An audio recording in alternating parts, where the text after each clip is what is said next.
Oh, and it's Cap with the record-breaking opening minute goal.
Heard a rumor that Ten Hag has been approached to replace Ben in the network game.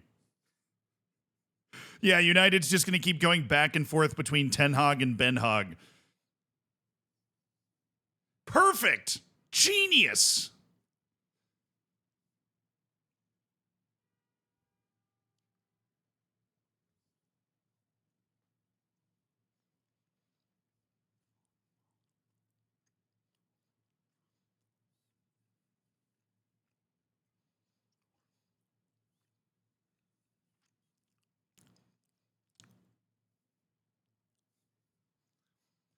Again with the banger playlist. Bro, you know I spin those records.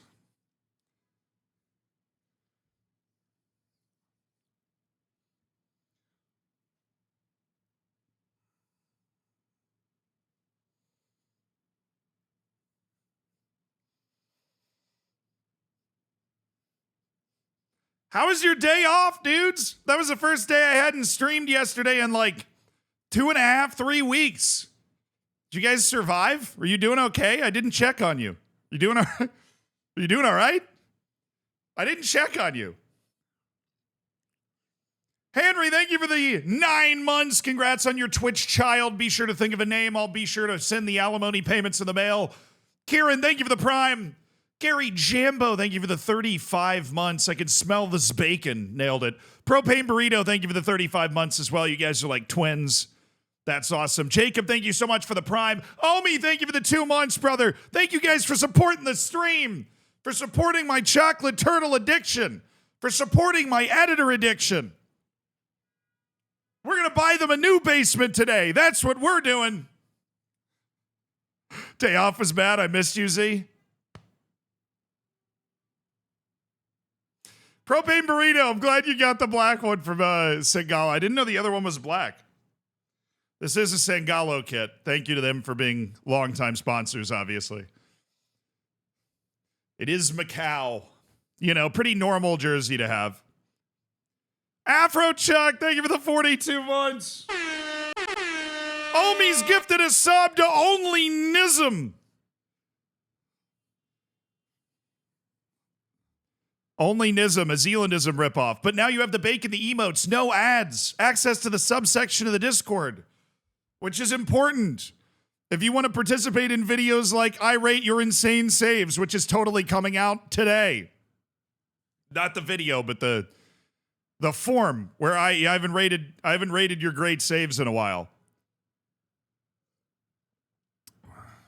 What a forehead. Yeah, you can only get it in small doses, or else the world spontaneously combusts. It's like one of those nuclear chain reactions. Tim, thank you for the 26 months, dude. It is time to cook Brazil. We're cooking. Form is already up in Discord. You're damn right.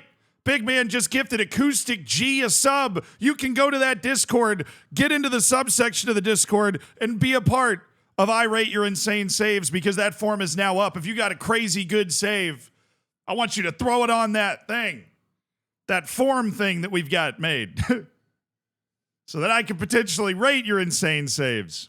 Oh, yeah. We have a big day today. I said I got 61% on the world flag quiz. I was wrong. It was 85%. Ooh.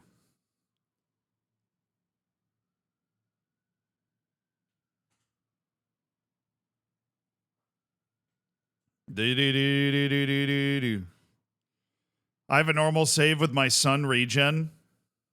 I've still never had that.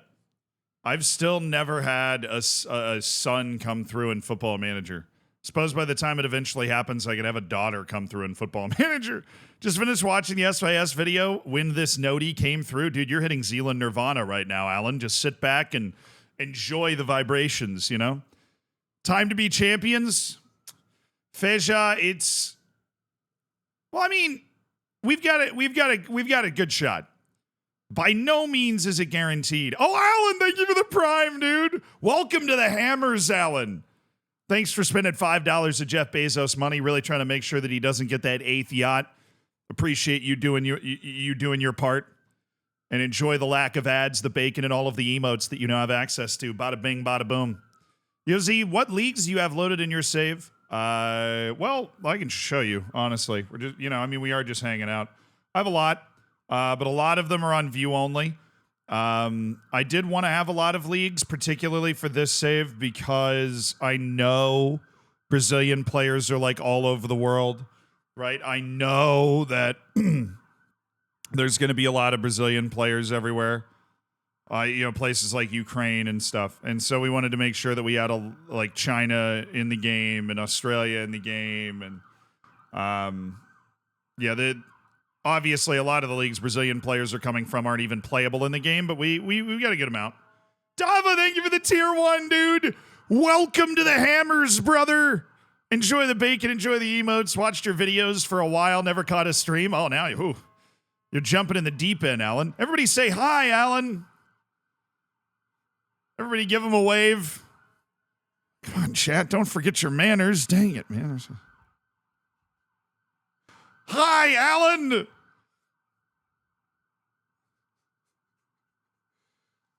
Guys, it's Alan. He finally made a stream.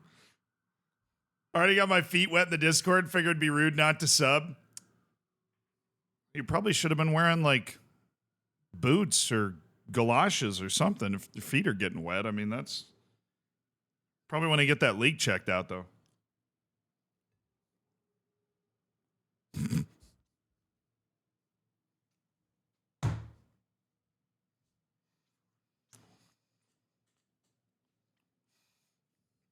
Yeah, what's up, Lucas? Is like, so yeah, let's hit that football news today. I don't know, I got tagged in this and I have no idea what it is. Let's see if this is like really offensive and terrible or what. This is apparently just a bunch of football Twitter people. I think they were trying to scam somebody. I have no idea what this is. You see, I already he's feeling past so he's like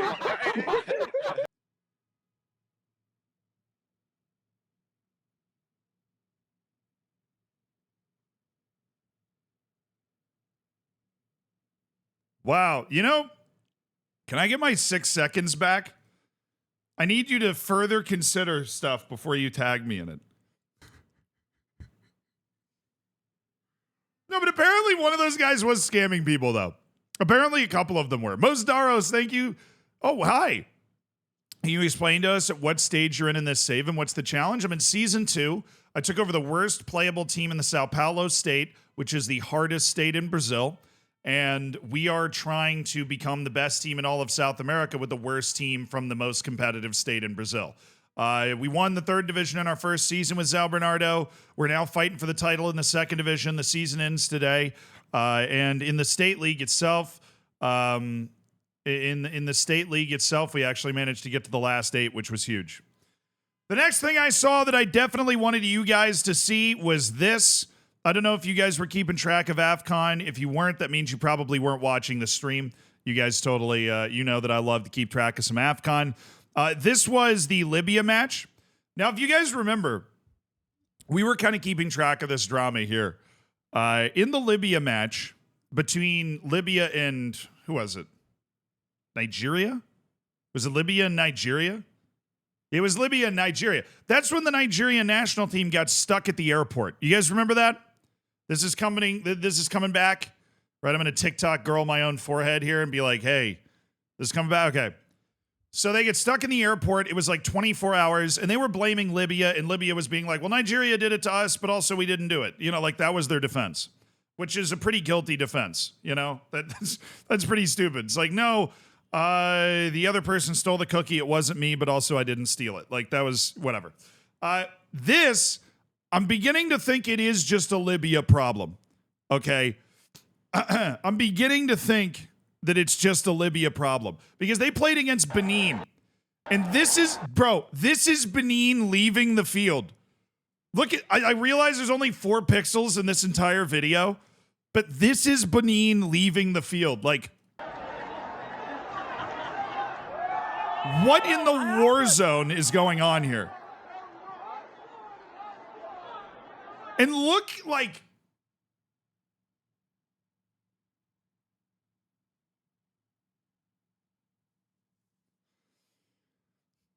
you know the most telling thing about this video? Big Tucker, thank you for the 34 months. You believe in Indonesia, bro. They've got a chance. They've got that World Cup chance. So, bro, we literally had that in the United States like a month ago. I don't know if you remember Texas football. Okay, yeah. Well, that was American college football. And that wasn't like at the end of the game specifically directed at the players. That was just a bunch of drunk college kids throwing stuff onto the field. This is, actually targeted throwing stuff. But the most telling thing in this video is this thing right here. Right? Because they knew.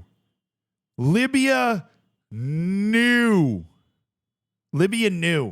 that they weren't going to be able to control this crowd and that this crowd was going to throw a bunch of stuff. Bro, this is a track. And look at how far past the track the stadium goes.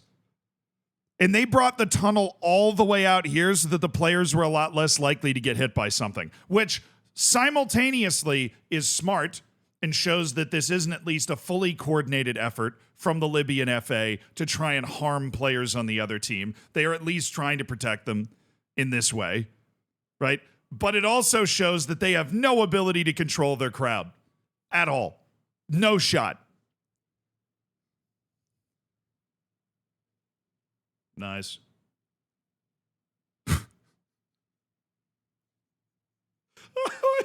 Shinri, I like how those are on the same level. Like, yeah, my second Twitch child's going to be here, and then my actual real child's going to be here in February. So looking forward to both of those equally, obviously. Thank you for the $5, Shinri. I appreciate it. I appreciate your priorities. They seem in order. Daza, thank you for the 52 months. Hope all is well. It is well, bro. Thank you. And that is a real long time, Daza. It's good to see you, and I appreciate you supporting the stream for that long. But this tunnel is comically long. This is like a Dr. Seuss type tunnel. All right? This is like a tube sock tunnel. Chuck, thank you for the 5 gifted subs, dude. Hell yeah, man. Thanks for supporting the stream. Here's another angle of them leaving the field. Like, this is ridiculous. This is nonsense. Other federations have made people play in empty stadiums for less. That's all I'll say. Chuck, you're a hero. Don Cap, Fry, Hamilton, Seabass, Brad145. Welcome to the Hammers. Enjoy the bacon. Be sure to say thank you. Enjoy the emotes, dude. Yeah, I mean, look, people. Okay, people have been suspended from a stadium for less. Libya should be playing in empty stadiums. Libya clearly can't host a safe sporting event. They should be playing in empty stadiums. Benin was able to get a draw in this match, by the way, that sent them to Afcon. So this was good news for Benin.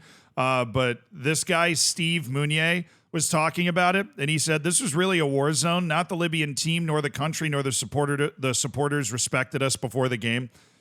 Now, I understand there not always being respect in international matches. There's a lot of rivalry and hatred. But you need to be safe.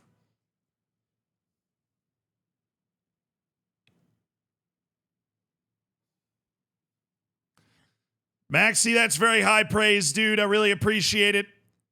Thank you for the 9 months. I'm glad you enjoyed the video. We love making those. Chocolate Cosmos, also thank you for the 24 months. I think it's going to read that out. You know who's Steve? Who is this guy? You know who this guy is? I don't know who this guy is. Augsburg. Oh, shoot. This dude's legit. Oh, he was on the Huddersfield Town teams. And he's been at Stade Brest for the last couple of years. And now he's moved to Augsburg.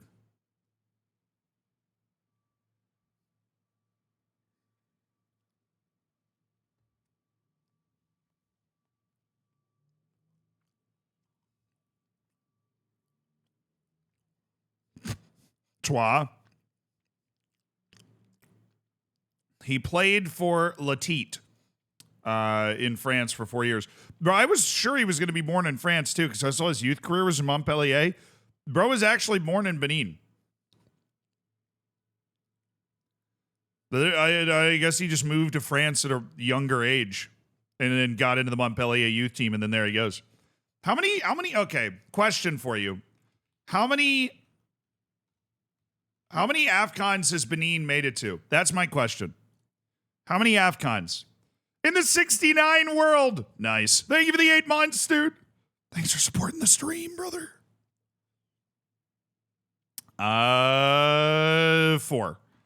Okay. Did they make the quarters in 2019? Afcon is so... There is no chill.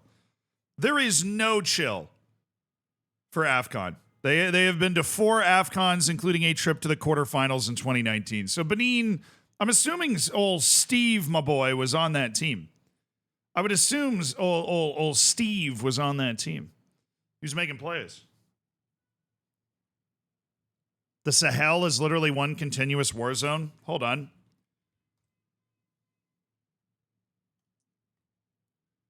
Oh, you mean those? I mean, Mali, well, technically counts. I guess it's a piece of Nigeria. Mali plays its matches at home. I think Niger does too. Sudan doesn't. They've got their civil war going on right now. Mauritania plays their matches at home. I don't know about Chad. Honestly, as deep as I go on this stuff, I still don't know if I've ever interacted with the Chadian national team. So I I don't know. But like Mauritania, this is their home match. And they played in whatever this is. But I'm assuming it's in, I think it's in Mauritania. Yeah, it's in Nouakchott, Mauritania. So they're playing there. So that's one Sahel team that's got it going on. Mali, this would be their match. They played in, yeah, I know Bamako's in Mali.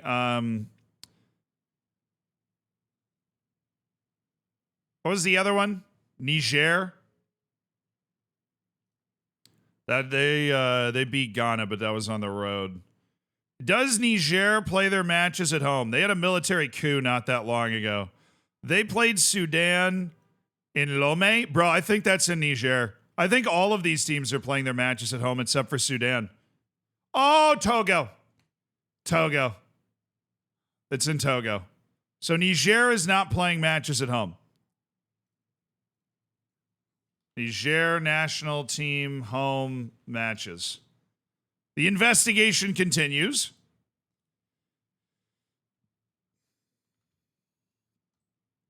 Is there anything?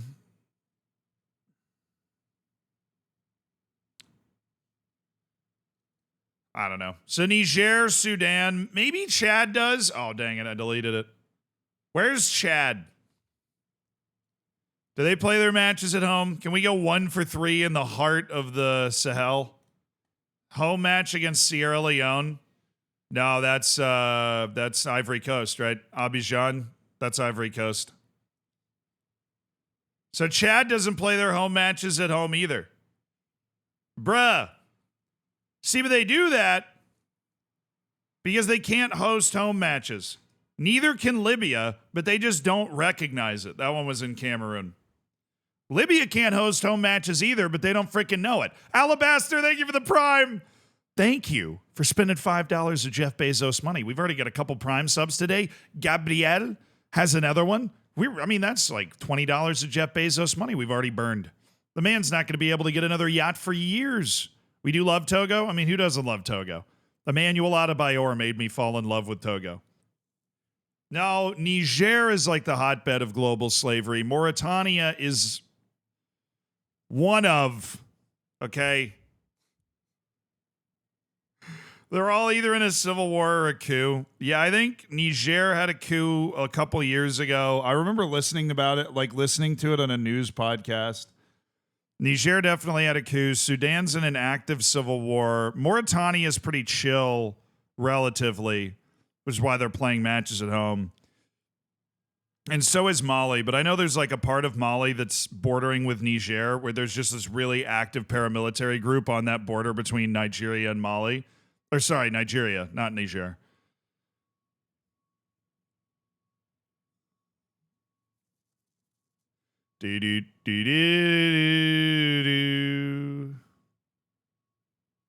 What have I joined? Central African political discussion, apparently. Oh, no, I think Burkina Faso had a coup not too long ago. Guinea is not part of the Sahel at all, but it did also have a coup not too long ago. They played through it. Their national team literally just kept playing. Like the coup just left the national team alone because they really wanted, yeah. No, but I mean, honestly, a lot of this stuff comes from knowing football, like knowing that Sudan can't play its matches in. Do you know what's really sad? Sudan National Team Stadium, it's called the Blue Gym, and it is beautiful. It is really pretty. Is it Khartoum State? No, what's it called? It's called like the Blue Gym. It's not this. Sudan Stadium Blue. Al Hilal Stadium. That's it. Look at that, bro. That is such a good stadium, and nobody can ever use it. That's a beautiful stadium. It's a monster, too. It's huge. Look at that. That is such a sick stadium. The Al Hilal Stadium in Sudan. That's a beautiful stadium, and they like can't use it because they're in a civil war. But I love the contrast of how blue it is compared to the rest of the city. Like, it's just very cool. I want to go there. Dude, I would love to go to a match there if I wasn't going to get, shot or robbed, right? There's just no way to guarantee your safety when you're going into a civil war zone.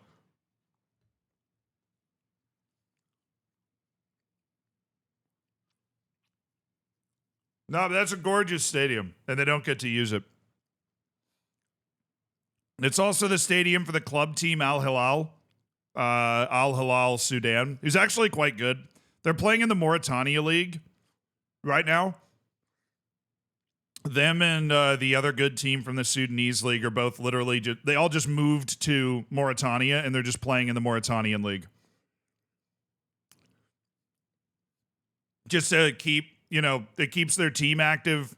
You keep paying your coaching staff, whatever, because they can't play at home. Their league has been frozen since I was like March. No, May. I think it was May. I think their league's been frozen since like May, when that whole war thing started. What sort of level is that compared to the UK leagues? I don't know, dude. I mean, a lot of the Sudanese national team is made up of guys from those two teams, and they just beat Ghana. So I have a feeling that if you took Al Hilal, Omdurman, they would. I mean, I think that Football Manager probably gets it right too. I think they'd be able to like get promoted out of League Two pretty comfortably. Like they're not. I know you don't think of Sudan as like wow footballing powerhouse, but like they're not pushovers. They just made Afcon. Look at how many guys are in the Sudanese League on this national team. This is their most recent call up, which is for their most important matches. So this is the best team they're going to be able to call up. Obviously, majority Sudanese League players, including a lot of dudes for Al Mariq and Al Hilal, who are the two best teams. And that national team was able to go beat Ghana. So they're not bad. And I don't know how many like League Two teams in England, could show up with like an all-star team from that league and beat Ghana. We'll see. I mean, they're going to be at Afcon, which is a cool story. They're going to be at Afcon, even though their nation's in a civil war and they're playing for clubs that are not even in the same league. They're going to be in Afcon. Yeah, I think because nobody really pays attention to African club football. It's pretty easy to overlook stuff like the fact that Al Hilal does pretty well in the African Champions League, even though they're Sudanese. You wouldn't think it, but they do. Have I thought of a save in the Balkans? No. Honestly, no. I feel like a lot of saves in the Balkans turn into the same thing, whether it be Croatia, Serbia. Bulgaria's got more restrictive foreign player rules, if I remember right. Same with Hungary, but you usually end up kind of going to the same level. The leagues are a little too bad for you to, like, once you get to the top level, that you roll over the entire league. A gray? Like, I mean, your name's Jake Wolf, so you mean like a gray wolf? I'm doing a gray job? Is that what you're... Maybe them being in Afcon stops the war. Maybe for a few days, though. But, bro, I don't mean to Debbie Downer things right now. That war is not going well, okay? That war is... I know, I think he just mistyped past it. It is not one of those wars that is going to end quickly or amicably. It is... I do a lot of, like, I listen to a lot of audio stuff while I work, and... Yeah, I've listened to a lot of news stuff about that war. Super happy, not fun times. Super not fun times.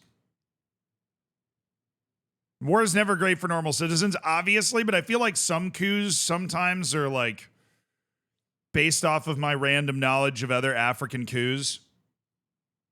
Some of them are typically like one general against another general, and it's usually over pretty quickly because somebody gets deposed and everybody else just kind of falls in line. The one in Sudan is way more nasty than that. Yeah. Drogba stopped the war. Yes, he did. Drogba had enough sway in Ivory Coast to be able to stop a war. My understanding is that was one of the simpler ones. The one in Sudan, nobody seems to be able to stop. David Luiz still kicking around. Yeah, he's 38. Still doing a job for us. We do have Alexander Pato as well on this team. And Tyson, the former longtime Shakhtar Donetsk Brazilian. We've got some guys.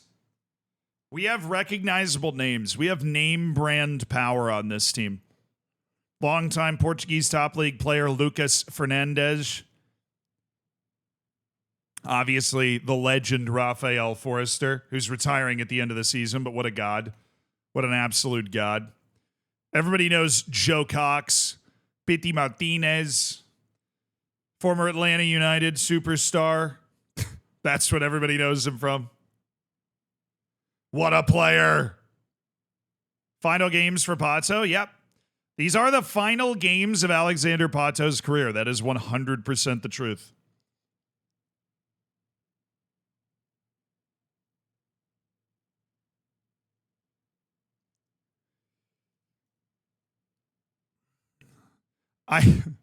Hashtag Zealand and Zealand. Thank you, Jose Ferguinho, for the $5 donation, brother. I appreciate it. I have been to Zealand, but I didn't really make a big deal of it because I'm not quite sure I knew when I was there.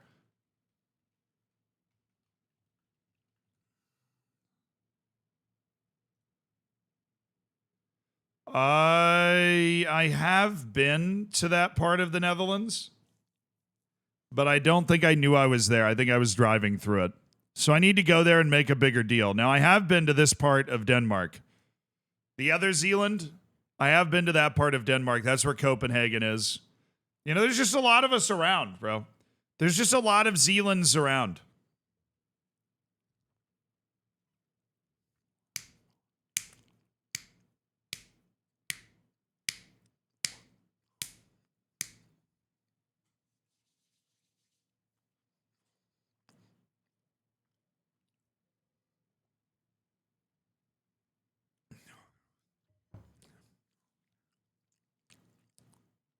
I hope you name your kid Peninsula.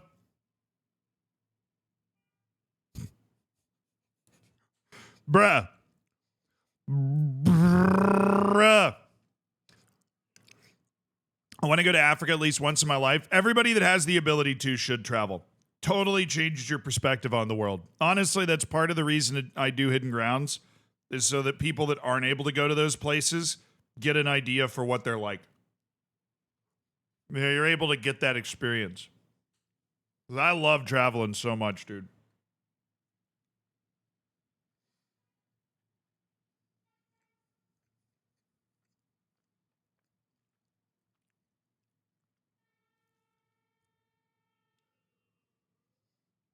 Just go to a safe place in Africa? Nah, dude, go to Niger. Get trafficked. It'll be sick. I hear Chad's lovely this time of year. Be sure to go alone with no emergency contact. When am I coming to Scotland? I end up in Scotland all the time, dude. Let's get ready. Let's get ready for this match. But I love Scotland. I end up in Scotland all the time. One of my best streaming friends lives in Scotland, so I always try to stop by, see him. I've been so close to Africa, the Sinai Peninsula, the Canary Islands, and Madeira. I've only been to Morocco. So I have been on the continent, but I have not been to sub-Saharan Africa. I've only been to Morocco. Obviously, would love to take Hidden Grounds there at some point. There's so many amazing stories to tell there. But we need a little more financial firepower. We need translator and maybe security, depending on where we're going. So that's something maybe a little further down the line. Once I start selling feet pics, maybe we'll be able to do that. Yeah, I did meet Gogsy when I was in Scotland. Yeah, that was fun. Hard man to understand, but great guy. I've done the Gambia, Senegal, and Kenya. Fantastic. Oh yeah, the Gambia River would be a really cool like boat trip. You just go up the Gambia River. That'd be really wild. I was showing you guys earlier, but this is the table. All right. Unfortunately for us, the tiebreaker is number of wins in a season, which, whatever. Apparently, we just haven't. They've won one more game than us. Ridiculous tiebreaker. We have a much better goal difference. It doesn't matter. I'm assuming because of that, we just need to win the final 5 matches of the season and hope that they drop literally 1 point over the final 5 matches. If they don't, then I think we just have to live with the fact that they managed to win the league this season. But we're already promoted. We've guaranteed promotion. We have an opportunity to bring home the biggest piece of silverware in club history right today.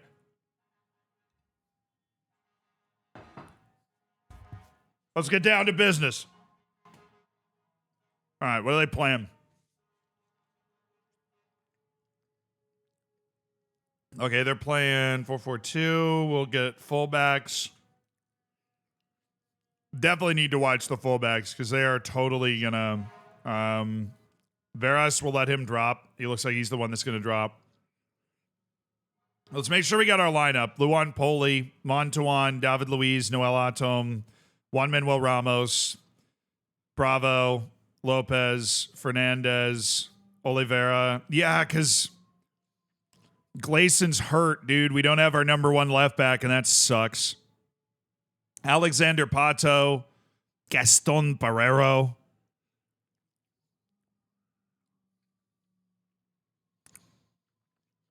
Okay. You know what I'm going to do? I'm going to drop Anderson Oliveira and go Pity Martinez, Lucas Fernandez, dual side.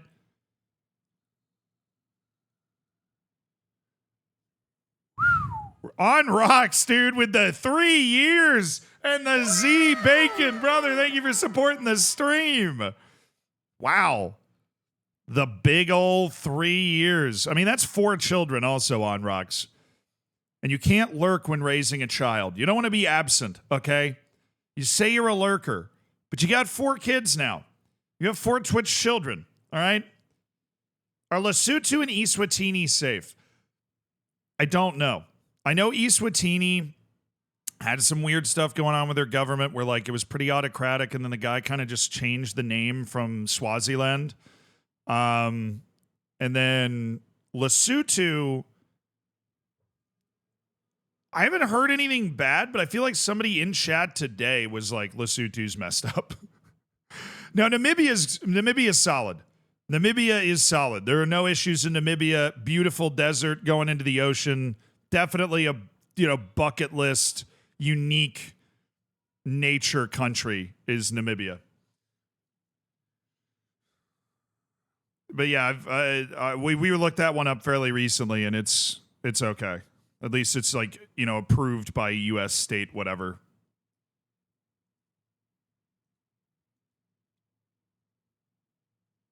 And bring up Lucas Maya. So we got 2 center back subs. Okay. Come on, lads. Here we go. Got to win. 5 matches left in the season. Tied at the top of the league. Got to win. No other option. Got to win. Need these wins. Got to have all 3 points. Surrender is not an option. Victory is a must. 3 players retiring at the end of this season. Only one's in the lineup today. That would be Alexander Pato, playing the final season of his career, looking to win some silverware for Zal Bernardo. Vamos! Zal Bernardo! Lesotho has a lot of food and water problems. Well, you're not going for the culinary experience then, I guess.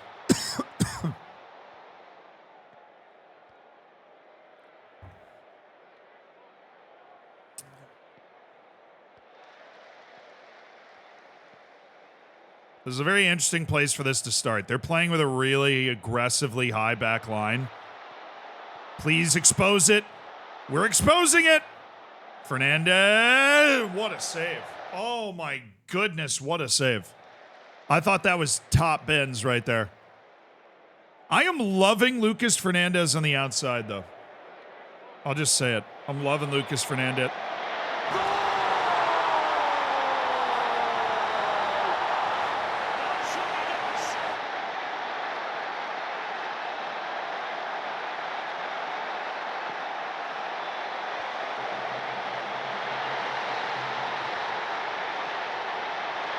That's what he does.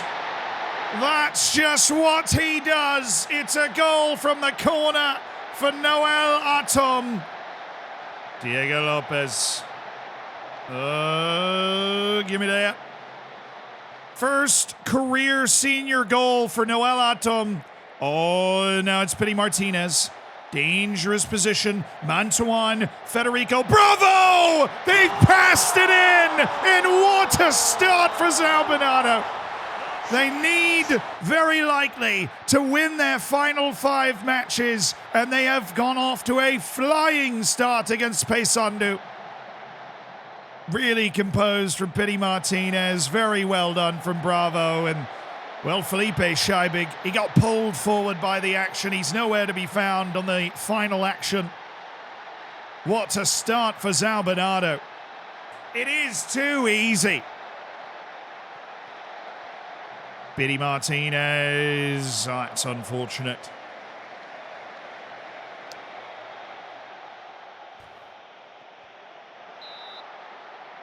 Yes, it is, Fernandez. Wanted to say thank you for the Yism channel. Wait, hold on, what's this? I watched some of it with my mother. I'm a grad student and live at home, who have gotten into football and inflicted her with being a fellow Everton fan. I attach myself to goalies from other sports. Growing up, U.S. goalie was Tim Howard. Everton became my club. Nice. The human interest stories are something that we can watch together, so we don't have many, as we don't have many things to watch together. Dude, tell your mom I'm sorry I curse so much on this channel. My apologies. Ma'am. Well, that's awesome, man. I'm glad you enjoy the channel so much. Not that I do Zealandism, obviously. I'm Zealand. That's Zealandism. There is a difference, obviously. Clio graphics. Yeah, you need a face pack and a logo pack. Just Google face pack and logo pack and pick the one that's art style works the best for you. Oh, there's a lot of good ones. Oh my goodness, David Luiz. Oh my goodness. Well saved by Scheibig. That was almost, I would have danced around this room if that had gone in. Oh, I would have danced around this room if that had gone in. Yeah, see, Woiter says, personally a fan of the cutout faces. Some people like a nice big frame around all the faces. Just, you know, okay. I'm sorry. This is broken, dude. This is broken. This is so good. I put it on for one game, and I've scored 2 goals in 19 minutes. I put it on for one game, and I've scored 2 goals in 19 minutes. It's so... Can you imagine? I would have had a perfect season in the network game if I was using this. The fact that I managed to finish ahead of Lelujo while he was using this and I wasn't is wild. Wild. Wild. Yeah, this is the work the space corner. I asked him how to do it on the network game stream, and there's like a couple of modifications you can make to try and isolate their worst defender out of their top 3. But like, good gracious, man. This is just nasty. It's so good. Noel Atom, who brings the atom bomb, the boom, has 2 goals in 19 minutes. He's a weapon of mass destruction. You know what I'm saying? Noel Atom. He's a weapon. Okay. It is outrageous how good those corners are. It's because you can't double team players in this game. So if you're able to get that one-on-one on the near post and you have somebody like Noel Atom, who's just this big dude that's just so hard to stop, it's so impressive. All right, here we go. Cue him up. There you go, Alexander. Oh, it's Lucas. It's Pato! Nice, David Luiz. Oh, David Luiz. Oh, he's offside. Yep, there we go.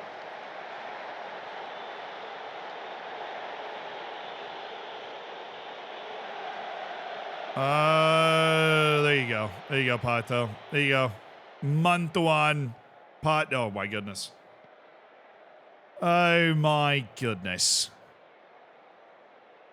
What did I miss? Well, we're up 3-0. We've adjusted our corner tactic, and it's working. Noel Atom has 2 goals he had 2 goals in the first 19 minutes. I don't think they're very good in the air. And Noel Atom, he's very good in the air.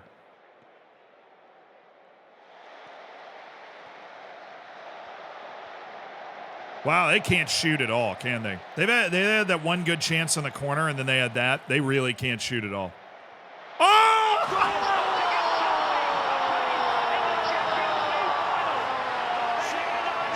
Oh, yes! It's Pity Martinez from some distance, and everything's coming up São Bernardo against Paysandu today. Surely not a fifth. It's Gaston Pereiro, and it's 5-0 in 30 minutes. Pity Martinez with a 30-yard free kick goal. And then he picks up the assist moments later to Gaston Pereiro. Jordan Shrug, you know what I'm saying? Jordan Shrug. Also, huge shout out to Top Manager for redeeming a create a player emote in the chat. That is a big one. And just make sure you tell a mod what player you want an emote made for. Try and pick somebody that is probably going to be on the team next season. Streamer does know. Thank you, JLab, for making sure that I saw. Oh no. Who is that just got megged? What the hell? That's Pity Martinez? Oh, that's tough. That's dude. Oh, that's tough. Oh, he picked Adam? Oh, he wants an Atom bomb? Nice. Noel Atom wants an Atom bomb. We will be sure to pass that on to the wonderful channel artist Tom Legg, who's gonna whip up an Atom bomb emote for you. Thank you so much for redeeming a player emote. I love the player emotes that we have made, and I'm sure the Atom Bomb one is going to be absolutely fantastic, brother. The Top Manager getting an Atom Bomb emote. Pity Martinez does not have the speed for this. He's going to need to pass this off. Mantuan's not super fast, but he's way faster than Pity Martinez. So this is a good run. That's a very good run. Bad pass. Should have just brought it back, but we're up 5-0. Like, how much am I really going to complain about the way things are going right now?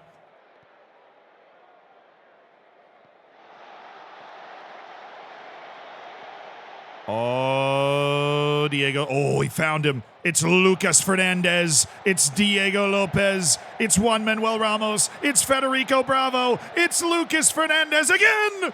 Oh. Wow, we are very good, chat. Sabretooth, thank you for being here, dude. Thanks for supporting the stream. I hope you're having a good one. Oh, I thought that was it. I thought Gaston just rounded out the best half of the season with a star-spangled banger. Yeah, we're up 5-0 at halftime. I'm cool with that. That takes a lot of the pressure off this title chase if we're just up 5-0 at halftime. I'm vibing with that. 2 goals from corners. 2 goals from free kicks.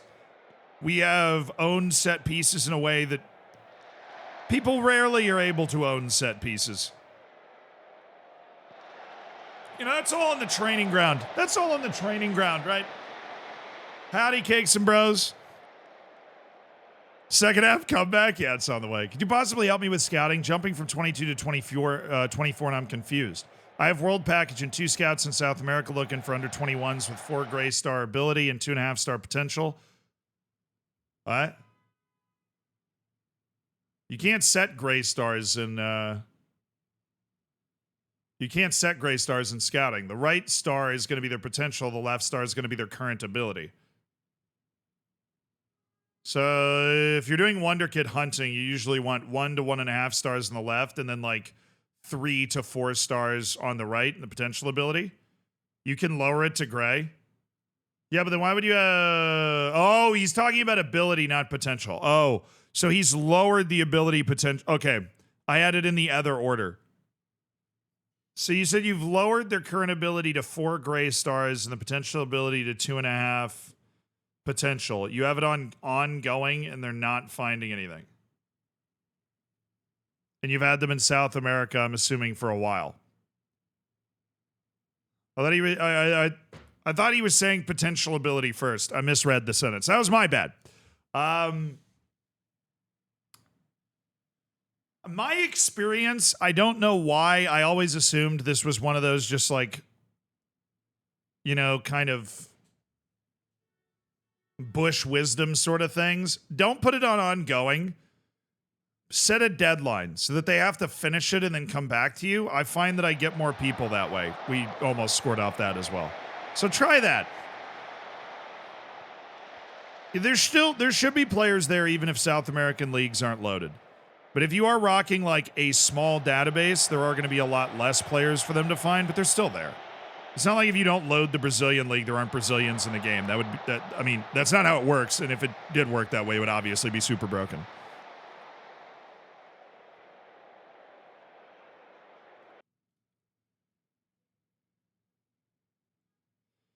Alrighty, kids.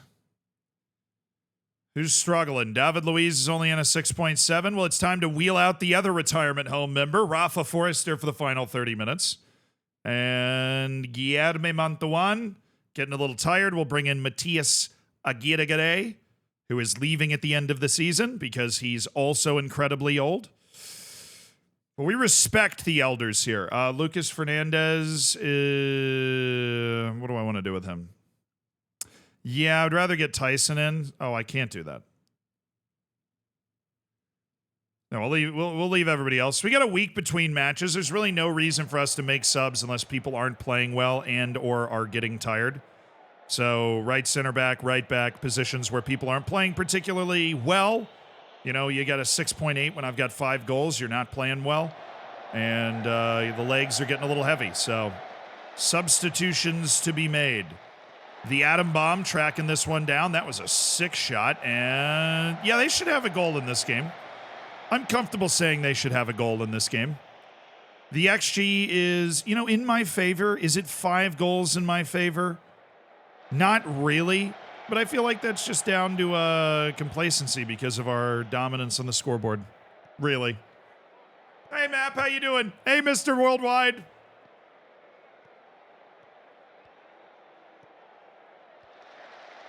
I got you. I mean, I wasn't able to help nearly as much as I would have liked to. But no, the scouting system does work.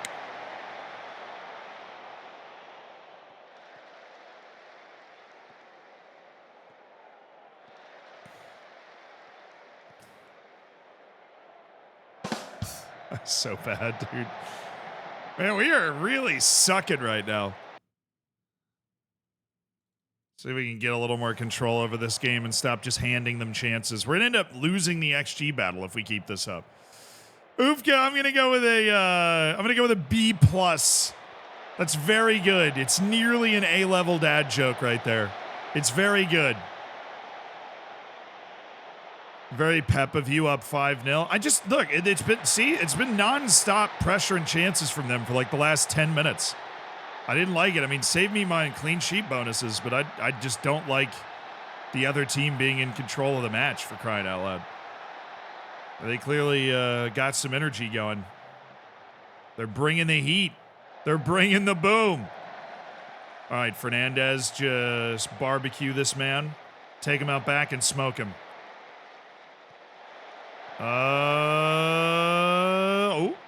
Well controlled there, Pity. Top of the box, top of the box. Yes. Oh, now we're in business. Pity Martinez. Aye. Aye.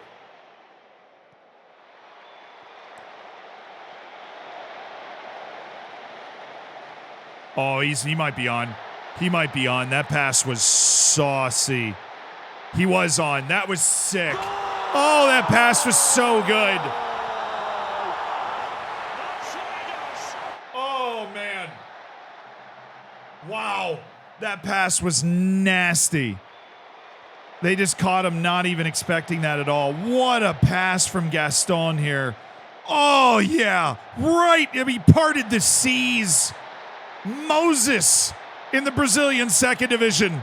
Gaston Pereiro with his weak foot there, slipping it to Pity Martinez, who has his second goal of the match, to go with an assist. Oh, no one assists like Gaston.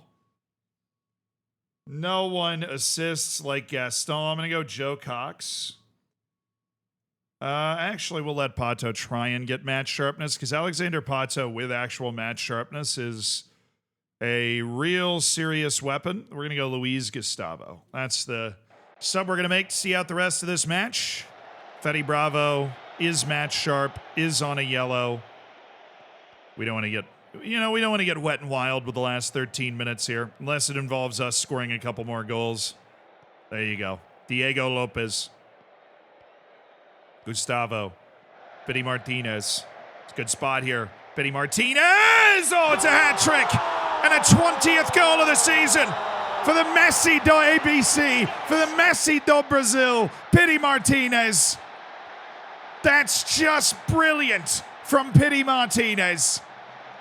He's dribbled into the heart of the team. He's run away from everyone and just ripped it by Felipe Scheibig.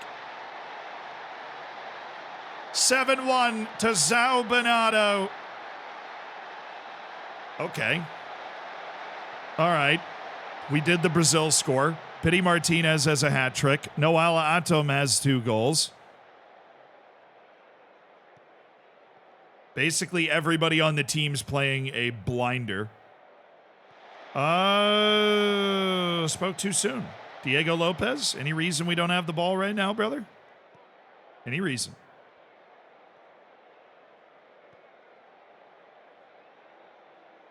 You can play like that for River today? Probably is. You know what? Luan Poli's just getting a lot of goalkeeping training in. Because he's made some nice saves in a match where it doesn't matter at all. He's made some nice saves in a match where it doesn't matter. We'll give him that. Isn't 7-1 illegal in Brazil? Well, we better score again then if it's illegal. I didn't know it was illegal.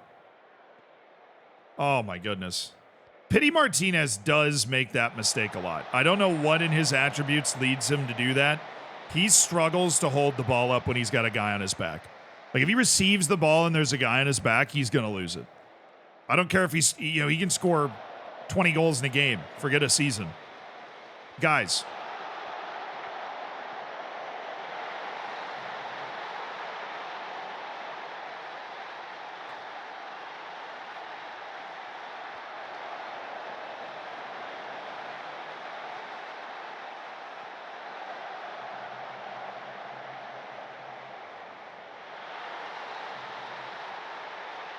It's true now, it's not 7-1. We were contractually obligated to get off the 7-1 scoreline because of our Brazilian heritage. I'm sorry, how are we winning by 5 goals, but I feel like I'm watching the worst team to ever kick a ball? What are we doing? We just threw it to the wrong team. After, butt passing it as a through ball to the other team. All right, be sure to turn around to play.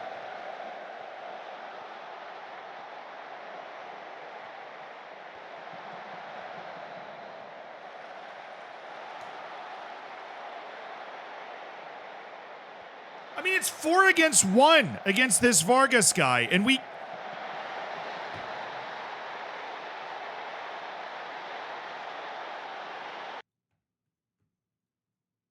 Guys, are we serious right now? Are we really seriously doing this? Guys, seriously, what the hell are you doing? I wasn't kidding. We're getting out XG'd and we have 7 goals. Like, I don't know what's happened. Like, the level of complacency we've attained. Like, we have attained complacent nirvana or something. Because we were very, very much better than them for the first 60 minutes of this match. But I could feel it. It was just, there have been so many highlights in this game because we've scored a ton of goals and they have just created so much in the last, 20 minutes, last 25 minutes.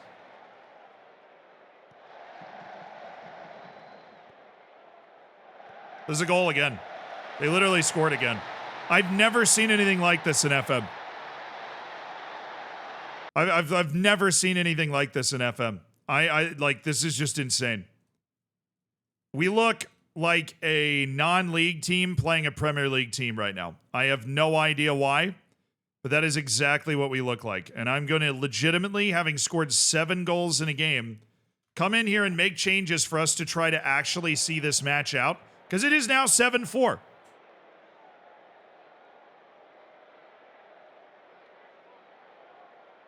Like, at first it was funny. Now it's just like, guys, why can we not do this?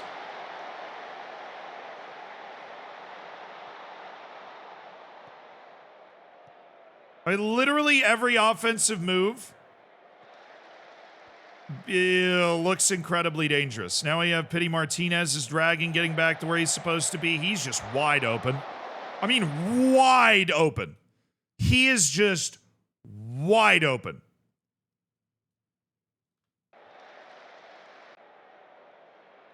I mean, this is like the worst defensive. First, this is the only match all year where we've allowed 4 goals. Very impressive that we've managed to somehow do this, and it looks like we're going to be able to win, right? But he's wide open as well. I mean, it's like my center backs can't find the guys they're supposed to be marking. I don't know what's happening. I have played Football Manager for a long time. I have never had this experience. I know he's the deep lying forward, but let's see if we can get a tight mark on him, and then I'll use the defensive midfielders to try and slow him down.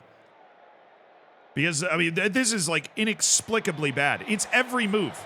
Every single move they have, they're getting somebody wide open near the goal. Like every floated cross, every time they come down the wing, we're just somehow not even near them. Luan Poli's made a ton of saves in this game. Luan Poli's made a ton of saves. End of the day, 5 matches left in the season. We got to win all 5 of them to have a legit chance to win the league. And we're going to get the win. But that's about as Jekyll and Hyde as I've ever seen a performance be in my entire life. And I'm going to do the Jekyll and Hyde talk.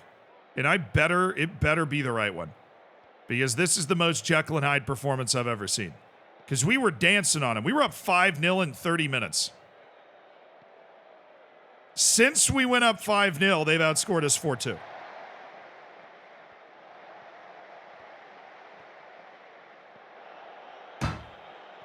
On the lowest tempo. On the lowest tempo, we're going for that, bro.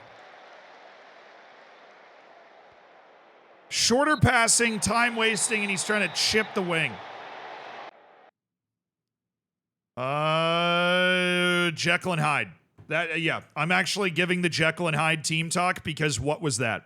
We won 7-4, but what the hell? We won. Oh, yes! Oh, that was not the one I expected us to get.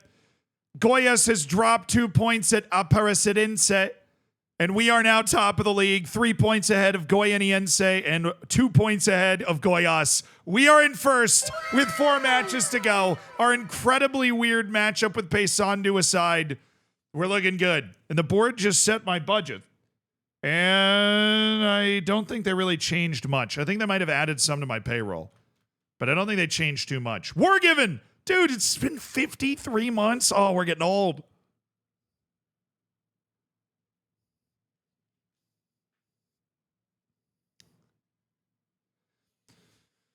Yeah, fair. But you do have the Jameis Winston experience. And so you got to be, if you do have something to be grateful for because your team could be boring. And it's definitely not boring when you've got Jameis. I lived that for years. At least it's not boring because you have the Jameis. All right, we just got 1 injury. I thought these were 3 injury messages. Ali Abid, a Mauritanian fullback who's actually got some game. He's playing for Cluj right now in Romania. Yeah, that guy's not good enough. Okay, last couple of matches. Mirasol away. This is a team, that we should be beating. Oh, they've given me a 3rd performance analyst. Just randomly right now. Okay. Thanks, bro. I'll go ahead and add one. Bro, I could do this 1,000 times and still not 100% be sure it's analyzing data and tactical knowledge.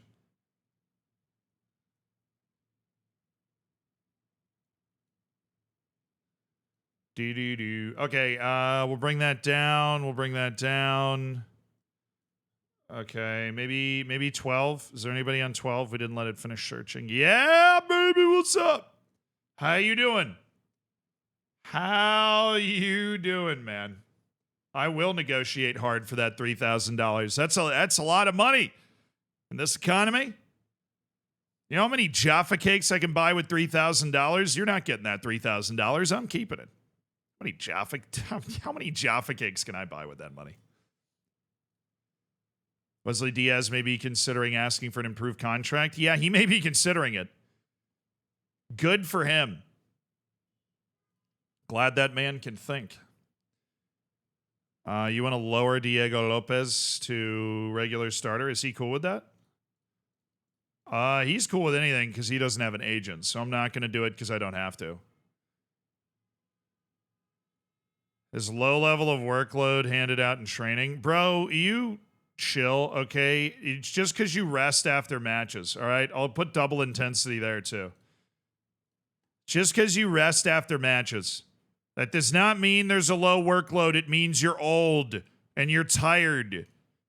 And I want you to be able to play in the matches. We're talking about practice. You're 38 years old, and we're talking about practice. Not the game. No, not the game. The games that, I pay you to play in. We're talking about practice, man. Practice. This is not Ted Lasso. That's what you think. I'm just living out my Ted Lasso fantasy. That's what this stream's all about. Ooh. So my scouts think this guy's great. I think he's okay. And that's always a really awkward impasse. That guy's definitely not good enough that I want to sign him as a foreign player. That guy's not good enough that I care. He's fine. Gustavo Cortez, very good dribbly left back. He's actually kind of worth keeping an eye on here. Mateus Vargas. Sao Paulo playmaker. He's really not that good. Like, I look at these guys and I'm like, it's really not that good, Ulysses Vera. All right, ball winner's got the sauce. It's also foreign, which makes him significantly less sexy in my eyes. Gotta be Brazilian. We have a large collection of foreign players already, and we're kind of up against the line of how many foreign players we can use, especially having signed Noel Atom. Luan Silva back is great news. That dude is in contention to be a regular starter when he's fit and in form. So we do have that kind of, oh, wow. At 36 years old, my man's finding a second wave. Late bloomer, question mark? Get this guy back in the Uruguayan national team. Stat. Matias Aguirre. Hey, my third performance analyst signed. Let's go! Yes. Isn't Ted Lasso based on a true story? Yes. It's based on my true story. It's actually why we're able to afford to do all those hidden grounds. It's because you guys sub, obviously, but also because I sold the rights to my personal story to Apple TV. For obvious reasons. I feel like, they would do a better job telling it than Adler and I could. Not, I feel like I could have pulled off some of the acting, but. Oh, it's same day as the match? Oh, I think Luan Silva is going to be a part of the match squad then. These guys, on the other hand, are not going to be part of the match squad. Best youth setup in the world. Stade Rennais, according to that news article. Okay. John Cardona's back. No! We have no Joe Cox for this game. He twisted his knee. Dude, there's a lot of... Yo. I have a theory. Okay, I have a theory. I have a theory that this song is being played at the training facilities, okay? We have a twisted ankle, a twisted knee, a twisted ankle, and a twisted knee. Little too much this.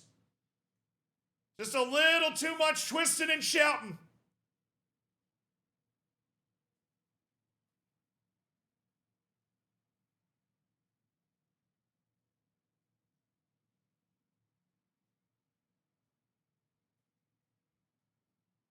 Well, this song always makes me think of Ferris Bueller's Day Off. It always makes me think of Ferris Bueller's Day Off. You had a B for that one? Dude, I was laying down the moves. What do you mean? I gave that everything.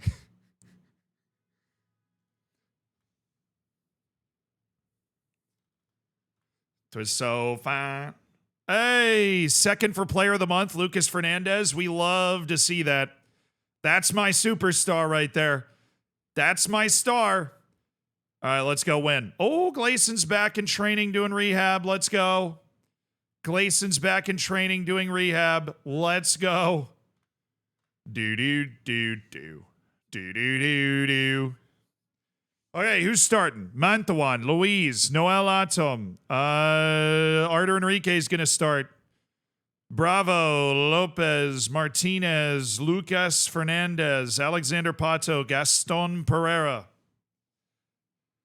Yeah, I think that's the team. Honestly, dude, I think that's the team. Who's the other striker? Luan Silva. He just got back from an injury. They're just in time for Joe Cox to go out. So we're just trading. Can't have them both fit at the same time. That'd be insane. We're closer now. Know you're mine. Is it very Pulisic of you, bro?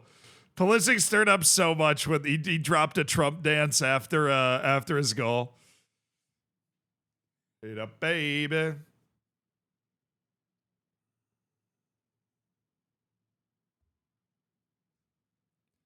That did happen. My Twitter feed just blew up for like a day. Like every reel on Instagram. What did Pulisic just do? Honestly, if you didn't know Pulisic's political leanings before that dance, you just don't follow him on anything. Mantawan, Luis, Ato, Artur Enrique, Luan Poli, Ferry Bravo, Diego Lopez, Cancelo Martinez, Lucas Fernandez, Alexander Pato, Gaston Pereira. Noise. He's called the MAGA Messi for a reason. I've heard people call him that before. It is a funny name.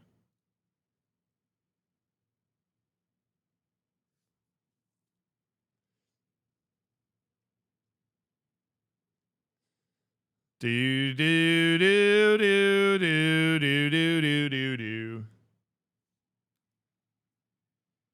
Does anyone really care what Pulisic's political leanings are? I mean, we run into this all the time. Like when they did that interview with Jack Grealish and he couldn't even find Birmingham on a map of England, and people are like, you know, footballers are just, in other aspects outside of being a professional athlete, they're just normal people. Some of them are idiots, some of them are geniuses, and a bunch of them are spread all across the middle like all of your coworkers and everybody you know in your life. But in the meantime, they do things that can make us really happy. So I choose to just enjoy Christian Pulisic scoring a goal against Iran at the World Cup, and then, you know, I'm good with that. You know what I mean? Yeah. Yeah,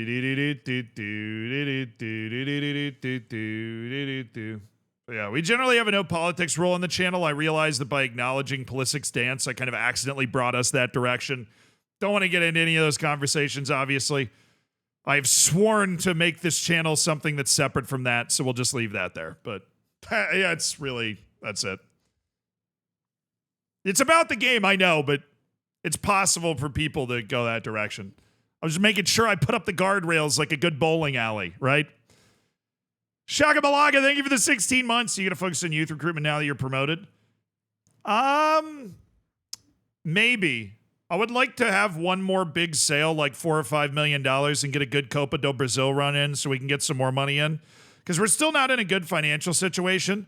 I've brought in over $4 million in sales, and we're still losing money a lot. Like, we're going to be in the negative by the end of this season, even though I brought in 4 million in sales. We would be very financially insecure if I didn't sell a few players. And that's never a good place to be in. Our infrastructure is not great yet to be able to support the team. I'm only able to support the team through those sales. So hopefully we can get that situation rectified here. Everybody ready to go? Because we got 4 matches left in this season. If we win those 4 matches, we can confirm we will be the champions. Let's put pressure on the team. We'll put a little pressure on the team. Pick up where you left off last time out. That's what we're doing. Love from Denmark. Love back to Denmark, dude. Thanks for taking care of a Zealand for me. What are your thoughts, the socio-political thoughts on toad futures in South Africa? You know, I've been really bullish on the bullfrogs recently, but I feel like that stock's going down. Tree frogs, on the other hand, they're on the way up. That effort, you know, the efforts in reforestation have really brought tree frogs are on the way back up. So I'm riding with tree frogs right now. Some of them are poisonous though, and so I feel like that could make the shareholders nervous. You know, if there's too many deaths. So we'll see how it goes. Yeah. We'll see how it goes. Love from the Netherlands too. Hey, it's the other Zealand. Now, if we could just have Swaziland and New Zealand show up in the chat, then we'd be all set. Thanks, brother. Gaston! A bold effort from Gaston Pereiro, former Uruguayan international. Don't mention that nearly enough.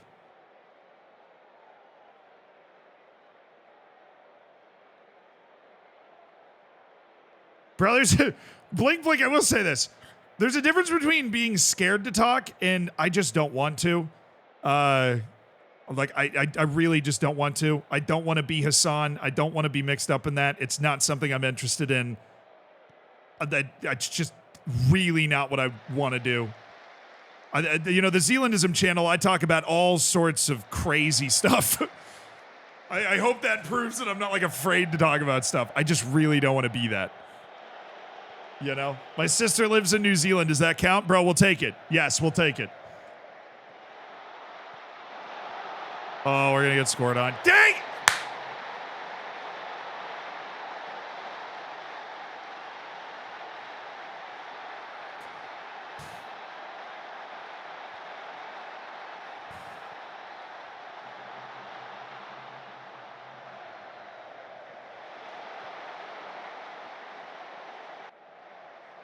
Come on, guys. Come on, guys. Keep it together now. Keep it together. We pulled off a couple. Oh, that's a beautiful ball. Oh, he headed it right at him. Oh, that was a sick ball by Fetty Bravo. Okay. Okay. Good underlying statistics of control of the match right now. We just got to make sure the team keeps its head up. Great tackle by David Luiz there. Lopez. Fernandez. They're playing really tight defense. Oh, it's Pity Martinez! What a season for Gonzalo Pity Martinez! He's been absolutely outstanding for São Bernardo. He's been unassailably good. He has 21 goals, the most in a single season in his entire career. And he's got 4 goals in 2 matches on the crucial title stretch. It has been one spectacular season for Pity Martinez.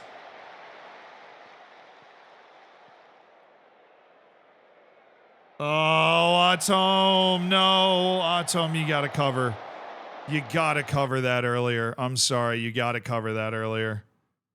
I'm going to put you on cover. You've got to sweep that up if David Luiz is going to get beat over the top like that. You got to be there to screen that off. You have to anticipate that. Can't rely on David Luiz to make a recovery run. The man's 38-year-old. That's a goal. Wow, we can't play any defense at all, and it's going to give me so much gray hair, dude. That was so onside. It's not even a debate. Roll Tide Chelsea, thank you so much for the Prime, dude. Thanks for supporting the stream. Thank you for spending $5 of Jeff Bezos money to get into the subsection of the Discord to get no ads. You can now participate and save your saves and I just put up a form to rate some insane saves if you have an insane save going as well. What's the title race? We're on the top of the league by 2 points right now, but we are now losing to Mirasol against the run of play here. All right, Lucas. Right on Atom's head. That was my far post iteration of the corner tactic. Provides a little variety. Mantuan. Mantuan. Mantuan. There you go. That's the commitment we need. That's the commitment with those lunges. Diving into challenges. Noel Atom. That's so bad. Had all the time in the world to make that pass, Noel. Why are we doing that? That's like an impossible pass, Diego.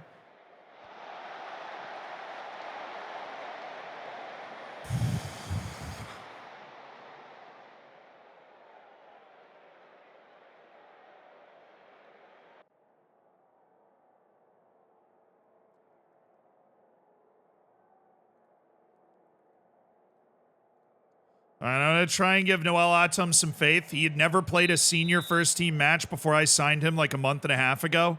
So he is a little nervous right now. He's a little nervous. He's feeling the pressure. You can see that. Passing the ball away, heading the ball away, getting beat on that very simple through balls. Gotta be better. I'd still rather have him out there than Rafa Forrester just because that really old center back pairing's not going to deal with direct through balls very well. God. Lucas! Lucas!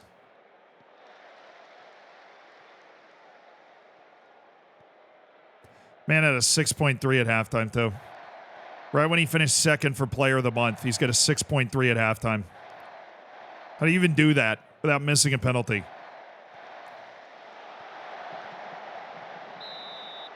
They should be winning by multiple goals. That's the second time they've gotten themselves in on goal here. So this pattern of passing is right central midfielder into the middle, then slip through ball.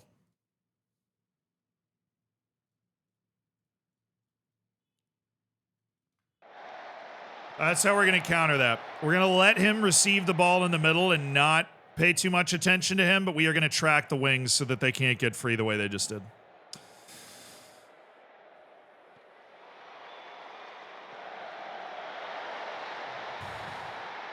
I am very annoyed at the way they scored, but I can't argue with them being up by 2 goals.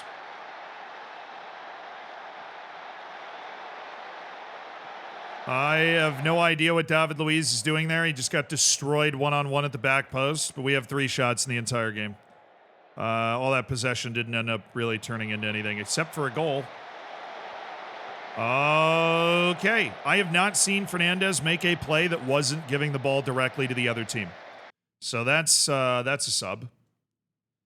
So that's 1. We're also going to get Alexander Pato and... Yeah, we're going to bring in Issa Kalon as the center forward. I don't have... Ehiel Proti and Joe Cox are both injured, so I don't really have my normal complement of options to bring in off the bench here. But Luan Silva and Issa Kalon and Anderson Oliveira are all going to come in. And who else? Noel Atom's playing terribly. Now we'll just... we're going to go with this right here. 3 subs in the front half of the team and hope that these guys can figure it out. Because they can't be doing worse than the guys we have already. Tricky, thank you for the 23 months. Thank you for supporting the stream, brother. That was a good one. That was a really good one. Get back. Thank you, Atom. Even if you're nervous, you gotta be on that.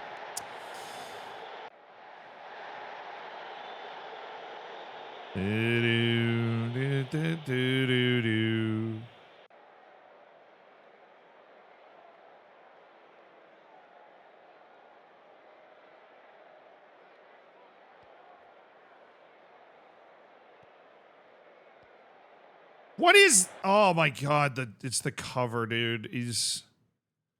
lagging off. Because he's playing bad and he's on the cover, he's just not reading the game well at all.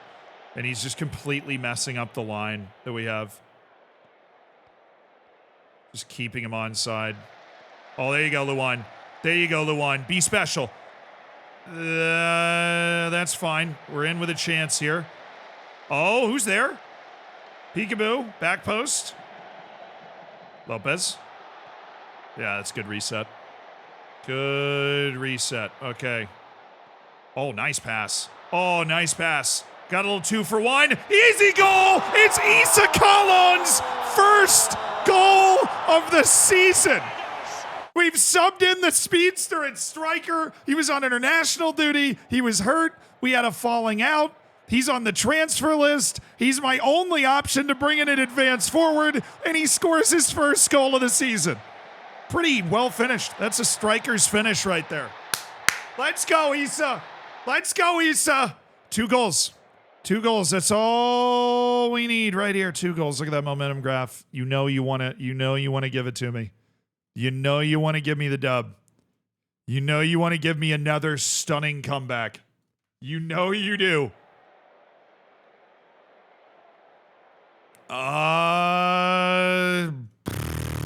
Fine. I'll even put him on support. If that's what you really want. I'll even put Anderson Oliveira on it. This would be nice. No! Okay, we're not doing anything. Subs. We got some options to try and make the team better here. I'm gonna bring out bring Tyson in, switch Anderson Oliveira to the other side. Artur Enrique's not playing well, but that's literally just like the thing that always happens. And then we'll go Wesley Nata as the 5th sub. He's got offensive ability and creativity. We need to score like now. We need to score now. We need to score now. We need a shot, guys. We need a literal shot. When was the last time we had a shot? When was the last time we had a shot, guys? Be serious. Be serious now. When was the last time we had a shot?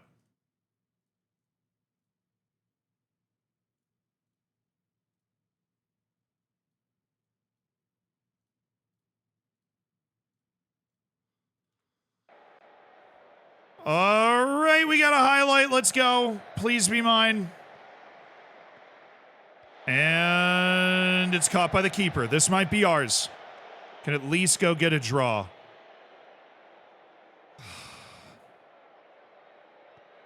Luan Poli. That, oh, man. That's an amazing block by Mansuan, because if that ball gets in the middle, it's literally 3-on-3. We're in so much trouble.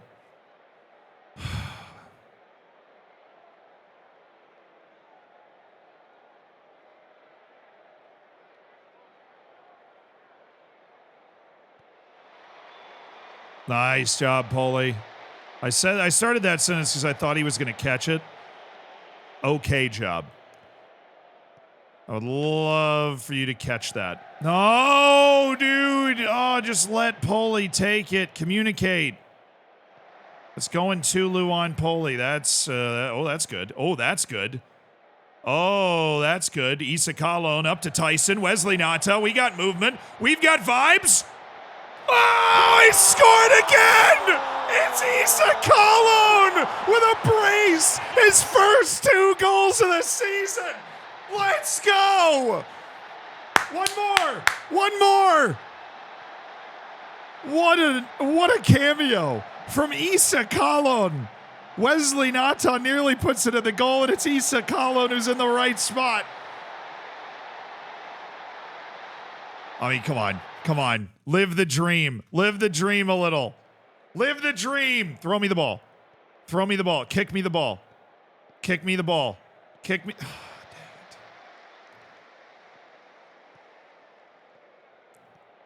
Oh, go. Go. Go. Go. Go. Go. Why are you going backwards?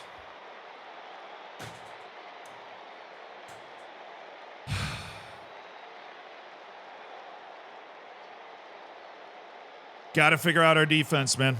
4 goals in the last match, 3 goals in this match. We were getting dominated for most of this match.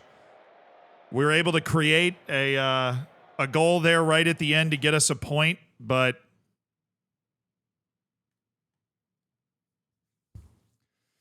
yeah, we did not play well.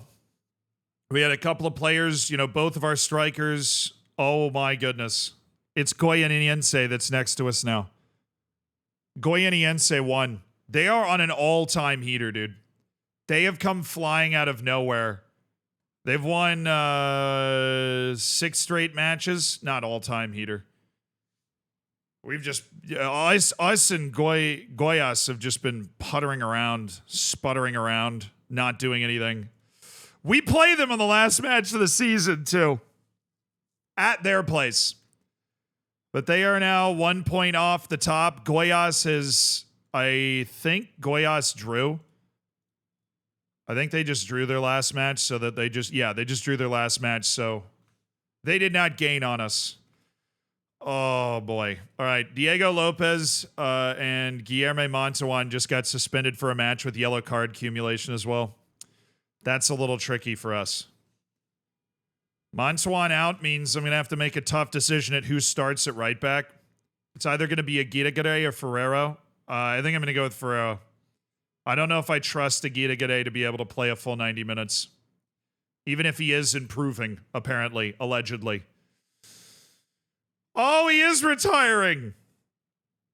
Alexander Pato, David Luiz, Rafael Forrester, all retiring at the end of the season. 3 legends of the game. David Luiz announces an intention to retire at the end of the season, meaning these are his final 3 matches with the team. That's actually huge because we were definitely under contract with him for another season. And since we're getting promoted, we definitely wouldn't want him, on his wages on our team next season. So that was very clutch. He's decided to retire. Even though we, obviously we're going to miss the vibes of 38-year-old David Luiz and his swag on the ball. It is... It's not a bad thing for us that he has decided to retire. Not a bad thing for us that he's decided to retire. Not at all. Yeah, I mean, his wage is like 130, 140,000. He's not on some unreasonable wage, but it would have been a bit much for a backup center back. And we have a lot of guys. Oh, my goodness. Well, I guess he's suspended, so if there was ever a time to get hurt, it's when you can't play anyways. But he's been the unquestioned, kind of unbelievably, he has maintained his position as the unquestioned starter at right back. Mainly because Aguirre has not shown me any consistency at all. Okay, guys, we need to win this game. I am tired of toying around with this. We need to win this game. We need to win this game. All right? Juan Manuel Ramos going to get the nod over Artur Enrique. Diego Lopez out. Guilherme Montawan out. Do we? No, I don't. I don't trust somebody with that physical ability to be able to play the full 90 minutes. Rodrigo Ferreira has been better in the brief stints that he's gotten. Number 41, third string right back. This is your moment, Rodrigo. It is your moment. Seize that moment. Lucas Fernandez. Oh, man. All right, we're going to put Lucas Fernandez out there. We are going to start Wesley Nata, which has not happened a lot this year. But I loved his cameo in the last match. I think he can get something done for us. Yeah, how many foreign guys do I have? 1, 2, 3, 4, 5, 6. So EL Proti does fit on this team, but I need a midfielder. We don't have a lot of those off the bench. What we do have, amazingly, is Felipe Baixola, who's not really been relevant to the team rotation for a while, but the right injuries in the right places, and here we are.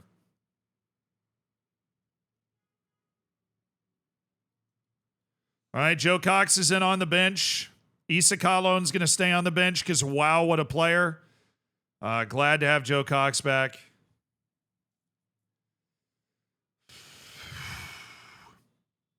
All right, we're ready. Let's get up to the match. This is our moment. We're ready. Let's get up to the match. 3 matches left. I got all those guys on rehab, I think, at this point. Formiga's a depth option. Glayson's our starting left wing, and Prote's a rotational striker. So would love to have those 2 guys kind of available for what we're doing, but we have coped with injuries. We have a very large squad that can survive this sort of stuff. Rodrigo Ferreira, give me a good game, man. It's a gut call. I'm thinking Rodrigo Ferreira is the right move to make. It's just a gut call.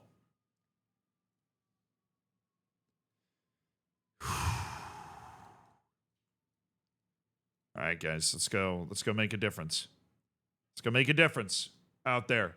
Juventude 17th in the league. They're playing for their life in the second division. We're playing for the title. If we win the last 3 matches, we win the league. That's the situation. If we win the last 3 matches, we win the league. 1 match at a time. This one first. Put it in the bucket. I've been playing FM 5 all day, and I forgot how much nostalgia it gives me. Bro, I never played it. My first FM was FM 14. I've never played an FM that didn't have a match engine that was 3D. Which will date me to some people. Gaston never needs a test. No one is as fit as Gaston. You're damn right, man. We don't question Gaston's fitness. Even if he shows up on the fitness report, no one's as fit as Gaston. All right, Pity Martinez. Ponzo, oh, what a start!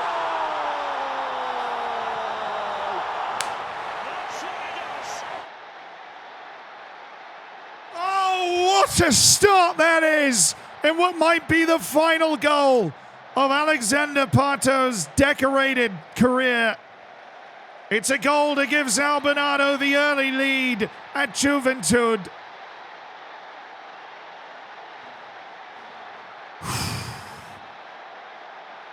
All right, Pity Martinez going back post. Atom! How did he miss both of those? How did he miss the second shot? What a finish. What a finish that was by Pato. I did not think that was a particularly good chance. A snipe. A demonstration of quality from Alexander Pato. Excellent defense by Lucas Fernandez. Keeping both these defenders behind him. Did a really good job until he forgot to keep one of them behind him. What's the best way to get into FM? Been watching your videos for a little while, but I have no idea where to start. Best way to get into FM is to start with a good team in a bad league and then give most of the jobs to your staff through staff responsibilities. They'll do a perfectly fine job with stuff like training and scouting. Oh! Dude, Pity Martinez just did a chest pass. I've never seen that in FM. Have you ever seen that? Ever? That was a legitimate chest pass to an Alexander Pato volley. Obviously, it would have been sick if he'd actually scored it, but he took it really well. Wow. That's that flair right there. We got 2 guys with 16 flair combining on that play. The sauce is real from Sal Bernardo. Oh, it's Atom. Noel Atom. The Atom Bomb.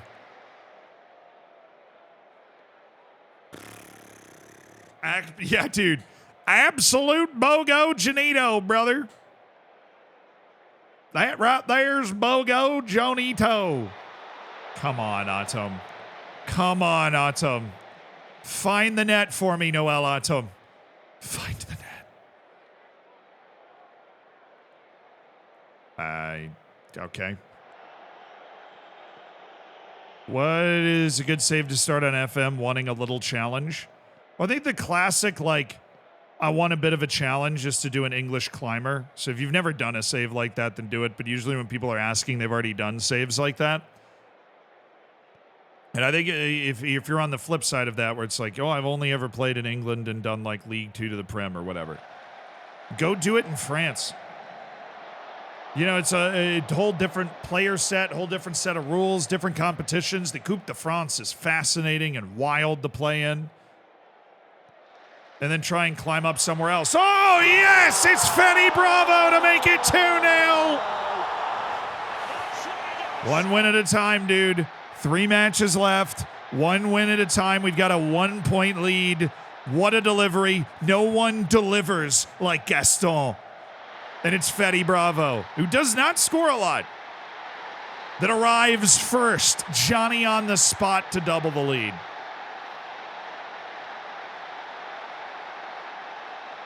Goiás is 1-1. So there's a chance Goiás drops more points and we could actually separate from them. And then it's Atlético Goianiense as our main opposition.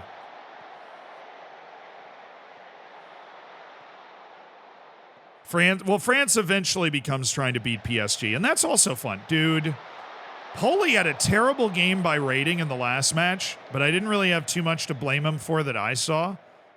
But he seems a little out of it right now. We need the roly-poly to figure it out. All right, halftime 2-0. I'm just going to praise the team. Plenty of pressure to go around in a title race. We don't want to add to it.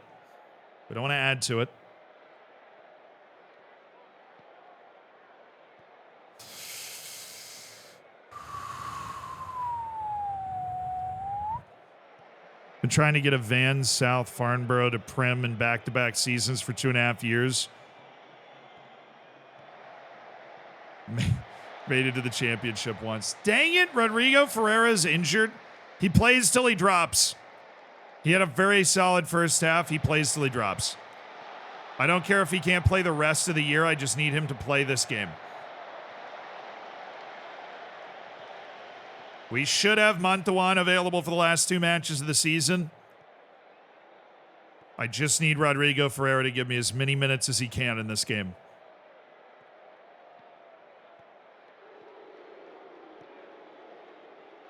Oh, don't get shake and baked like that. Nice, Rodrigo.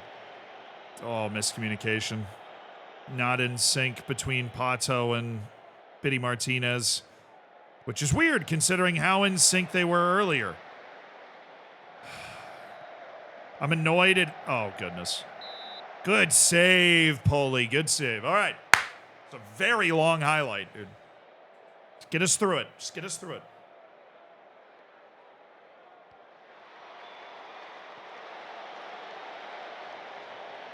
Hey, a team from Tahiti is 1 match away from entering the draw with PSG. So that's what I'm rooting for. That's in real life in the Coupe de France right now. That's what I'm rooting for. Oh, I was worried he was going to do something stupid, but instead it was Pity Martinez demonstrating his incredible ability to never be able to hang on to the ball when he receives it under pressure.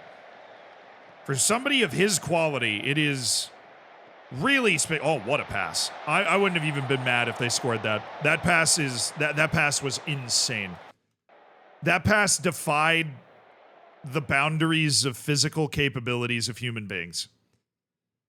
That was stupid. Goianiense is still drawing with Paysandu. We might have a huge opportunity here. Okay, Juan Manuel Ramos is dragging. Noel Atom is dragging, so we're going to get Rafa Forrester in there and pair him with David Luiz. I feel a little less threatened by their direct game. Thank you so much to Rodrigo Ferreira. I'll let Aguirre Gare take it from here. And Wesley Nata's only on a 6.7.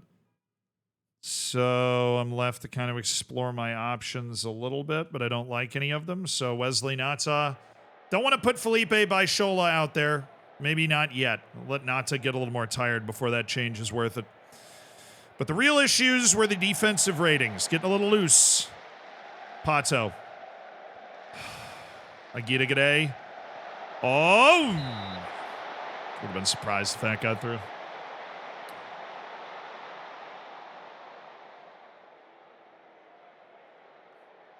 Team from Tahiti's in the French Cup tournament? Yeah. And teams from Reunion, Martinique, Guadeloupe, French Guiana, and New Caledonia. Every French territory is treated like a state in the country of France. There's like no minor outlying territory status like the UK has, for example, for, you know, people from Gibraltar or the Cayman Islands or whatever. So all of their regions that aren't in central France. Oh, let's go! Yes!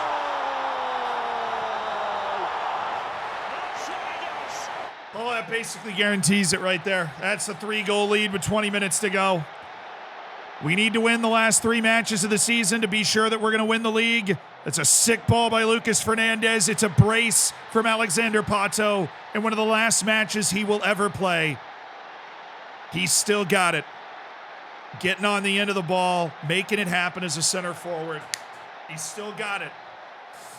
But yeah, if you win like qualifying in Tahiti, then you get put in the draw. And the FA is actually a very heartwarming part of football in France. The FA will pay for either the Tahitian team to travel to mainland France or the mainland French team to travel to Tahiti or New Caledonia or whatever. They pay for that travel. So there's no financial burden on the teams or anything. And they allow, the different territories of France to compete against each other in the Coupe de France. So if you manage in France, you could end up playing against one of the many teams that qualify out of those regions. It's cool. Very neat. Any inside gossip on Inter Miami after the player manager? Nah, dude. We're going to record it after any press conferences. Not trying to get involved in any of that. That decision was made. We'll record it after the press conference. Will I hire Pato as staff? What do you guys think? What do you guys think? I'm very happy with that win. 3-0. Get it done. Get it in the bag. Let's see what Goianiense got up to. Oh, they won, bro. They scored in the 94th. Oh. They scored in the 94th minute. And they keep the pressure on. Goiás is faded massively. They drew 1-1 on the road. We've got a 4-point advantage with 2 matches to go, which is great because I have the tiebreaker. I don't have the tiebreaker on Goianiense. Never mind. I don't have the tiebreaker on them either. They've also won more games than me for whatever reason. Good. Great. Love that. Wow, I'm on the wrong part of the keyboard. All right. There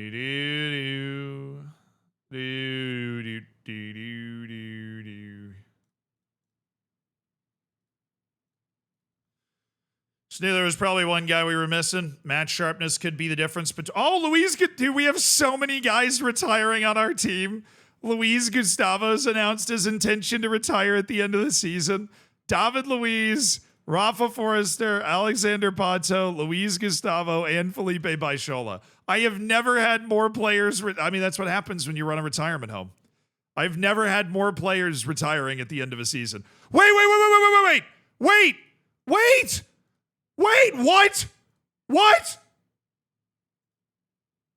What? No!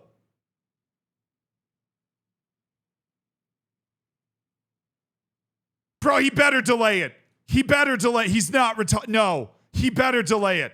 Sure, if my head of sports science retires, fine, I don't care.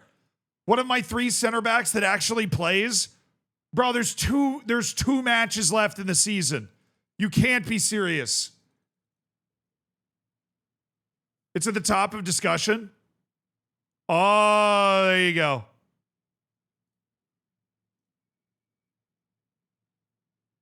Final decision in a couple of days. Bro, do not screw me with the semantics here.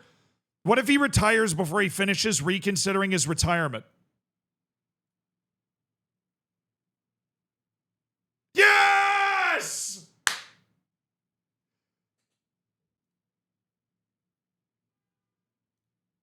Oh, wait. Oh, okay. So apparently he said he's decided to retire, but he's postponed his retirement. So I think there's actually a thing built into the game where if we're still in a competition, he will postpone his retirement to the end of that competition. Okay. I think that means he would have postponed anyways, because we're getting a separate message that he is going to retire, but that he's moved his retirement date back to December 1st right there. So he is going to officially retire on December 1st. Our head of sports science, is he going to delay his retirement as well? Is that how this, is that just, yeah. Okay, that's how this works. That's how this works. Mbappe wins best player in the world with number 2, Bukayo Saka checking in. Saliba, Martinelli, Verts, De Ligt. Sterling's at 38. We love to see it. Yeshua Kimmich's at 22 playing for Al Ahly. All right. Goalkeeper Diogo Costa's at 25. That's kind of nuts. That's kind of insane. Bless me. Leo's at 18, still crushing. Leo. Okay, so Glayson's back. Month one's on 1 to 2 days. Jaegerhaus is like, yeah, I'll stick around to the end of the season. Dude, more international duty. Please tell me they're at least back for the end of the last match of the year. No Joe Cox or Issa Kalon is what that means. No Joe Cox or Issa Kalon is international duty for us. Not great. They are back for Goianiense, so they're just going to miss the second to last match, which is at home against Remo. Bro, I'm a little thin at forward already. Gaston, please. It looked like a minor injury, so we're going to leave it, and he should be able to play through it anyways, but Gaston. Please, Gaston. No team meeting. We could win the league today. If we win and Goianiense does not win, we would be 4 points ahead or 6 points ahead, depending on whether they draw or lose. But obviously, if we win, even if we win and they win, then it comes down to the final match of the season, and we have just an epic showdown, which is going to be really fun for the neutral, super not fun for me. I mean, it's what you play for. Those magic moments where heroes are made, right? And that's the situation we'd be in. Wait, who's on international duty? Ruben Arauz. Oh, Issa Kalon's still here. I have no idea who Ruben Arauz is. It might be the youth player that I have from Bolivia. That might be his name. Luan, you're starting. We're going to start Luan. Where's Montawan is back. He is ready to go. Let's go, baby. Joe Cox is not. Let's not go. Let's bring up, where's my other center back? Lucas Maya. All right, Diego Lopez is getting back into the starting lineup. We survived a game without him. We do have some yellow card concerns. Juan Manuel Ramos is part of that. Fede Bravo, Pity Martinez is part of that. So Pity Martinez, Luan Silva, Alexander Pato, and Fede Bravo. If we take a comfortable lead, we want to get those 4 guys off the field so they don't pick up a yellow card because they would be suspended for the final match of the season. That is how that works. And that would be very unfortunate. All right, Gleason is on the bench. Gleason is on the bench. So we have Gleason available, even though Lucas Fernandez is going to get the start right now. He's been putting his shift in over there. Okay, how are we feeling about the reserve stuff now? El Proti, Mantuan, and Luan Silva are picked. So they're not going to need the reserve match tomorrow. I'm not an expert, but I am. Surprise. Didn't expect that, did you?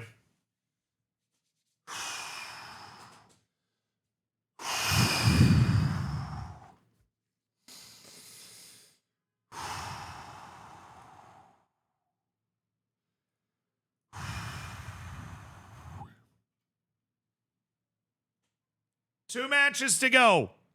We have a 1-point lead in the league. This would be the biggest trophy this club has literally ever won. Oh, their aerial defense is not good. Set pieces could be real open here. Yeah, I'm checking, positions where you're going to find... he's decent. He's decent sized. Okay. I think Noel Atom's going to get some openings on set pieces today. I think he's going to get some openings.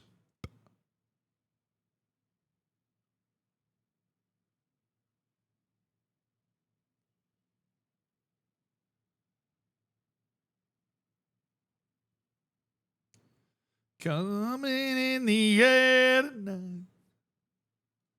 Oh, Lord.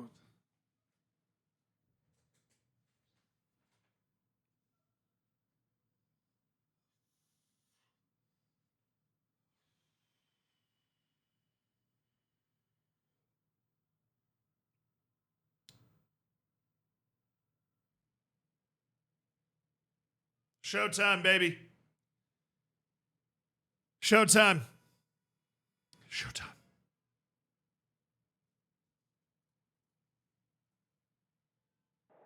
Two wins. 2 wins from the silverware. We hope we never have a shot at this title again, so this is our chance right here. This is our chance right here. We won the 3rd division. I want to win the 2nd division the next year. That's just sick.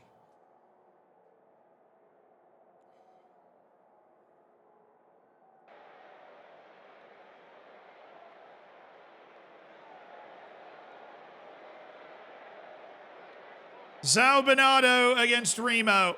The club that had only spent a couple of years in the 3rd division, in its first year in the 2nd division, has guaranteed promotion into the top flight of Brazilian football, and is trying to hold off a miraculous charge from Atlético Goianiense, who have been on an absolute tear with 7 consecutive wins. It's a rocking house here for Sao Bernardo. A few seasons ago, they could hardly get anyone into the stands. Now they have a chance to celebrate what would be a final home victory of the season before a potentially decisive road trip against Goianiense.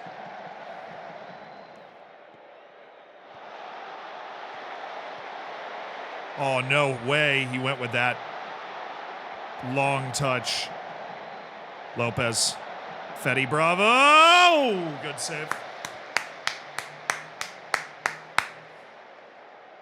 Good save. It's a good shot. All right, I told you, he's open.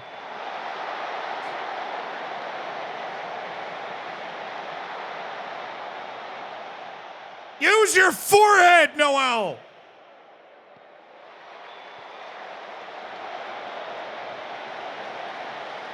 Fernandez. Fernandez!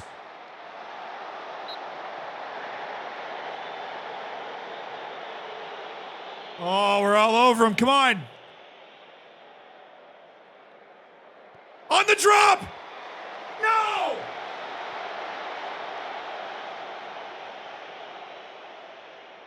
That was our chance!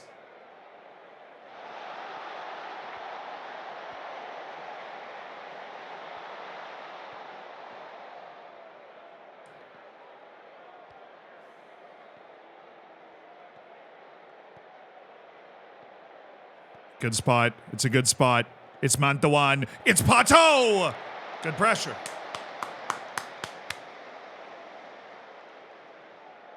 Bro, look at the guy guarding Atom. Look at the guy checking Atom right now. Come on.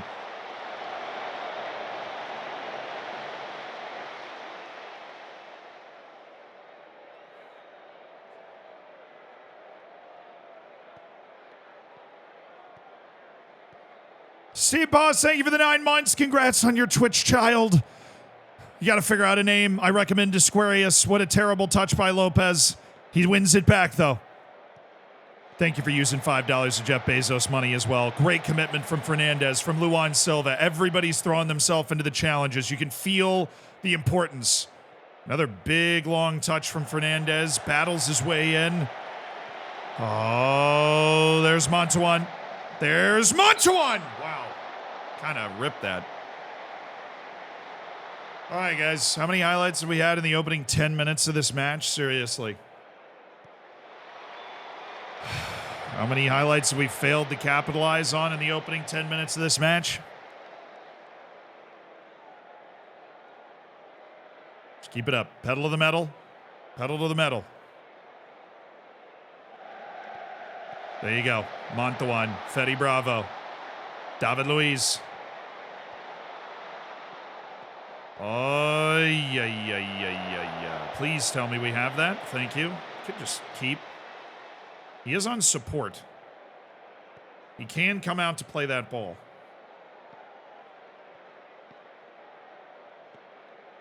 All right, classic triangle to get the ball to Luan Silva. Work in the channel. Oh, wow. Dude, Mantawan strapped a rocket to his shoes. What's the game speed on? 1 over normal. Feels the most natural to me.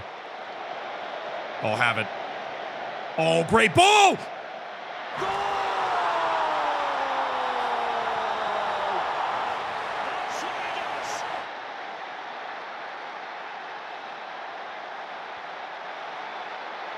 absolutely sauced that ball up to Luan Silva.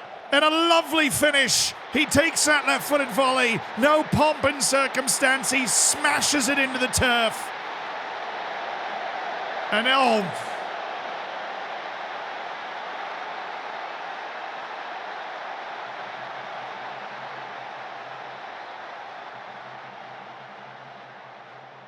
Great.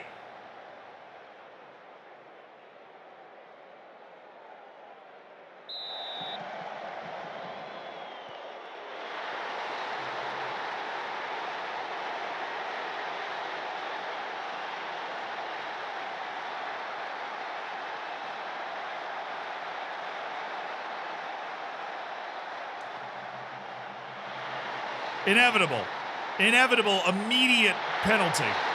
First shot of the game. Crowd's trying to will us back into it. Pity Martinez. Come on, boys. Believe. Keep that belief.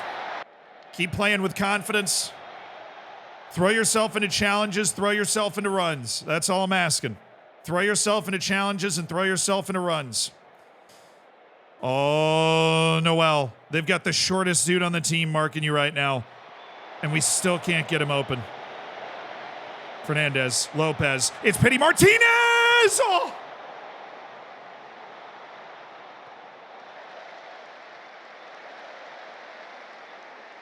That's 2 posts. Artur Enrique. Noel Atom, love the movement there. Opened the defense up. Now get it back to Atom. There you go. He's got a couple of open passing options here. He can get this ball out wide as well. We got 2 guys stacked.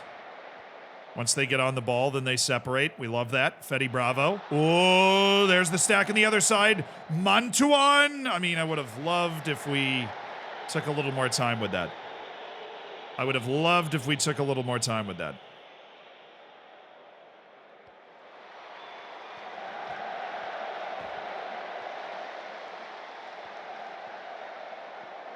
Bro, that's 3 posts. We've hit the post 3 times.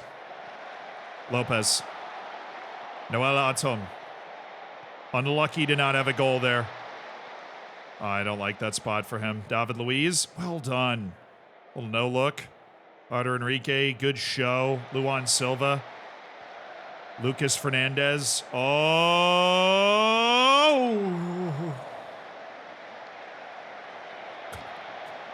Come on! Oh, this is a tough team talk, bro. What do you tell this team? We've hit the post 3 times. We've been all over them. What do you tell this team, chat? What do you tell them? What do you tell them?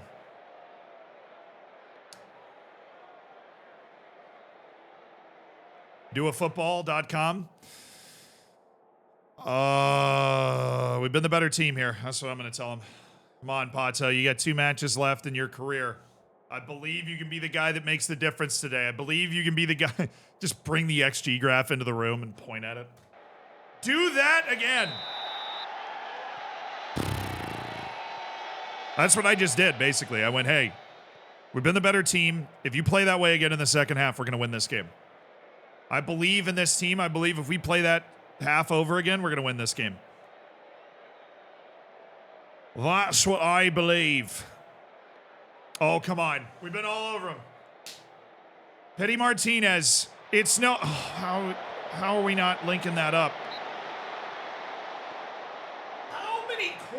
How many corners have we had? With this incredibly tall, explosive youngster getting marked by a dude who barely is legal to drive because of height. How many corners?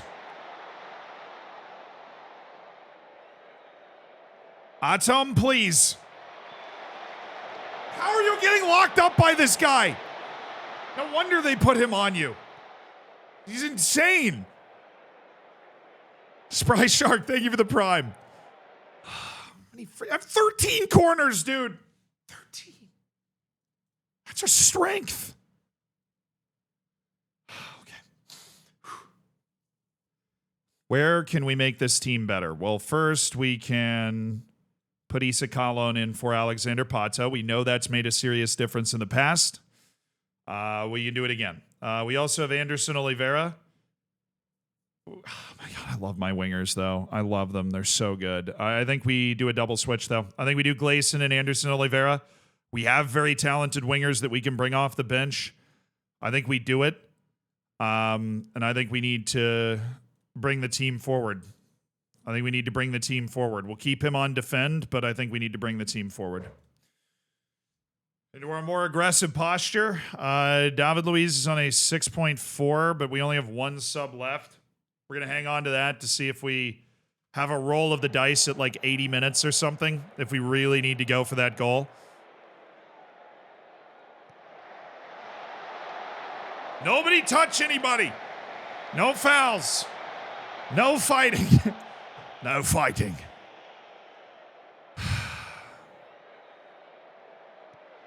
Not the type of highlight I want.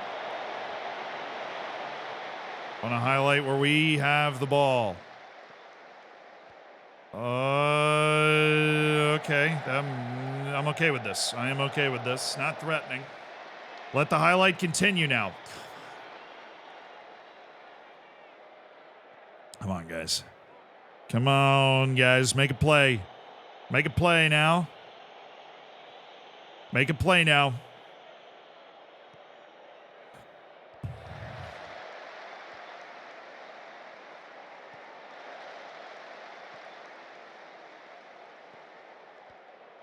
Let's go. Gleason. First appearance since the injury. Here he is again. Gleason! Oh!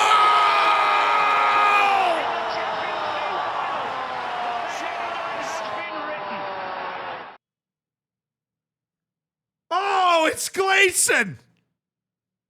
The dude has zero match sharpness. He's been out for nearly 2 months, and he comes back and he picks up where he left off with a fabulous finish in his first look at goal. That is spectacular from Gleason. Really, really spectacular stuff. And what a difference. And that's it right there. That's the faith. That's it right there. That's the faith and the quality of our second line of wingers. That's the faith. We had the faith. Oliveira and Gleason were like these dudes. What a play. From interception to back of the net. Little 1-2. Let's go. One touch to set it up. Strikes that perfectly. A classic Gleason goal to put Zal Bernardo in the lead. The weight of the world on their shoulders. Come on, boys.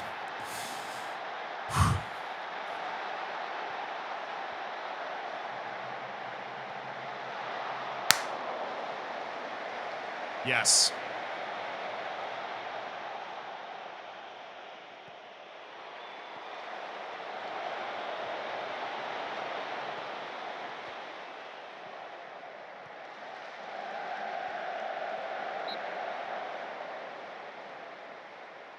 I'm not okay. I am not okay. I'm not okay. I am not okay. Sub. Sub. I need a new fullback. Ramos, get in, and I want you in for this set piece because you're way taller.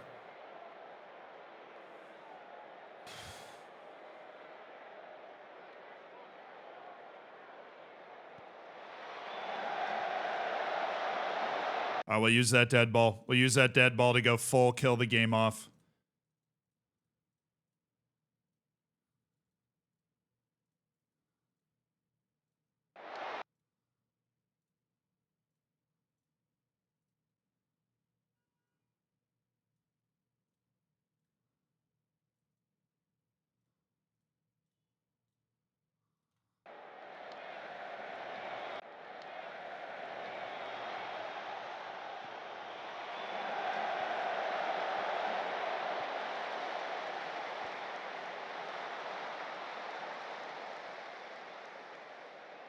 That's it.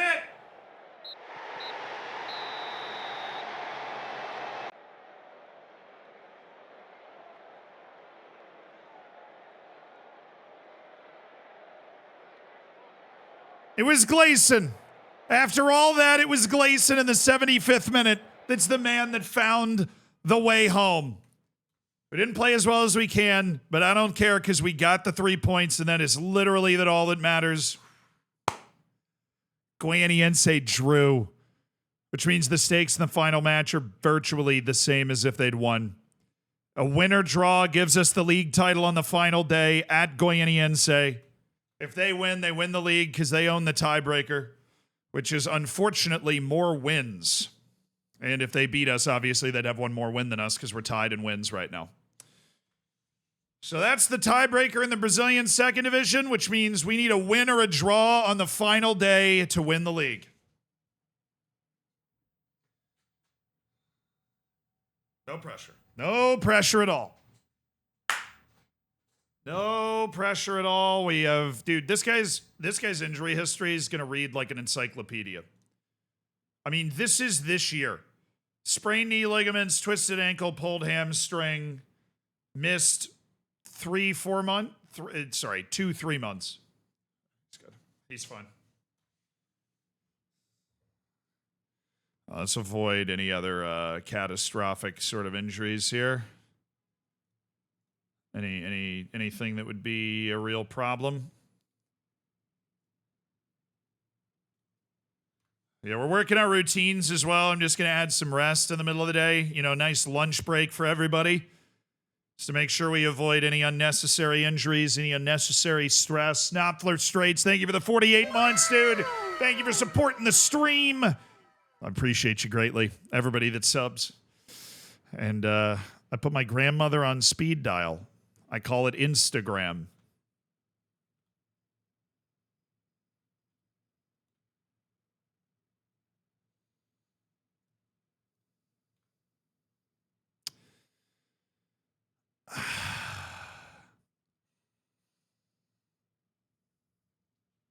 Dude, 48 months, that's true. That's 4 years. That's pretty insane.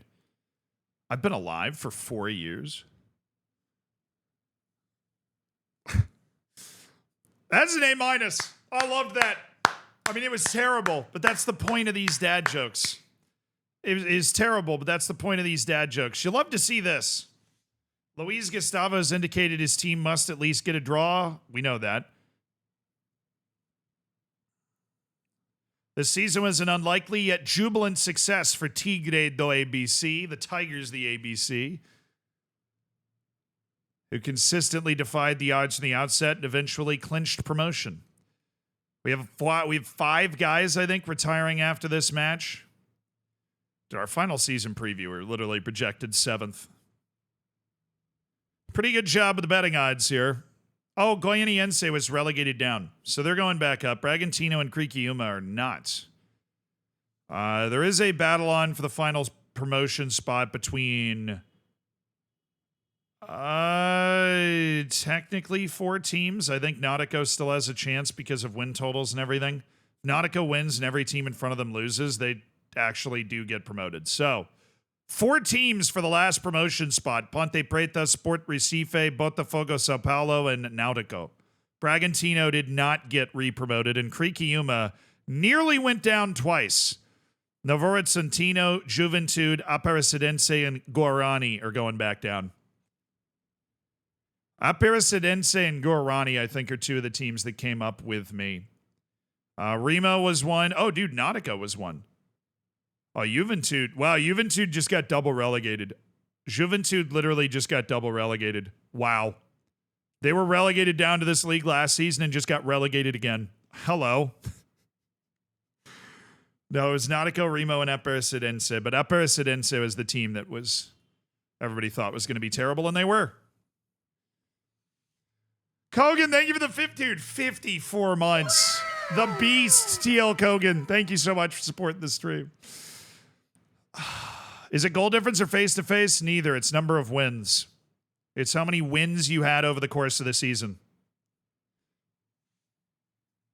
Bro, don't look now, but guess who's top of the league for average rating? No one gets ratings like Gaston, scores the goals like Gaston, heads the balls like Gaston.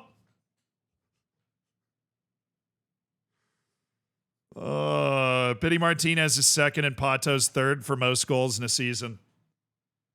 And Pity Martinez is second in goals and assists. He better be player of the year. That's a pretty insane season. Third for ratings, second in goals, second in assists. Dude, he's never had a season like this in his career.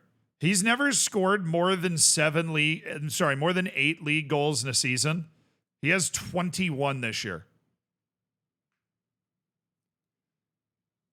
Granted, that's across the state league and the but whatever. My, what a guy, that Gaston. Yeah, but I'm stalling. Let's get to the match. No team talk. Actually, screw it.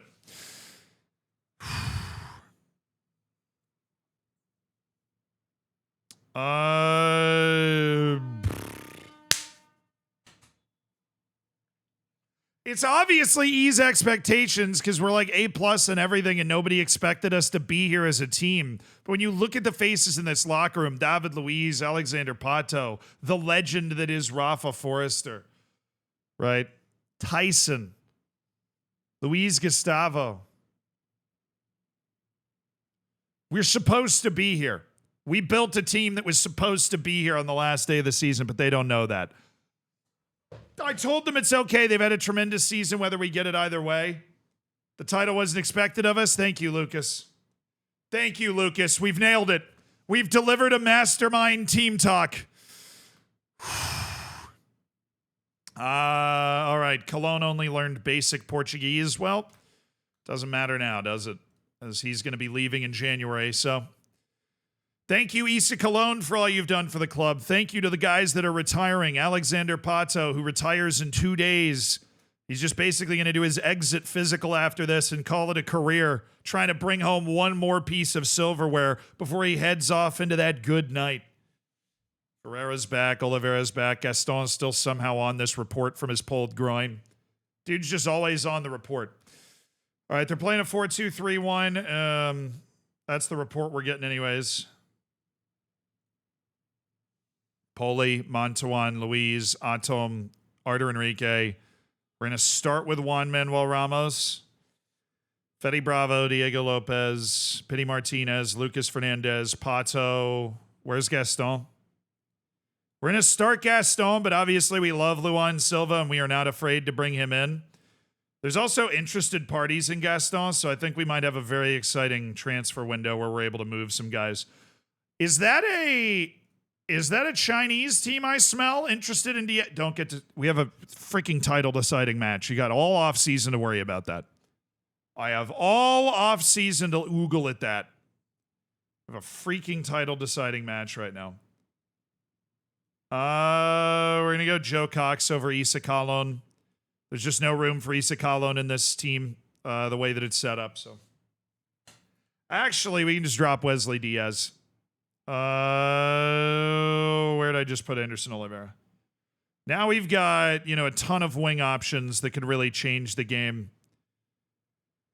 I think that's more important than Wesley Diaz.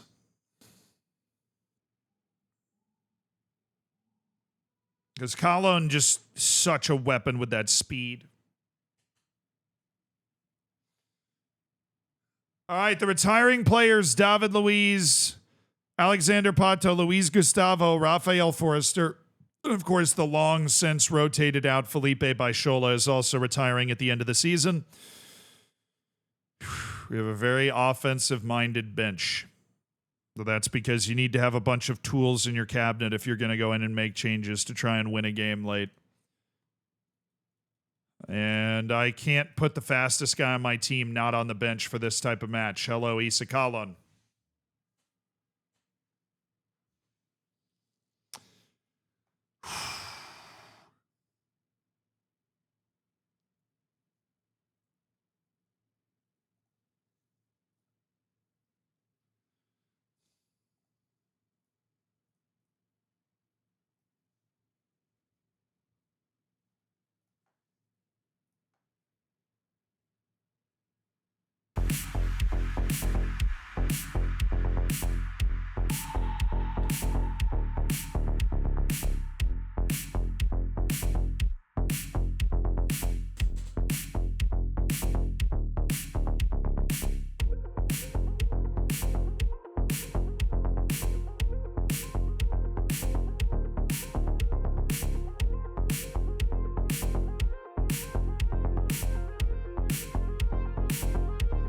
All season down to a game.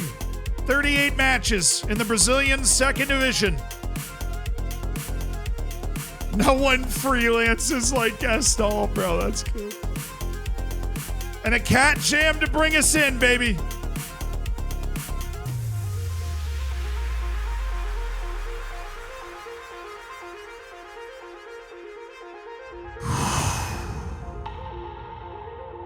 Team's ready.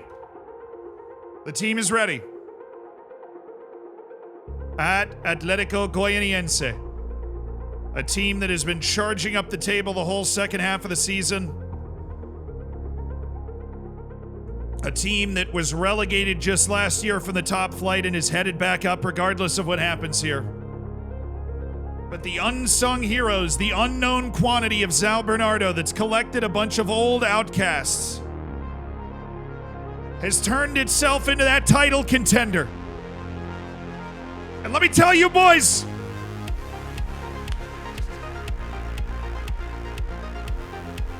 I love every one of you out there today. Some of you might be 38, some of you might be 20, and I'm just talking about my center backs. I don't care where you played, I don't care who you are. This is the biggest match of your life. It's the one right now. There's one thing they can never take away, and there's one thing they can never argue with. And it's a trophy, boys. Now go get it. Go get it. Go get it. It's a trophy. Go get it. Nobody can ever argue with that silverware.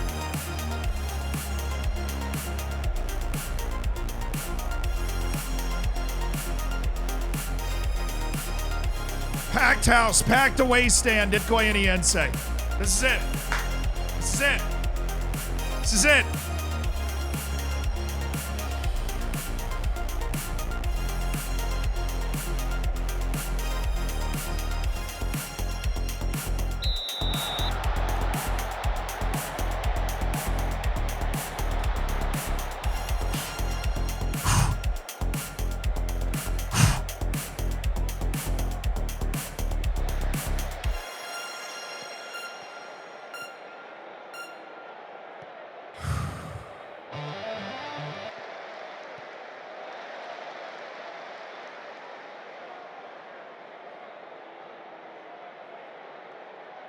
Remember, a draw is, oh yeah.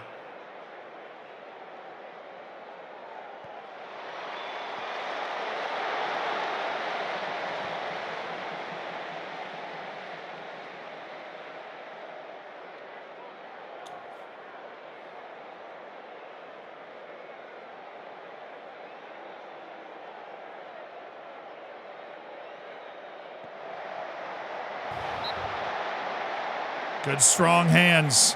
Good strong hands. Good strong hands. Oh, the energy. We're right in front of our own fans here. Get there. Battle. Get to the freaking ball. Okay, on that.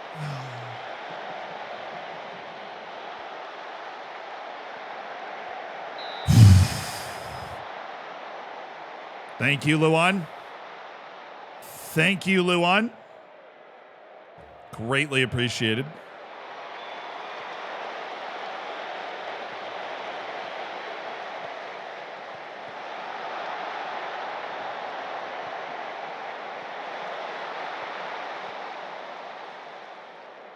No! No! No! Absolutely not. That was ball first. That was ball first. Flop. Floposaurus Rex. Lived in the Triassic. Let's go! Let's go!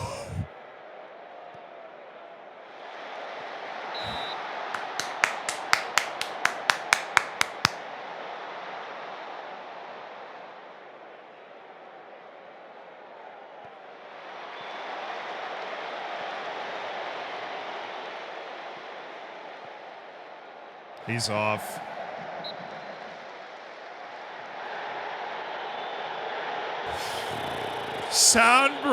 São Bernardo. Hey, as long as we get the job done, I do not care how. You can't care how. Oh, Pity Martinez took a bit of a knock. Pity Martinez. What was that? What are you trying to do, Diego? Just trying to kick somebody out? Can't be getting sent off now.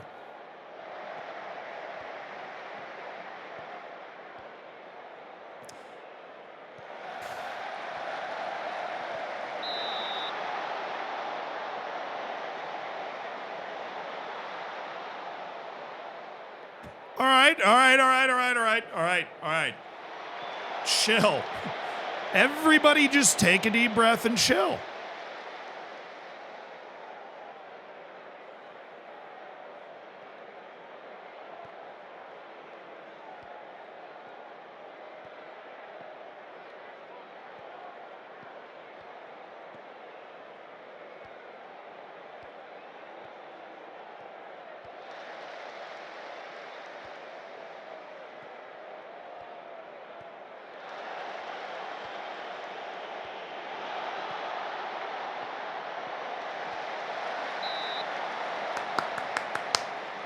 Good recovery, good save. Good recovery, good save.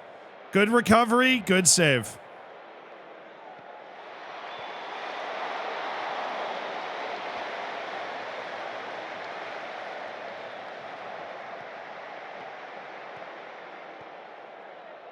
One more. Get it to Diego Lopez, man. Oh, that's a ball. That's a ball. That's not... Oh. Freaking Ronaldo in goal. Freaking Ronaldo.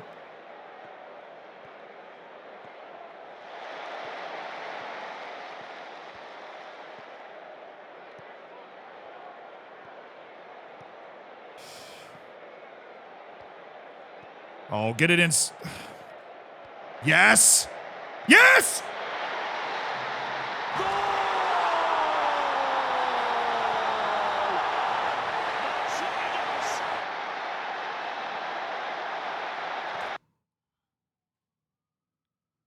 Nobody scores league-winning goals like Gaston. No era penal, era gol. Era gol. No era penal, gol. That's why Gaston's always been the GOAT. Top-tier Disney character.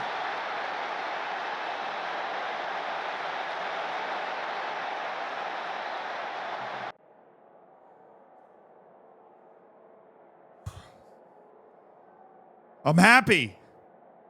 Yes. No nerves at all because I'm happy. Okay, second half. Here we go.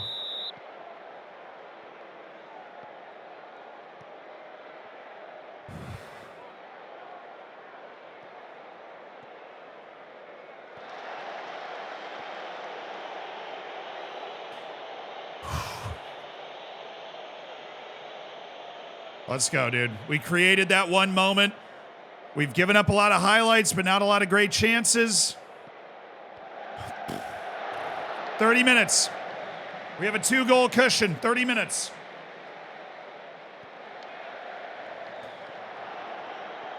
Alexander Pato's final match.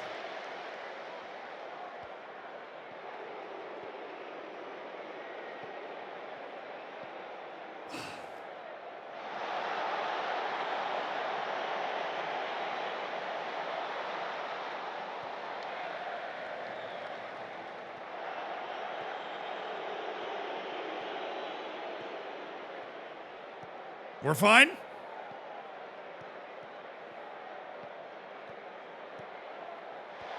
David Luiz in his final match.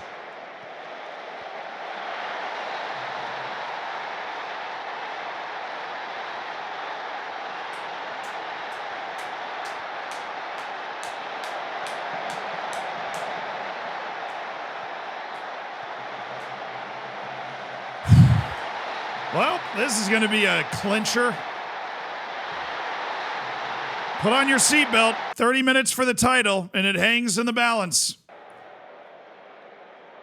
Subs. Hey, look at me. Subs. We got guys that can come in and make a difference. Pity Martinez, you've had an amazing season. I'm going to get you off for Oliveira. No, I'm going to get you off for Gleason. We're going to go Gleason and Tyson. Tyson's going to be an inside forward, just so he's naturally leaning into his skill set a little bit more. Pato is off for Joe Cox. Alexander Pato's career ends being subbed out for Cox. We'll have time to honor him later, but we got to make the decisions that give us the best chance to win here.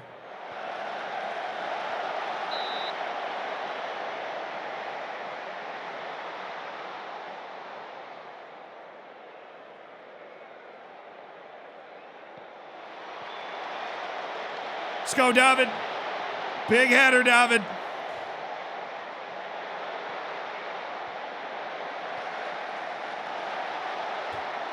Luan Poli's doing his job today. Luan Poli's doing his freaking job today.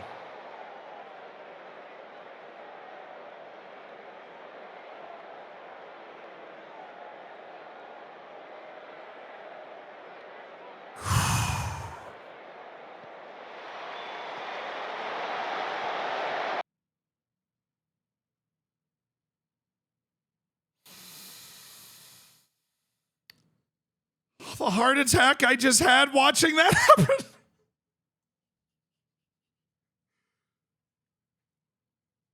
Give me Luis Gustavo. We need a steady hand in there. Luis Gustavo in for Fetty Bravo, who's had an excellent season. We need a steady hand. Get it out. Get it out. Yes, David Luiz. Yes, David Luiz. Get Gustavo in. We need that experience now. We need that intelligence and experience. Last 13 minutes. That's what we need. All right, we got to 80. I'm going to do that. I'm not going to do anything crazy yet to kill this game off yet. I don't want to invite too much pressure. There's too much time left. We're going to stay aggressive. We're going to stay further up the field. No, I want you to play it short. Just kidding. I love Joe Cox.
I'm going to take Gleason out and put in Issa Kalon. He doesn't really have it today, and we need somebody that has it. It's okay that he doesn't have it, but we need somebody that has it.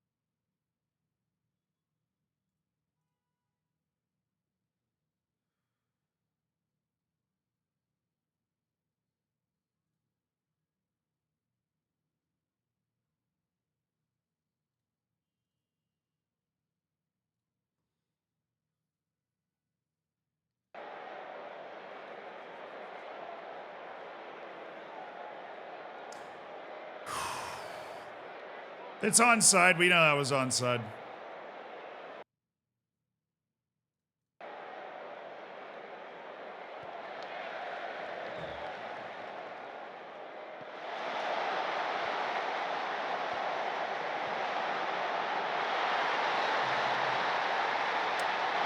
Noel Atsum went with the wrong guy.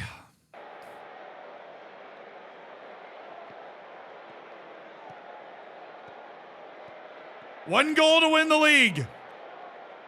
Give me my Aguero right now.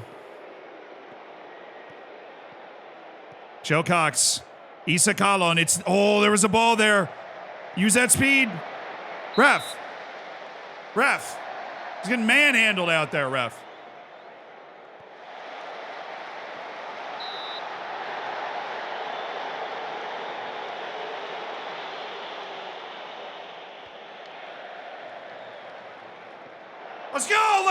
Let's go, yes! Go! Play him back. Oh. Nice, Luis Gustavo. Oh, it's a dime. Oh, it's there! Issa Kalon!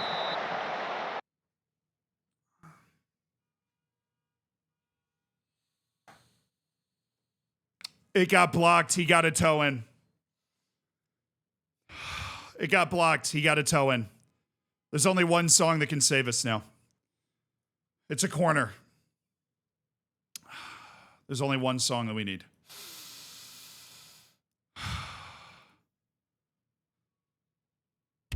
Again.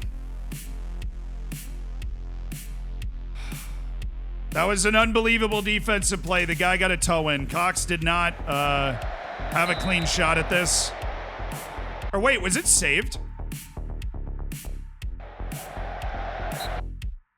Yes. Unbelievable. Cox did get to it. He tried to tip it near post and Ronaldo just...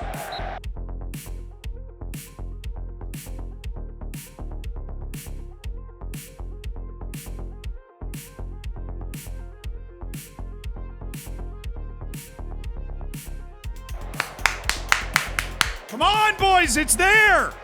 It's there! Where is he? Where's Atom?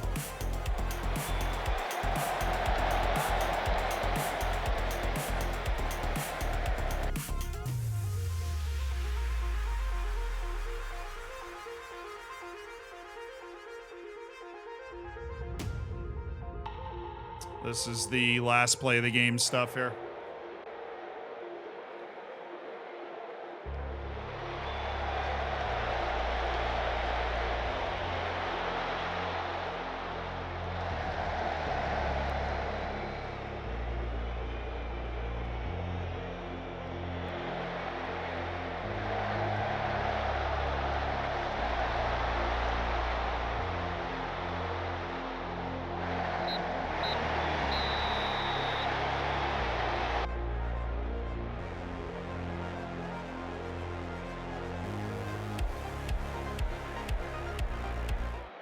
We don't deserve it.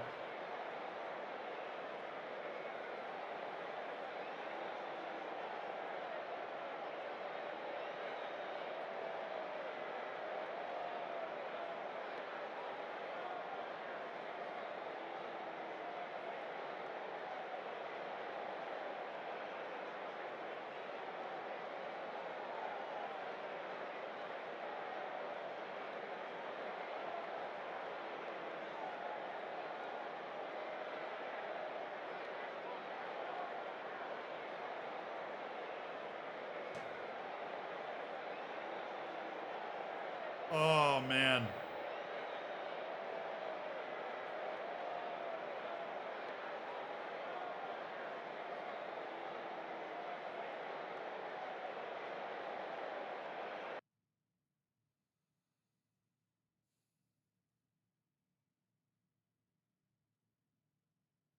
Oh, that hurts.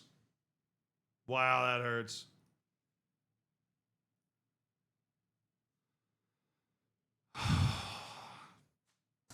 Oh, my goodness.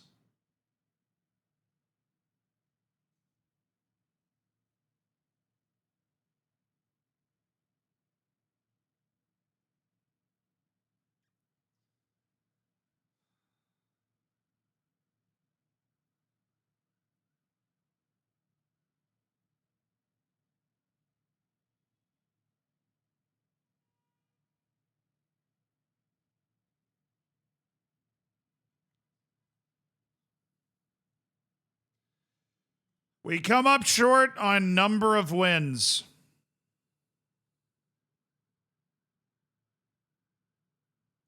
The tiebreaker instead of goal difference is Number of wins.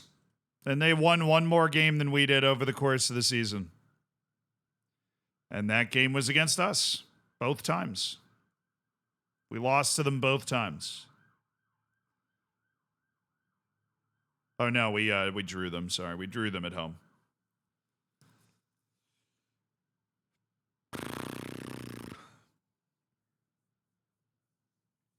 Wow, that sucks. You know the worst part about that? The worst part about that is we have no chance to avenge that. We're never going to be in this position again. We're never going to have the chance to win the second division again. As long as we stay up. We just blew it. We had it on the, where run-in was not particularly inspiring. Couple of draws, and then obviously the loss.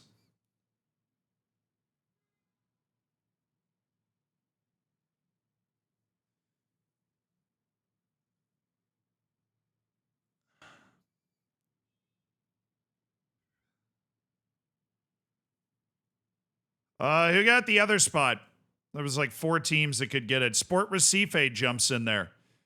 They're the only team out of the 4 that actually won their match, and they've been promoted. So they were in the title race earlier in the season, then they collapsed, and they've rebounded to grab the last spot. Well, we've done, our expectation was to avoid relegation. We've gotten promoted, and we should have won the title, but we didn't. We let it go. Yeah, just get relegated so we can win it. Our state league performance qualified us for the Copa do Brasil. There's huge things coming next year, but it's going to be a very different team. We've got a lot of guys retiring. David Luiz, Alexander Pato, Rafa Forrester, Luis Gustavo, Felipe Baixola, 5 guys retiring. And, wow. You don't win them all, I guess. And we won head coach of the year and everything, but we didn't get the one trophy we really, really win it. The whole season, even at the beginning when we were, it was the whole don't get relegated thing. And I was like, hey. Oh, who made team of the year? Diego Lopez. Oh, Moez Hassan made team of the year. Freaking transferred that guy away during the window. Juan Manuel Ramos and Gaston Pereiro also made it to the team of the year, so good on them. Surprised Juan Manuel Ramos made it. Yeah, we're going to have a lot of firepower to reload this team because it's going to be our first year in the top division. We got a lot of wage room, so hopefully we can get some even bigger free agents, but an empty feeling leaving that season without a title. It was us and Goiás the whole year dancing around the top of the league, and Goianiense was always lurking, and they went on an incredible run. They went on an incredible run. They've given Gaston signing of the season. Obviously, the board's very happy with us, and yeah, it was these 3 losses right here, this inexplicable run that really did cost us. That closed the distance enough. We scored 1 goal in 3 matches. We scored no goals in 3 straight matches. We had no idea what was going on. And then we went down 2-0 to Creekyuma and turned it around, and then we drew CRB. That was a weird time. But Goiás was struggling too, so we thought we were fine, and then it was Goianiense that showed up. Goal of the season was Cheche. Oh my goodness. I forgot, this was in January. This is a guy that left the club, I'm pretty sure, in January. But he scored the goal of the season in the state league. Yeah, that'll do. My goodness, that'll do. What a goal. I hope he's doing well. I hope Cheche's doing well. We sent him to Charlotte to play in MLS. He's played 17 matches. Doing just fine. So. Oh, man. Alexander Pato. We're sorry we couldn't get him a trophy.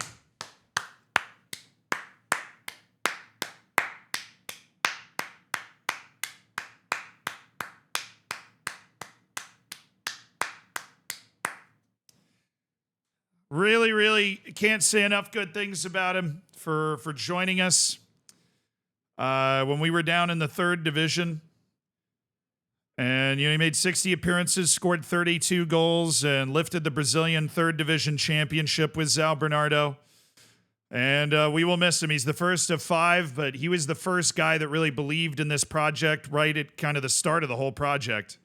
And he he came down to us in the 3rd division and said, you know what, I'm interested in just playing a lot of matches. And I was like, bro, we will play you in as many matches as we can. And he was like, sick. And he stayed mostly healthy. And all right, squad will be back March 2nd. That's for league play. We have the whole state league thing we're going to have to deal with. So first we have our club vision meeting. Looks like we've added make the most of set pieces and play entertaining ball. I'm going to try and remove both of those. Minimum 2-year contracts for first team players is a little annoying. Okay, they want to make the most of set pieces. Okay, that's fine. What do we want to achieve next season? Fight bravely against relegation, I'd imagine. Season A aims.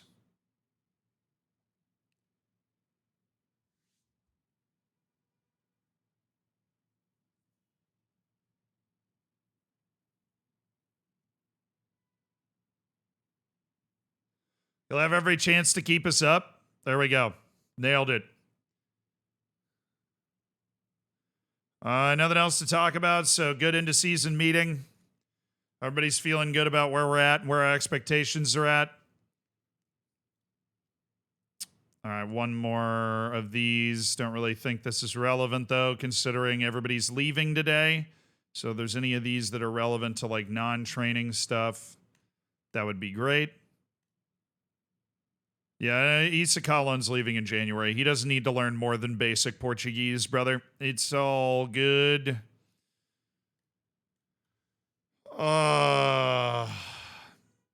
Sponsorship money was the same. Competition prize money actually went down a lot because we didn't win a league. But we did get a lot more broadcast revenue. We doubled our corporate and hospitality, but it's only 30,000. And we're now a 3-star club, which is also good. Club Awards Player of the Season, Gaston Pereiro.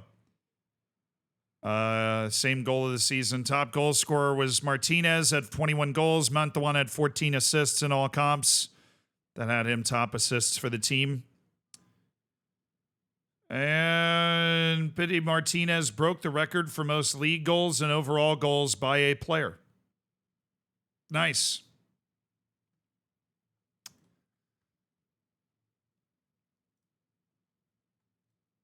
All right, we're all ready for the off season. Retirements are gonna hit. Our facilities have been downgraded. Well, that sucks. What the hell, man?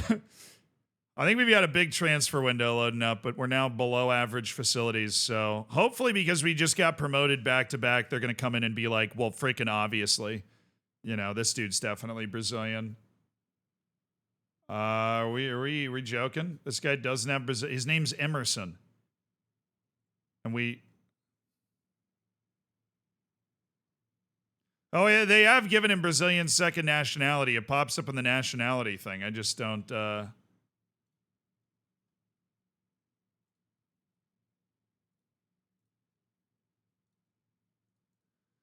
Okay, scouting finished. Adrian Colombino. We are not interested in that guy anymore. Our physio, Giba, has retired, and our head of sports science, Jaeger Haas. See you later. Yeah, below average. Oh, sorry. All right, give me a physio. And then a head of sports science in that order. Oh, sweet. Do we have a 20? Yes, we do. Now that we're top flight, everybody loves me. Now that we're a top flight team, everybody loves me. It's hard to be so popular. Are you kidding? Really? Bro, you're getting paid poverty wages. I'm offering to pay you like actual wages. And you're like, I really can't do it unless I'm the guy.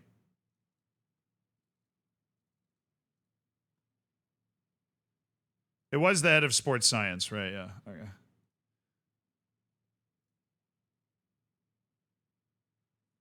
Are we serious? 13? There we go.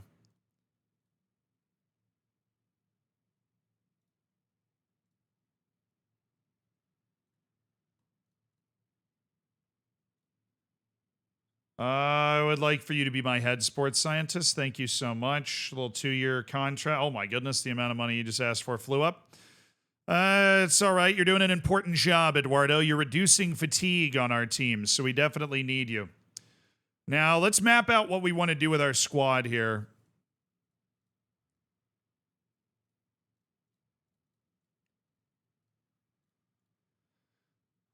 We've got some high earners, Noah Latom, Lucas Fernandez, and Pity Martinez that are obviously like the spine of the team. But who's drawing interest? Diego Lopez drawing serious interest from... it'd be difficult finding a suitable club for my client. Yeah, well, Kyoto... we're talking Japan here? Unwilling to make an offer while the window is closed. Well, if we can get Issa Kalon and Diego Lopez on the move to East Asia for big money, $2 million a piece, that would really open things up for us in the window. I think we got to also be open to moving Gaston Pereiro if we get a reasonable offer for him. He is obviously somebody that is getting old, going into the last year of his contract. That could complicate things. David Luiz retiring, right? Wow, the retiring guys are going to free up a decent amount of wage, actually. John Cardona, we're also going to instantly hire an intermediary, which apparently isn't going to work. So we'll try to just explore those options ourselves, and we'll kickstart the transfer window here, the day after we've just had a heartbreaker. Bro, there's no playoff. There's no playoff. There is no playoff. Gerald Taquara. Hey, that's an interesting guy for somebody to be bringing me. Wait, who's this? Thiago's future? Yeah, I mean, I guess he kind of has a future. Don't ask for anything, though. 375 is the highest I can go. Okay, there you go. Youth candidate trials set to expire.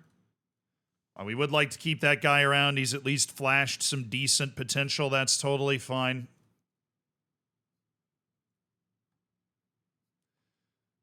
All right, man. All right. All right.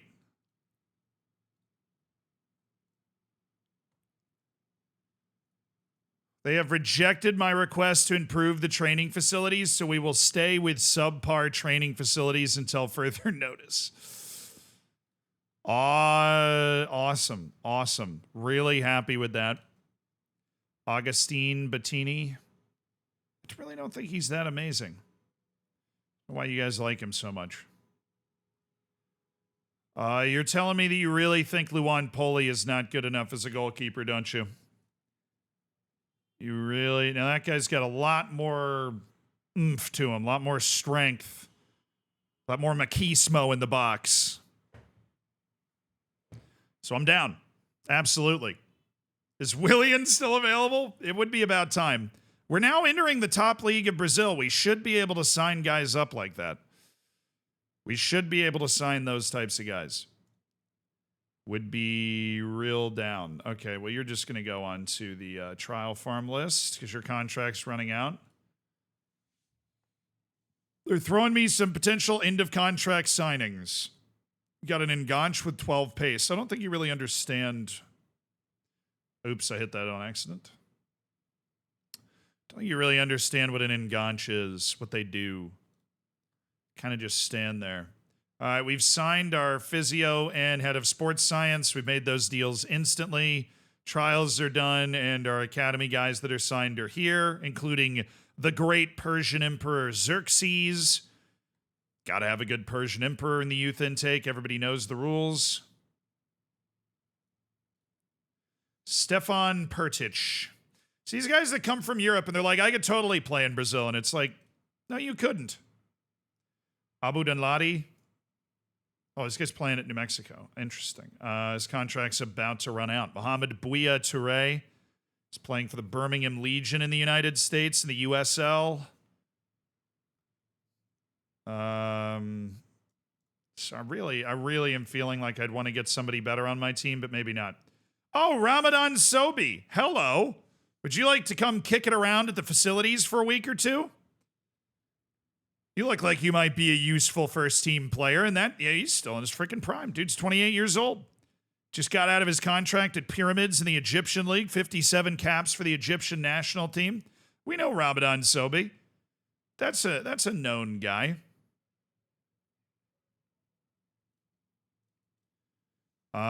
Nicolas Di Martini. Not old enough? True.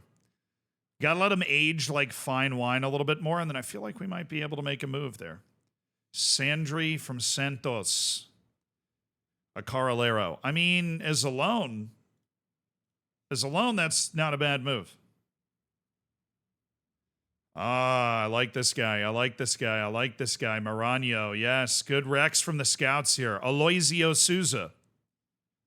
This guy's contract's going for another year. Not really interested in that. Brian Rivero's contract's about to end.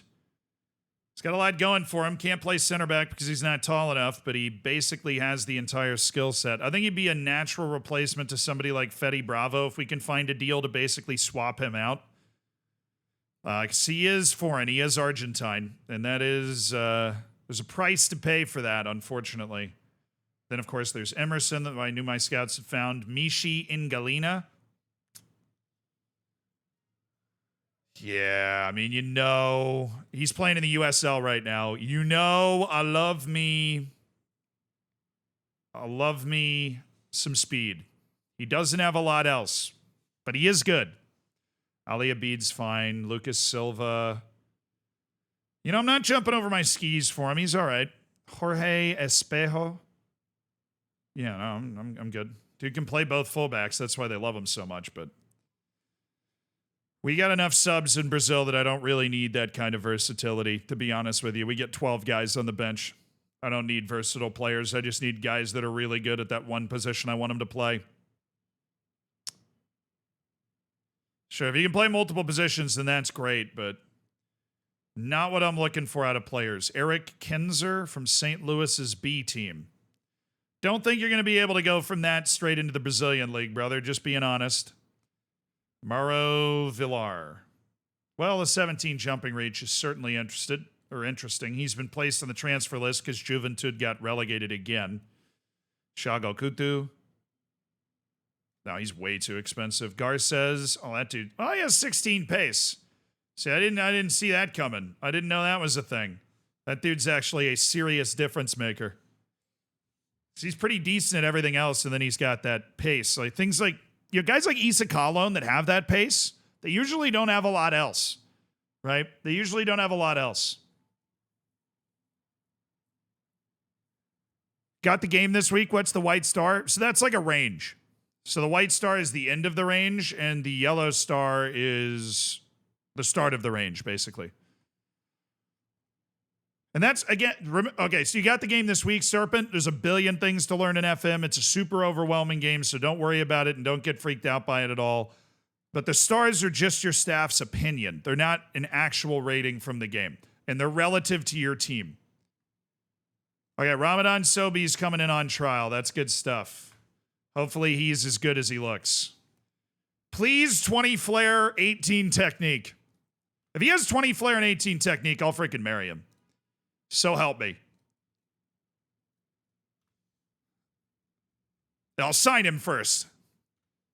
Are we going to lose Luan Silva? He's got 5 weeks left on his contract. Yeah, I should probably do something about that.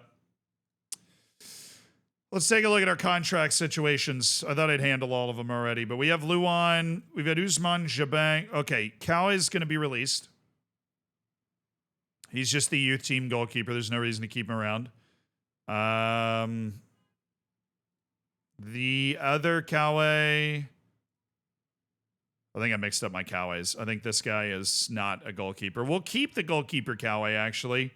Usman Jabang, who is a subscriber to the channel. He did end up playing a couple matches for us this season, but because he's a foreign player, we are unfortunately, you know what? We'll see if he stays month to month. He's not costing a lot of money. We have already set Matias Aguirre for release. Then there's Wesley Nada and Luan Silva. David Luiz and Felipe Baixola are retiring. And we have 3 guys on a month-to-month, including Vitor Ricardo, who we are going to release after this season. He is not going to come with us to the top flight. The other month-to-month guys are midfielder Joninha, who we are going to release in a free, and Diogo, who we are going to release. We're gonna set for release because he just needs to be set for release at the end of his contract. Again, by Shola and Luiz, fine, and then the decisions to be made are on Luan Silva and Nata. Now, I would like to keep Luan Silva, but I think he's getting a little ridiculous with his playing time requests. Regular starters, fine. That is a serious pay rise. Relegation release clause is 500,000. I'm going to put it at 400,000. That's how we're going to be able to keep these guys. And domestic release clause. Sorry, foreign release. Oh, he has his foreign release clause at 3. Then I'll put the domestic release clause at 5. Come on, I gave you a really good release clause and the relegation clause. There you go, Luan. Pen to paper on the contract, brother. Pen to paper. Wesley Nata is a very capable midfielder. He does not want a lot of playing time. I am hopeful that he will be okay taking impact sub again. It's a lot of money. That's a lot of money. There's definitely a very big... yeah. Oh, he wants an extension as well. A 10-game extension. Okay, I'm thinking... Oh, that's domestic club release clause. Oh, goodness. Yeah, we'll do that at $1 million. We'll do his relegation release clause at 100,000. I can do 110. Okay, he's cool with that. I could have gone lower. We'll keep both those guys on the team. We want to keep some of the core of the team together, especially considering we might be selling our star midfielder Diego Lopez because there's interest from China. We don't want to lose the guy that was backing him up most of the season. That would be poor business for transfer offers. Give me something good. So Vito Ricardo, hey, I think this guy deserves an ovation. He gave us 2 years of surprisingly good performances. He won the title with us in the 3rd division. Played 37 matches for the team. He gave us surprisingly good performances. And we appreciate, we had him on a month-to-month so we could release him anytime if we got somebody we liked better and we just didn't get that person. Oh, look at this. Gaston Pereiro has received 2 offers. Kyoto, oh my goodness. Oh, we got all of them. We got all of them, dude. I got a $2 million offer for Issa Kahlo, and the only thing we didn't get was Cardona. Bro, the only thing we didn't get was Cardona.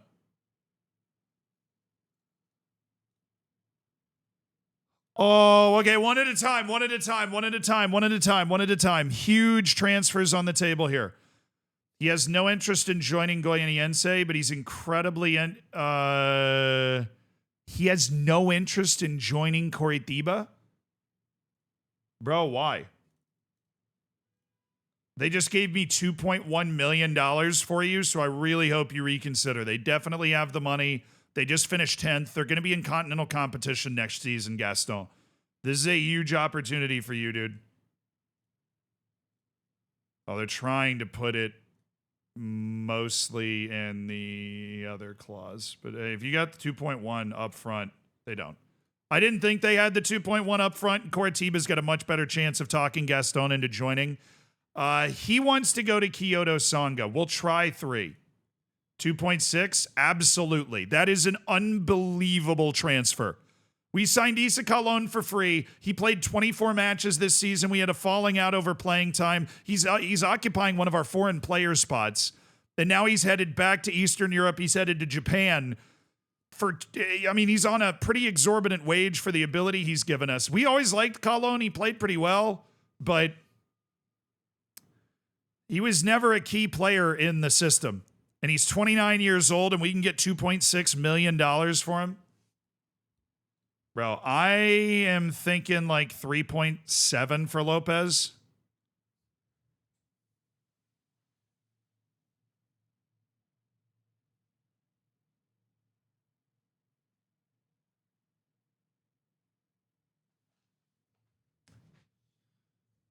I mean, these are like older guys on big wages that we're able to just ship out for an amount of money that will keep our club very financially healthy. Give me that.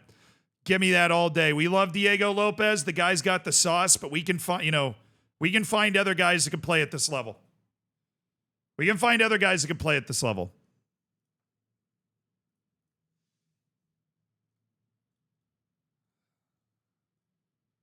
We can find other guys. So we know Colon and Lopez are both interested in those deals. We don't expect anybody else to come in with an offer for Colon, but we will offer him out for $3 million.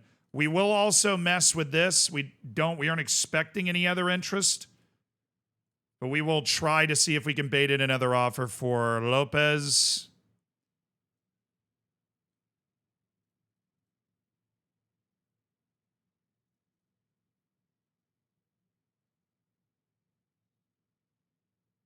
We're going to offer out Gaston Pereiro for the foreign release clause of $2 million. And Tenerife matched it instantly. And I'm guessing he's interested in that move. It actually won't tell me. It doesn't tell me. Goianiense have offered the 2. Honestly, it's a difference of 100,000, so I'll let him negotiate with all 3 and decide where he wants to go. But we need the money. Oh, my goodness.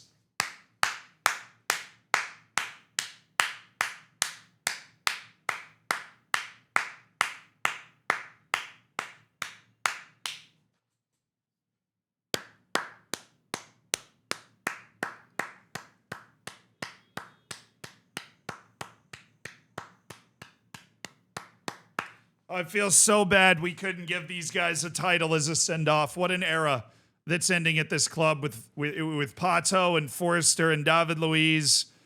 What a legend. I mean, this guy scored some incredible goals. He captained our team for a while.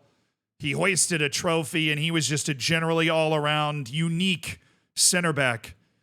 Somebody that was really unique in the game, and he will be missed. I think his part of maybe a way to honor his memory, if we might be able to go find the match where he scored multiple goals. This was our introduction to Rafa Forrester. This 30th minute goal in the State League in our opening season, we had this all-around skilled left back. We didn't know what to expect. And then all of a sudden, we had a center back doing that. We had a center back doing that, and it was not the last time. It was certainly not the last time that he would deliver a magic moment like that. Special player. A special player.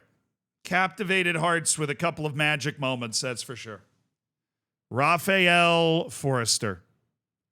He scored like 8 or 9 goals for the club, but 3 or 4 of them were really spectacular. And he led the club well. And, he was, we cannot replace him, We cannot replace him. There's never going to be another player with takes long shots and 14 long shots and such good passing at center back. And that being said, we're going to have to replace him as the vice captain. Somebody's got to replace him as the vice captain. Hey, we got a new uniform sponsorship, $950,000 over the next 2 years. That helps. The new vice captain, I think we might need to wait on that a little bit, but I have to respond. So I'm going to go ahead and make it Tyson right now. Just somebody with that leadership, somebody that's got the respect of the locker room, that's not retiring like Luis Gustavo is later this month, where he officially announces his retirement. But Alexander Pato and Rafael Forrester have both retired.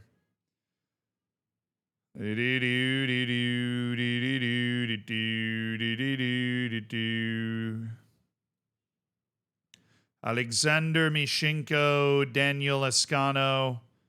These guys are bad. Can't believe we were looking at these guys. All right.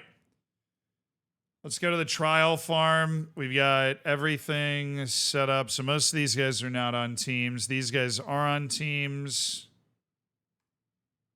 So we're going to go ahead and remove them from the list.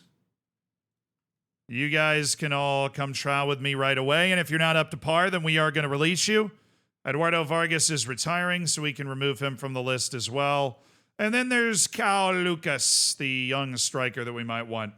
Let's go to key guys, take that off, clear that. Just looking for guys that have popped free here.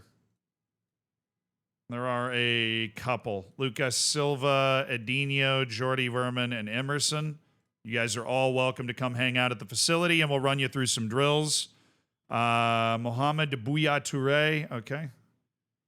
You've rejected my offer. Abel Hernandez. Oh, yeah, you were like really uppity about this last time, too. Well, guess what? I don't really care. I'm unaffected. William Tessio. Bro, really? And what's so special about you, William? These guys are at least somewhere weird on the planet. So they don't want to come all the way over here. Okay, I'm getting snubbed by Emerson here.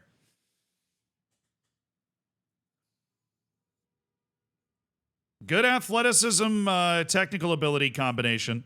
He's got the dual nationality. Definitely think we're going to move him to the key guys section. Talis, Miche, and Galina. Oh, right, he's just the pace guy. Just hanging out in the U.S., bro? You don't want to come over here? Fine. Check if that defender you wanted is available. I actually don't know who you're talking about. Do you remember a name? Because I'm completely erring. I didn't know there was a defender that I was thirsting for. I was getting thirst trapped by. Yeah, I don't think so. Didier Ndong of Gabon. I don't think so. We'll remove these guys from our short list so we don't get baited in again. All right, we're going to go look at player search now. So I got defender left. All right, first, we're going to look for Brazilians that are expired contract. And that brings us to Caprini, who sucks eggs. Yeah. Oh, there he is! Yes! I think the contracts that expired were mostly not Brazilian. So there might be a few guys that are foreign. Jorge Obregon.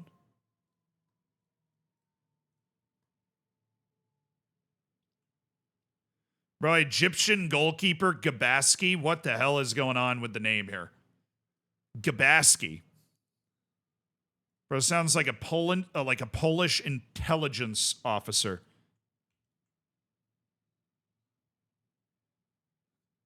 Dude's part of the Penguins from Madagascar. Oh, Joshua Giat! No, I think most of our contract expirations are. Oh, he already accepted, bro. He already accepted. Issa Kalon, I love you. Issa Kalon, I love you. Oh yes, what an excellent career Issa Kalon had, and now he's gone for $2.6 million to Japan, and that will fund our team for basically the entire year on its own. He doesn't leave until January 19th, so he's actually going to be around for a few state league matches, which is funny. But yeah, what a great turn that was. I'm unsubbing.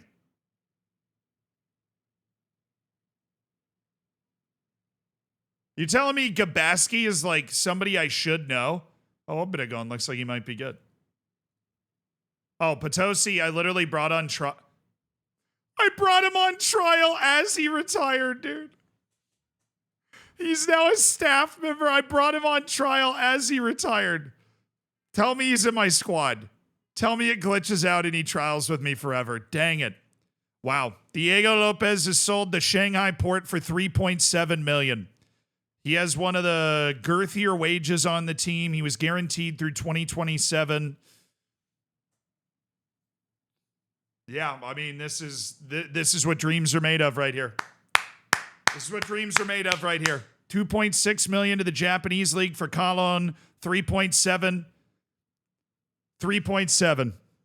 for a 31-year-old who, I mean, he had the sauce. He was one of our key players this season. Good playmaker. I think we can replace him with 3.7 million jangling around in our pocket. And those two sales, they haven't hit our balance yet, but have hit our transfer budget. Those two sales have given us the ability to go after a few guys. And they've also balanced the finances of our club. One more potential big sale would be Gaston Pereiro. Those guys are still at the club for now, but they're agreeing deals to leave. So that's fun. Anybody else drawing interest that maybe I didn't notice? João Ramos. Oh, yeah, we've already set him for release. That's why he's drawing interest. His contract runs out in January of 2026. Who knows who agreed to that? All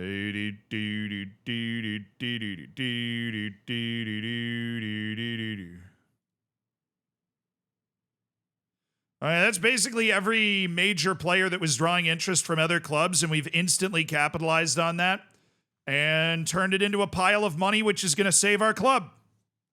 Once again, because we're crashing into debt. We need one more year where our club is propped up by player sales. One more year, dude. One more year where we prop the club up with player sales, and then we have a year in the top division. Hopefully we can get into continental play because, look, the majority of... I can't even look at the table. It makes me so sad. The majority of the league gets into European play. We just have to get into the top 12. It's going to be hard. I mean, this is a bloodbath of a league. The difference between Europe and relegation is 8 points, and it's going to be a sweaty season.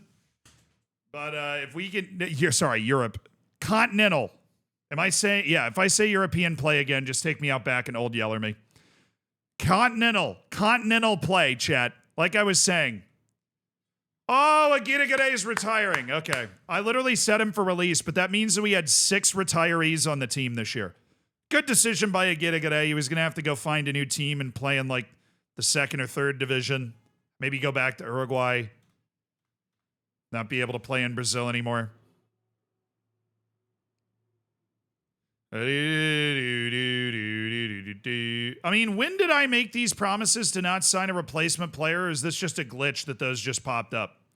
Why do I have promises to my goalkeeper, my left back, and a winger that I'm not going to sign a replacement player for them? How does... What? Where did those just appear from? And the promise lasts the entire transfer window. Where, like, I'm obviously going to make a lot of signings in this window. You know, he's definitely really good, but he's not like an unbelievable world beater.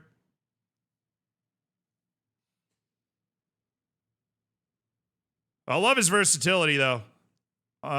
He can play 4 different positions in the different schemes that we have. And he can play him well. He can play him pretty balanced. He is a foreign player, which obviously we don't love, and I'm sure we'd have to compete for his signature. There are other clubs that are definitely interested. So let's just go put in an offer and see if we can sign him. Let's see if we can bring in Brazilian star Ramadan Sobi. My God, that contract. Oh my goodness, the contract.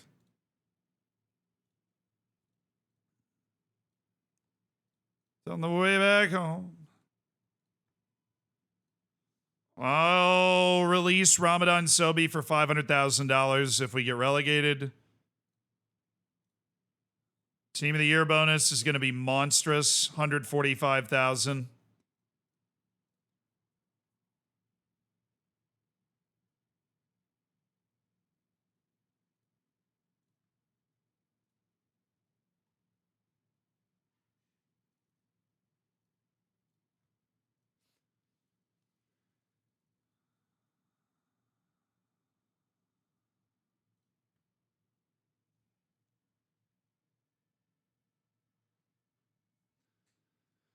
One thing we got to worry about doing that is a little star player named Pity Martinez. Because that man has one little annoying thing in his contract, a little match highest earners clause. So I would love to renegotiate his contract. See if we can't just push it out an extra year. And 20 games, that's totally fine. We're going to give you full license to go anywhere you want domestically for $3 million. Relegation release clause is 0 because you're old. And that should really help us negotiate this contract. Yep. All right. That's same wage extended for a year with a $0 relegation release clause. And that removes his match highest earner clause. So we'll just delay Ramadan Sobhi's contract until we've agreed that.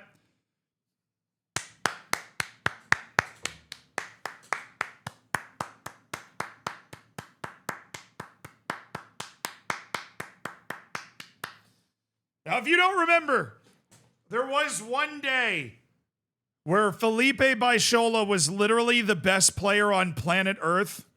And I wonder if I'm able to find that day. Because this dude was a really solid rotational midfielder for us for 2 seasons. He really fell out of the rotation towards the end of the second year, obviously. But there was one day where this guy was like the best player on the planet. And I'm going to see if I can find it. He was objectively the best player on the. I think it was this one. I think it was Ferroviario. I think it was this 2-goal performance against Ferroviario. Oh my goodness. Felipe Baishola had his moment. All you can hope is that you have that one moment where you are literally the best player on the field. And Baishola, I mean, look at that. Look at that shot. Look at that shot. And then 2 minutes later, he did this. 2 minutes later.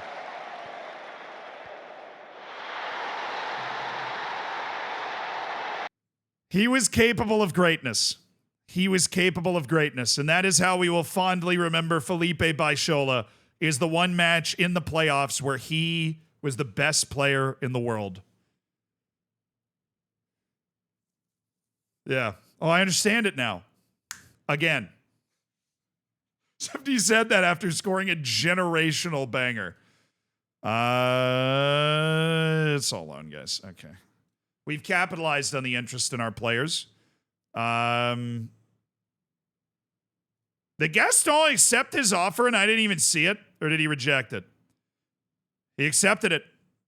Wow, I think we got a little preoccupied with Ramadan Sobhi. How did I miss that?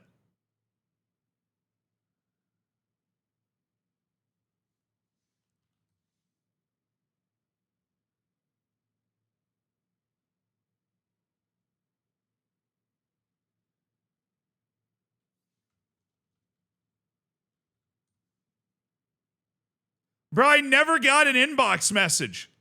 He just accepted the offer. I mean, that's fair. He's going to Tenerife for $2 million. That opens up a foreign player spot for us to go grab another superstar. But great player.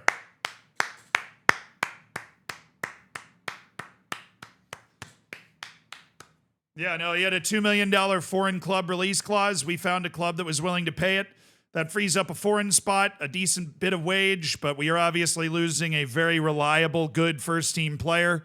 Somebody the fans have come to like, somebody that we signed just for this season, and he produced a magnificent season. He was the fans' player of the year this season. And we're getting $2 million for him to move on to Tenerife. It's the transfer out of the 3 that I'm least happy about, but I think reducing the number of foreign players on our team is a step we definitely need to take so that we can make some big splash signings over the course of the season that are going to be able to help us. I think there's going to be a lot more interest in playing for our club for foreign players now that we're in the top league. It's just much sexier now. Ramadan Sobhi, we already got that offer out for him. Everton Morelli's apparently being linked with me. I liked him before he signed for Chapecoense. I don't like him now that I would have to pay $1 million to sign him. That is a lot less appealing to me.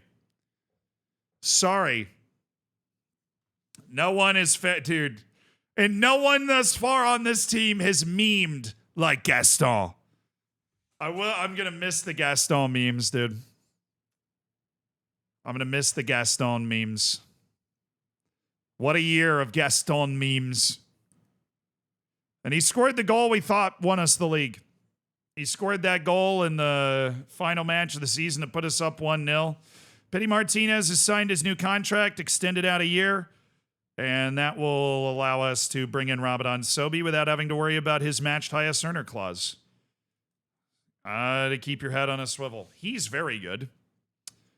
So he's just way better than the goalkeeper that I have right now. 36-year-old Gabaski. Yeah, do I really want to waste the foreign spot on the goalkeeper again? Brazil just not able to produce goalkeepers of any kind. Jordi Verman. He's all right. He's not special. I don't know why he's so hyped up.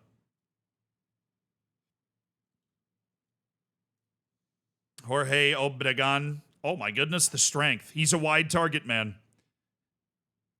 He is a top division level wide target man.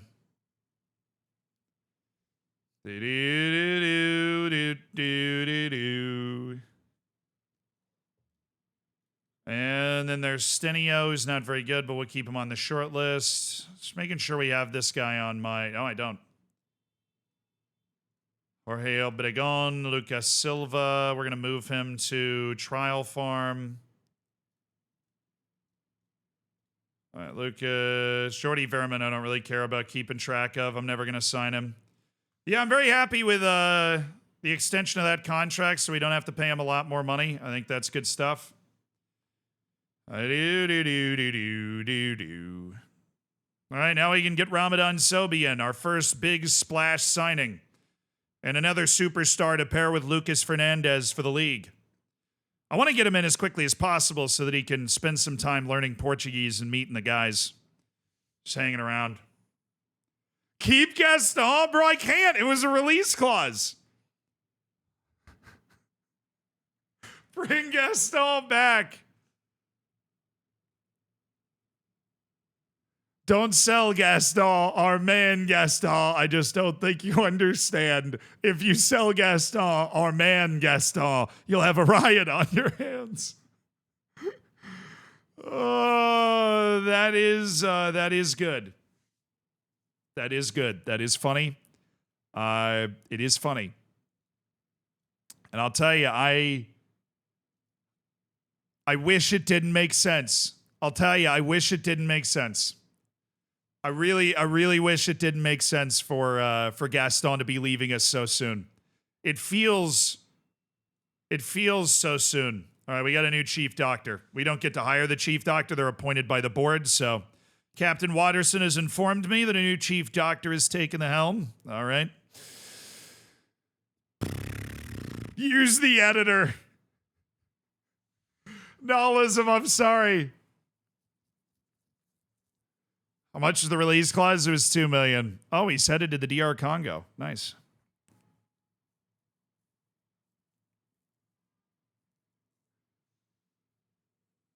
All right, Bruno Lamas. Dude's got some game. He's apparently requested a transfer because of Juventude's relegation.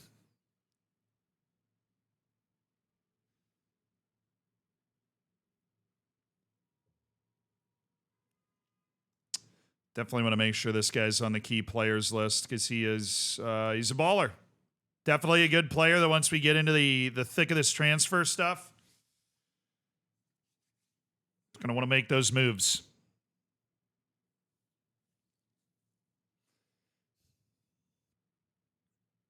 Yeah, I think he's a little too expensive. Esteban Fernandez being released, and people are getting a bit of a jump and offering him contracts. 3 offers from the Argentine League. He's definitely good. He's definitely a good player.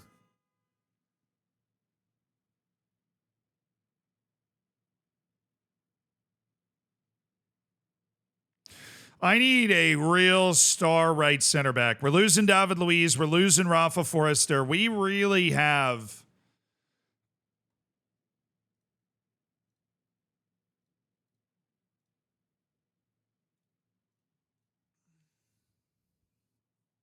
We have Noel Atom and just like nothing. Ramos is already set for release. William Formiga literally can't stay healthy. It's impossible for the guy to stay fit. Lucas Maya did an okay job, but he's certainly somebody that he just lacks top end quality. He's somebody that in the top league, I think is going to be kind of found out. And then there's Felipe Macedo, who I'm thinking we're going to want to move on from. Same with William Formiga. I'll keep Maya. I think he's somebody that can cover us, but we're going to need center backs. We are definitely going to need center backs, and I don't know if there's any good option there right now, so maybe expiring in a month. Any center back that we think could be good. Thiago Santana, who's playing for the Shimizu Pulse.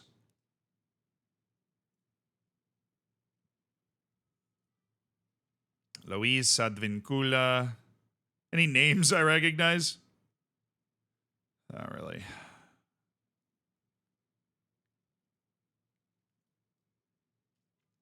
Dude's literally got gray hair. He looks like he put him in an aging app or something.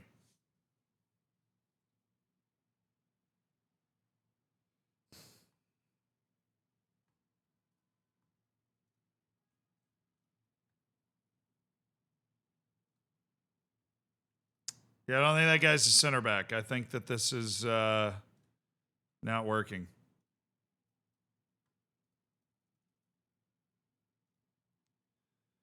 Thank you. Yeah, it's a natural. There's no. We might have to go ahead and buy somebody for the first time.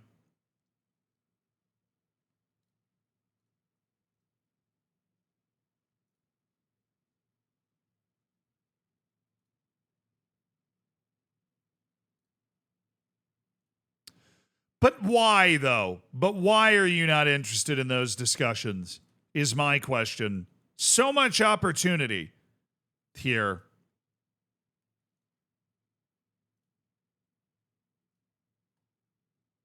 These guys are so old.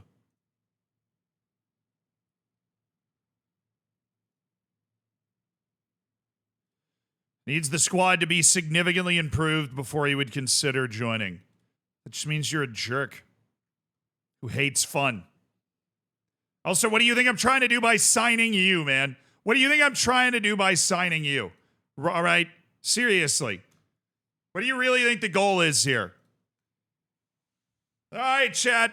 This is a guy with physical ability who's not too old, who's kind of either-footed, who plays very well with a lot of creativity, a versatile playmaking quality player. I introduce you to one of our new stars, our highest paid player, Ramadan Sobi of the Egyptian national team.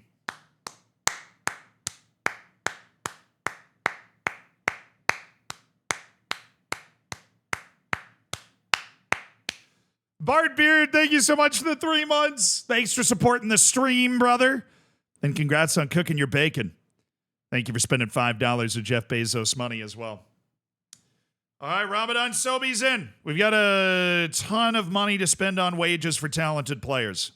And Ramadan Sobi offers us, you know, he can fit into basically any tactical system that we want to play. His either-footedness, his athleticism, his passing, and his playmaking, on the ball. Very, very balanced and in a level of creativity that is required, a level of flair that is required from stars in the Brazilian league. 17 flair, 15 technique. He's got the moves. He's got the sauce. He's going to be able to make things happen. We love that. All right. Don't care.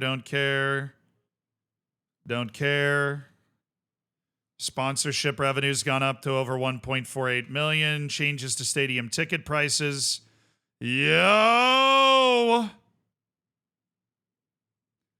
We're charging $6 for a ticket instead of $5.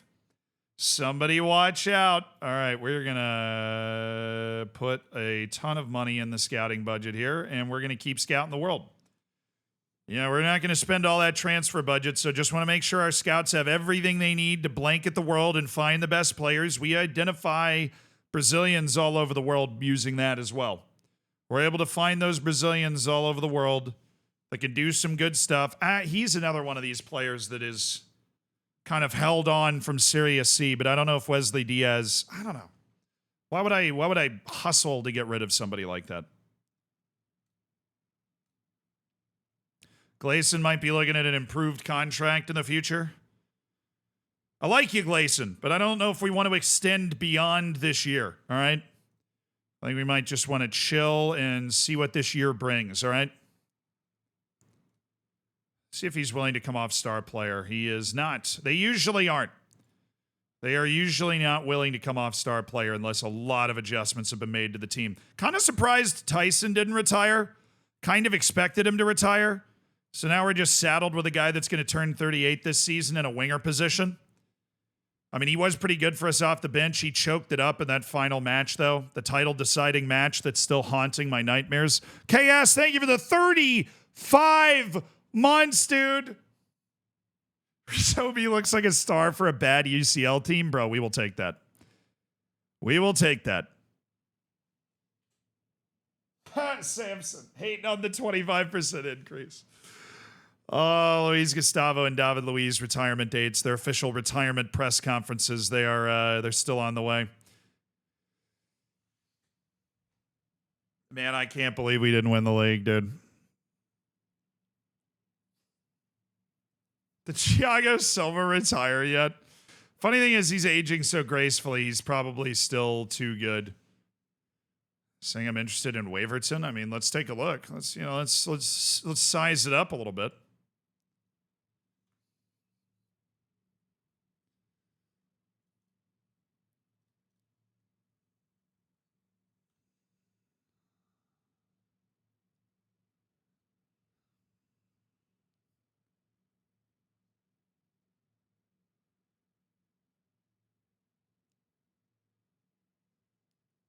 Wow.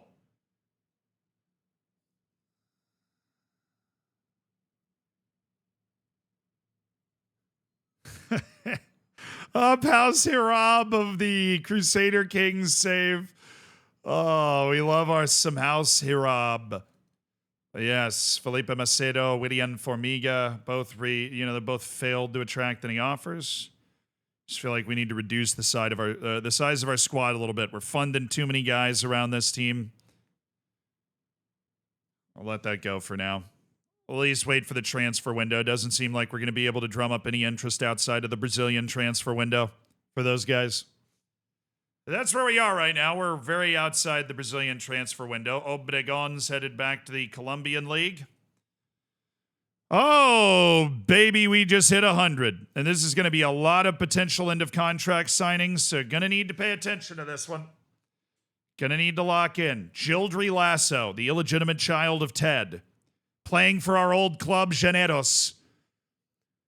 Raymondinho, thank you so much for the 9 months. Sorry, 5 gifted subs.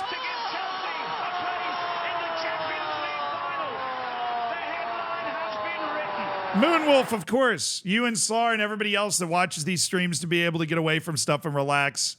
It's an honor that you choose this stream and this community to do that. I can't be more thankful for this having that effect.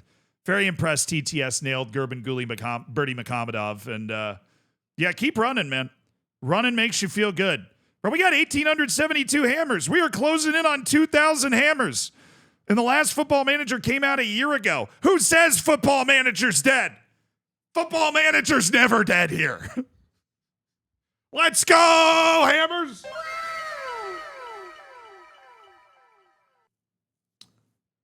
Oh, sevens. Good work. Thank you for the 5 gifted subs, Raymondinho. I appreciate it. FM is dead. Long live FM. Amen. Amen.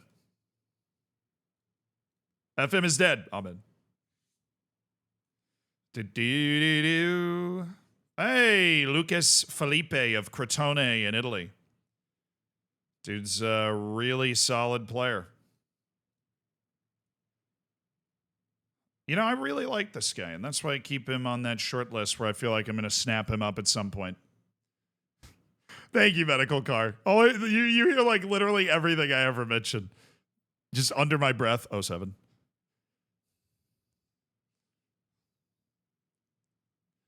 I can't get the option to ask about upgrading facilities. Last asked over a year ago. Is it a bug? Are your finances insecure? Maybe they're just not even providing the option to ask. I feel like that happens sometimes. Also, if your facilities are the best, I'm assuming they're not, but if they're the best, the option's obviously not there. Giovanni. Now, who are you? You are a Brazilian playing for Haole in the Chinese league. Who's got some sauce. Very interesting player. Guy plays everywhere. Plays striker, attacking midfielder. He can play both wings. He can play central midfield, and I don't see a serious drop-off with him playing any of those positions. His contract's about to expire. My question is, how much money does he want right now? I don't want to give him star player. I can give him regular starter. And if we can get this under 300,000 with a low relegation release clause, then I'd be really happy. Because I think he's definitely somebody that can come in, breathe in some domestic life into the front part of our team. In some ways, a replacement for Gaston Pereiro in his ability to play 3 different positions in our scheme. Get a very versatile team. Yeah,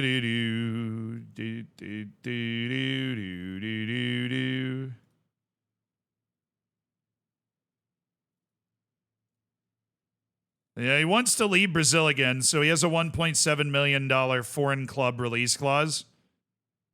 Okay with that. No sell-on fee percentage. And 234. Okay, that was a little bit of a tough negotiation. I'm going to go 273, $0, and I'll put this at 2 and drop this to 1.5. All right, I figured. We're going to have to wait. He's still on a Chinese club right now. We're going to have to wait. And once he leaves that Chinese club, I imagine his wage demands will become a little more realistic, don't you think? What's happening?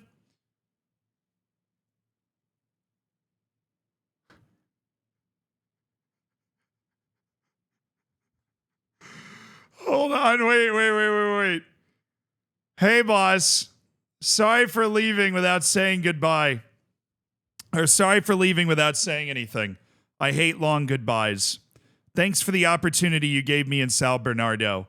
And to chat, I'm sure we'll see each other again, maybe as a staff member. Because no one is like Gaston! That is from the Gaston Pereiro.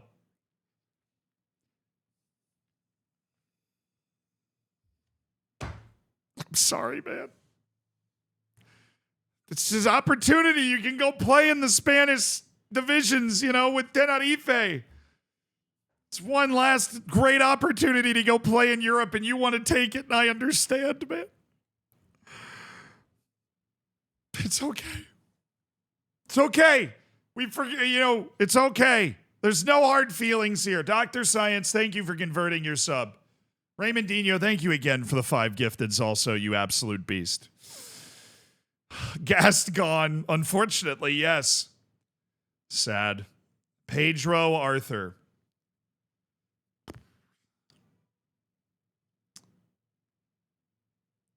Ceasefall for now. No, I mean, we saw it, the release clause. We felt it was a good deal, and we felt it was time.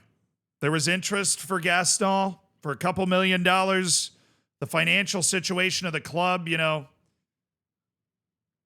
think we just got our end of season amount of money, but we're about to get a lot more. Because none of the 3 transfers have gone through yet. We still have Lopez, Pereiro, and Issa Colon that are all leaving. 3 guys that were an important part of the story of this club this season. And we appreciated all of them in their own way, but Gaston was the player, was the fans' player of the season. He played the most matches of all 3. And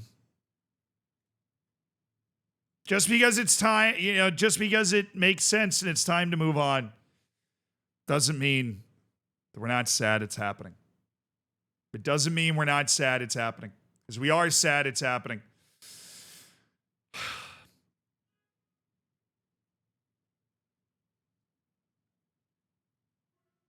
Fans player of the millennium. Nobody scores like Gaston. No one heads like Gaston. Exclamation point, Gaston.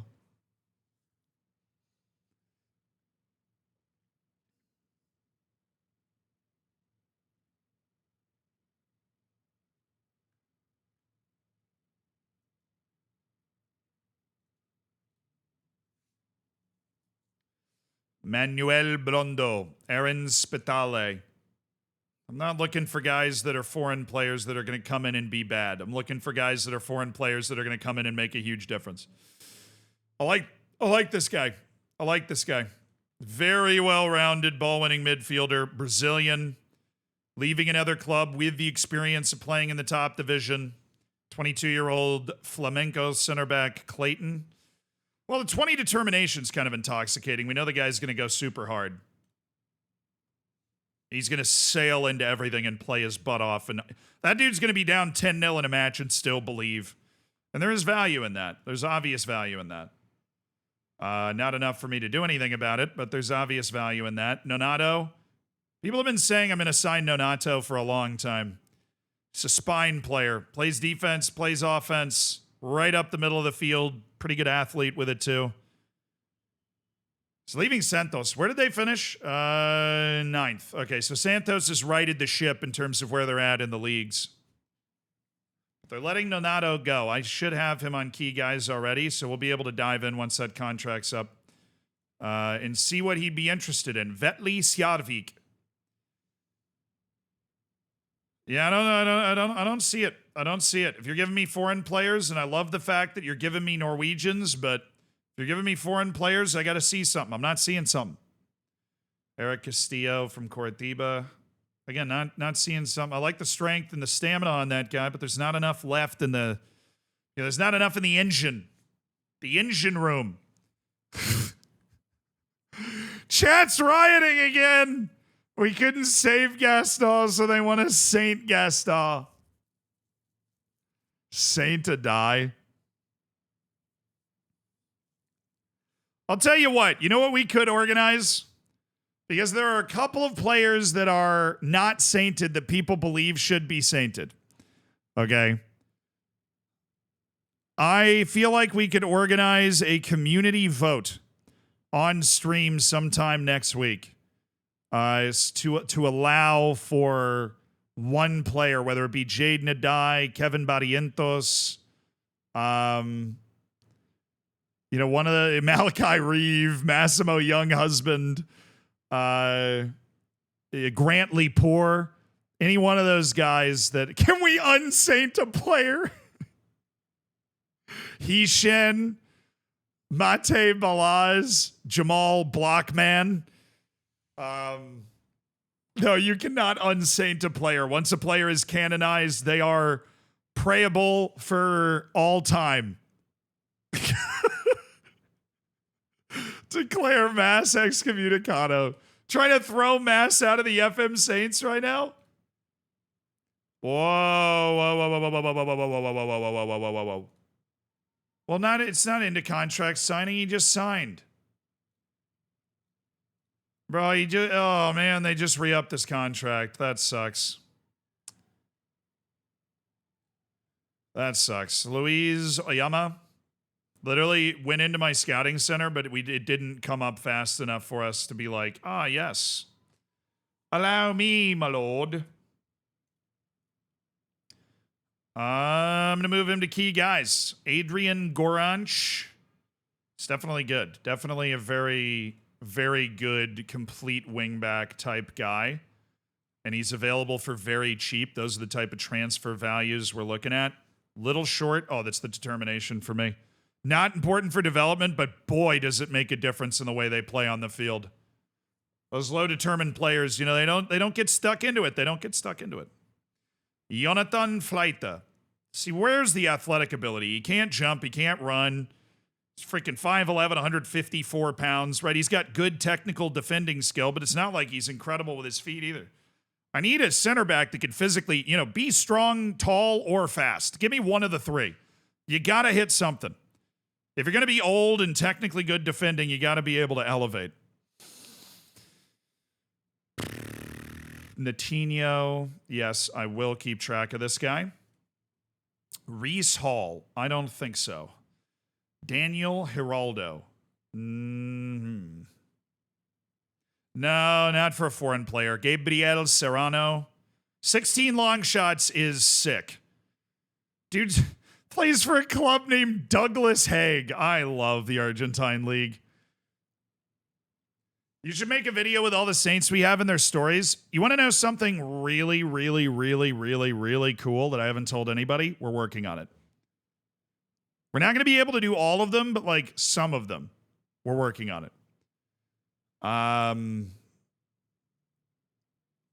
There's somebody who is working on it as a passion project, not one of the editors that's really a part of the team, but somebody that came to me and said they'd be able to do it because they thought it was a cool idea, and we've been working on it.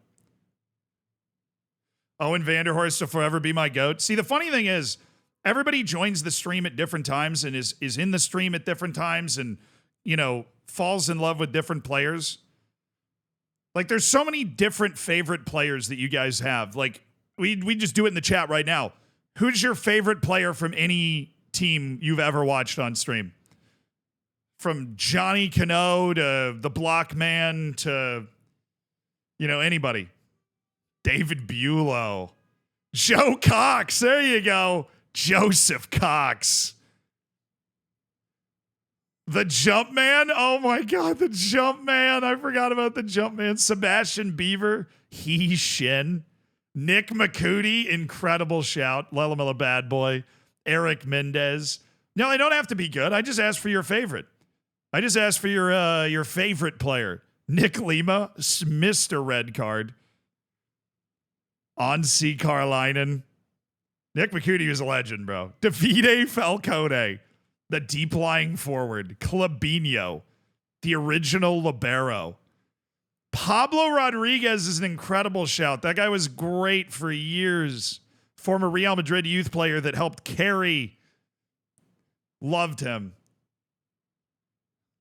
Portilla Chips. Dominic Kish, Big Dom Kish. God's Power Tower. Oh, baby. Thiago Noose. Oh, what a wonderful blast down memory lane here. Luke Edwards, stop. Buizen Philander. Yeah, it was Philander. What a striker he was. What a striker he was. No love for the Bulgarian striker. He wasn't Bulgarian, he was Belarusian. Ilya Shkurin's Belarusian, dude. But yes, Ilya Shkurin. Buzz Lightyear. Ilya Shkurin. DJ Campton Sturridge. Wow. Early Taunton Town right there. Early Taunton Town. Moises Diniz, the Libyan goalkeeper. There you go. The Mullet Bullet Tom Smith. That's really early Taunton Town. Kasper Gongstead, dude, that's like the best goalkeeper I've ever signed. That guy was on. We signed him at 20 from the Danish league, and he just started a full Premier League season right after that. Ilya Shkurin was a god, and just having a Belarusian in the South African league is just so...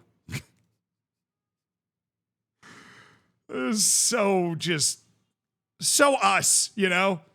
It's just so us to have a Belarusian striker in the South African league who ends up being a saint because he wins 9 trophies in 2 years and scores a bucket of goals.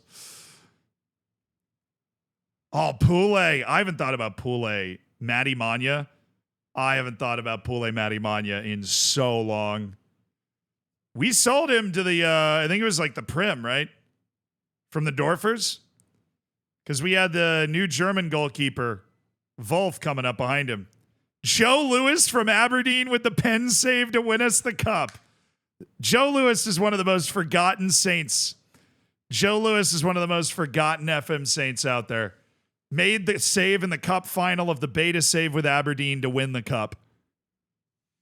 Was Pule Matty Manya OFC? Oh, God. Am I getting to the point where it's blurring together? Who was the other French goalkeeper then? Because we had a different French goalkeeper in the Dorfers then.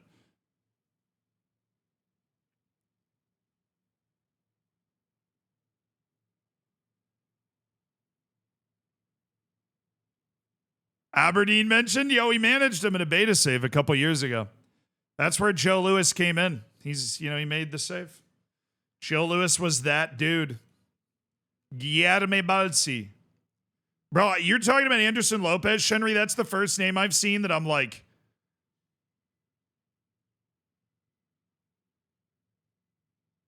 What team was Anderson Lopez on? Oh, Burak Insha.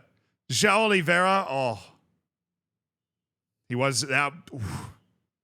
João Oliveira was the original target man. That guy ate people. Thomas Isgren. I love Thomas Isgren.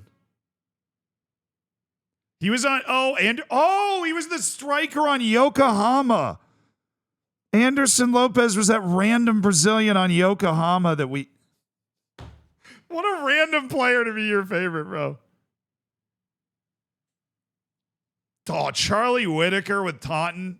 Former Taunton captain right there. What a player. Charlie Whitaker. Rafa Riqueiro scored that goal to beat Manchester United in the Europa League final. Walter Mabasso. Oh, that dude was a captain. Great shout. Maxime Rodier is an amazing shout. That guy was special. We found him in the reserves, and he turned into a French national team player. That was I've never really had an experience like I had with Maxime Rodier. That guy just was there on the team when we got there in the reserves, and we're like, we'll bring him up for a match, and then he just exploded. Alejandro Daher, yes, the left back with all the talent in the world that would consistently get worse. Don't miss that. I don't miss that. The one thing I remember about Alejandro Daher is that every time I looked at his attributes, I thought he was great, and he was always getting worse. He never got better. He was the perfect example of the player that I needed to make the video about why your player is getting worse earlier. Because Alejandro Daher was just getting worse. It was all he was doing. It was his favorite hobby, was unimproving. Man, there's so many mid players that we're running into right now. It's hard to, it takes a lot of wattage upstairs to figure out the ones that this guy could play a role for us. And, if we don't sign this guy or this guy, then maybe we would want to bring Paulo Baia in, to help back up the wing spots. I don't think we're in that position right now, though. Not with Paulo Baia.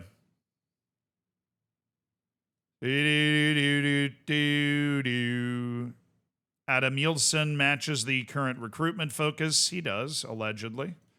Keep an eye on him. Christian Yildiz. He was another one. Dorfer's Youth Academy was never supposed to be anything special and then somehow just kept making the team. Bongakule Shabalala, best name we've ever had on a goalkeeper. I'm sorry. Bongakule Shabalala is the best name we've had on a goalkeeper. Armando Pereira's. It's still in my mind, Jimmy Roach. The Irish, false nine guy. What a weird player he was. Dude, Armando Pereira is still just the archetype of inside forward off the right in my brain. He's just the archetype of inside forward. He was such an inside forward.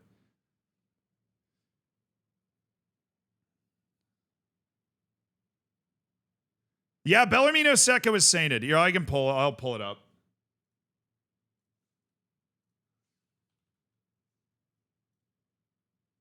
These are all of the Saints. Huang Shuran, Erling Haaland, Jadon Sancho, Wilker Fariñez, Emmanuel Buxo, Ali Shahid, Juan Chavera, who's the only opponent that's ever been sainted, Johnny Cano, Joe Lewis, Eric Mendez, Moises Diniz, Joao Pinto, Johan Kernan, and Ansi Karlainen from Oriental Dragon. And then Ja Silva, obviously. He was the guy that we signed at 16 that became just Mr. ODFC. Owen Vanderhorst, the only one for Floridsdorfer. Taunton got 6. Nick McCooty, Dom Kiss, Mateo Mas, Rafa Riqueiro, David Bulow, Heiko Reinhardt. Then Lelamela Bad Boy, Ilya Shkurin, Jorel Hato, Casper Gongstead, and Bellarmino Secca.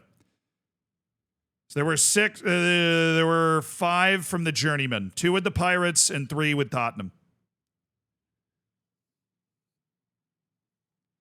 Yeah, Jorel Hato, dude, he scored those 2 goals to literally win us a cup. We spent $116 million on him, and he still got sainted. That's how good he was. Why do we have an opponent as a saint? Because he made a quadruple save that angered me so much I sainted him. was like 3 years ago. He made a quadruple save against us, and I was so mad that we just sainted him because it was clear that he was, in that moment, he was God. And so we added him because why would you not want to pray to that guy for Football Manager success? So anytime you need help, any of these people, they have been sainted, they're canonized, and they can be prayed to ask for help in Football Manager. You usually try to pray to the ones that are most related to what you're doing. So, you know, if you need your goalkeeper to be amazing, Juan Chavera is not a bad guy to pray to. You remember Jason Cerna? That dude was silky. That technique and touch and like passing he had. You know, he's also the guy that started skipping training. Jason Cerna, I made a whole YouTube video about because he was the first time I'd had somebody miss training consistently because they were clubbing. That was Jason Cerna. That was Jason Cerna. So we didn't end on the best of terms with Jason Cerna, but boy, he was a good player when we had him. As an Aberdeen fan, I've been praying to Joe Louis all season, and it's been working. Fair enough.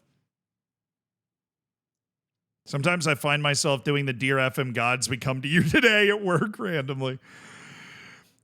HR is going to be like, what? You're going to be like, you wouldn't get it. You wouldn't get it. Wait, was it some... They were both on the same team. It was the two Colombian midfielders. Hector Helman Zapata and Jason Cerna. Oh, goodness. It might have been... Because there were two Colombian midfielders on that team.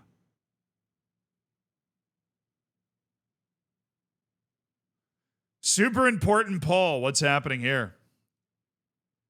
Who should have been sainted? He, Shiniesta, Shin, Nick, Red Card Lima, Max, Rubbish Hervé, Gaston Pereira. No one else, just remove Mass. That's not the official vote, but it is interesting to see where everybody goes. Hector Elman Zapata was the clubbing Colombian. So we had a responsible Colombian and a clubbing Colombian. You hate to see it, you know? Such division between two guys of the same nation. Yeah, that was the year when Colombians were stupid. There was one year where Colombia was producing unbelievable players. There was a couple years where they were good, and then there was one year where I swear I had 4 or 5 Colombians the whole time. They were unreal. I was so for it. Is this guy better than Pooley? Pooley is okay, but it's not like he's amazing. He was kind of signed because we lost Hassan halfway through the year. No, I mean, it's kind of a... I think Luan Pooley's a little better, but it's clear that this guy's not, you know, I'm not moving him in. I'm moving him to trial farm. I'm not putting him in key guys. I don't want him distracting my eyes from looking at actual good players. I don't like this guy. Ed Carlos... already on my short list. Paulo Villaduz, 10 pace, bro. You're a winger who's 20 years old with 10 pace. You got to have a lot of quality for me to overlook that, and you should have 14 to 15 pace, but you just don't, so I'm going to forget about you. Nazareno Funes. You're fun. Very classic striker. You don't have any interest in me, though, so I don't really care. Kellyan Gasum. Oh, he's kind of a center back. He's only 5'9". I mean, his contract's not up for a year. It's whatever. Kevin Doucouré of Ivory Coast. And I'm just not feeling it. I'm not feeling enough that I want to use a foreign player spot on bringing you in. I'm not feeling it. It looks like you tried to spell Wallace, but you fell asleep halfway through. What is this guy? Get off my screen. Augustine Maidana. I thought I was 19 Flair for a second, and I'm like, this guy's going to do something absolutely nuts every single match. Interesting player. He's got a couple offers. BK Hecken. We're not going to be able to compete with that. Gustavo Simoes. We might be able to have a conversation. If you had 16 jumping range instead of natural fitness, we'd be having a really serious conversation. But I'm at least going to add you to the short list here. Mass is still in travesty. I am still surprised at how many people believe Mateo Mass is not saint-worthy. That dude was the man for Taunton. He's one of the catalysts. He made so many big plays. He just was, you know, he was very fashionable to hate, right? He was always very fashionable to hate. He was.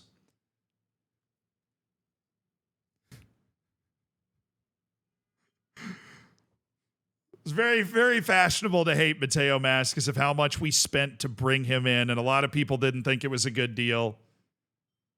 You know, it's just fashionable. That's what it is. Just fashionable. Mas was more of a fraud than Fonseca. Well, that's a bold statement. Chester, thank you for the 52 months. Oh, last sub before. Oh, exciting.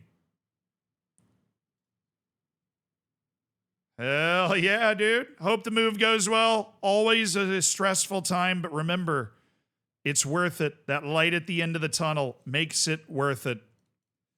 You're moving to that new place. How awesome has this new place been since we moved here? This stream room and everything. Been fantastic. Couldn't be happier with the way it's all come together. Francisco Ilaragi.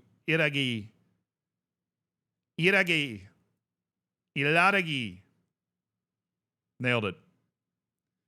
Only took 5 tries. Towering goalkeeper. Well, he is 6'7".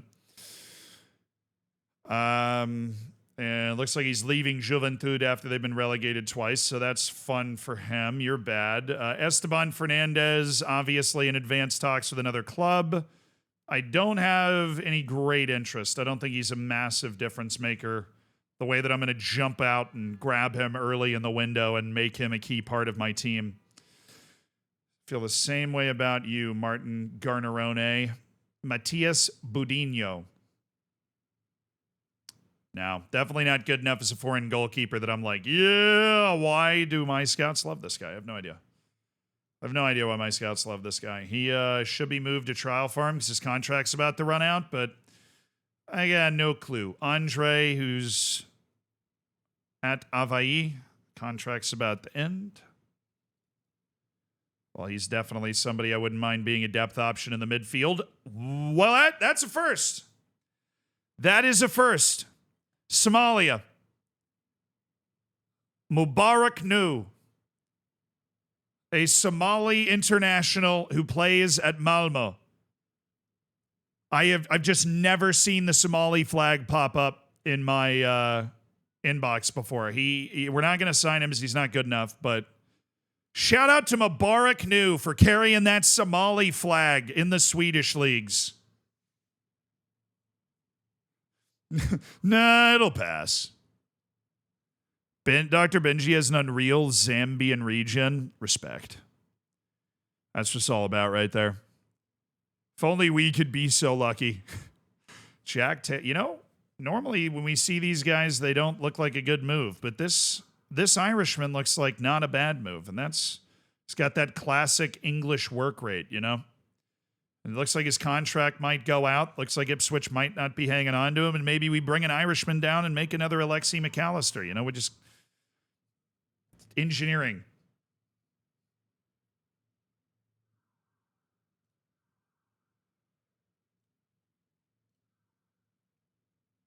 Zakaria Elwardi, no. Brian Rivero, we've known about him for a while.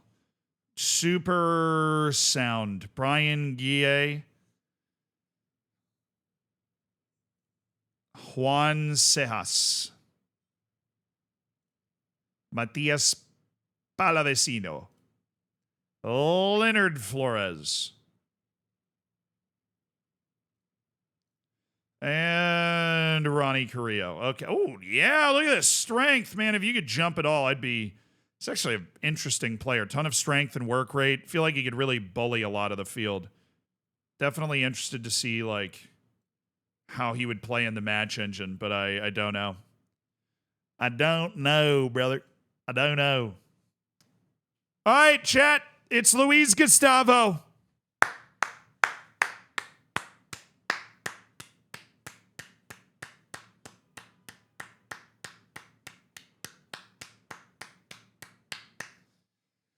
$19 months, bro. Zerios, I appreciate it.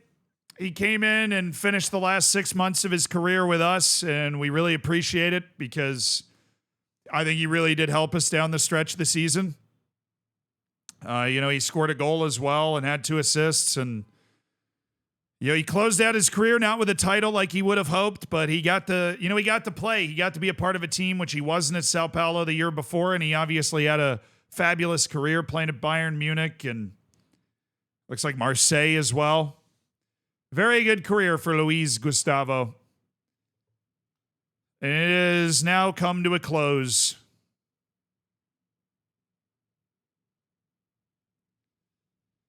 There's one more big, sad one that's going to hit in a day, though. A guy that was with us for the entire season, that gave us everything. His last year. One of the great players that is just remembered for his uniqueness and his skill set. And that would be the one, the only, David Luiz. His age 38 season, he gave the São Bernardo, and it was nearly enough to help us win the Brazilian second division. We can be more thankful for him agreeing to be a part of this project.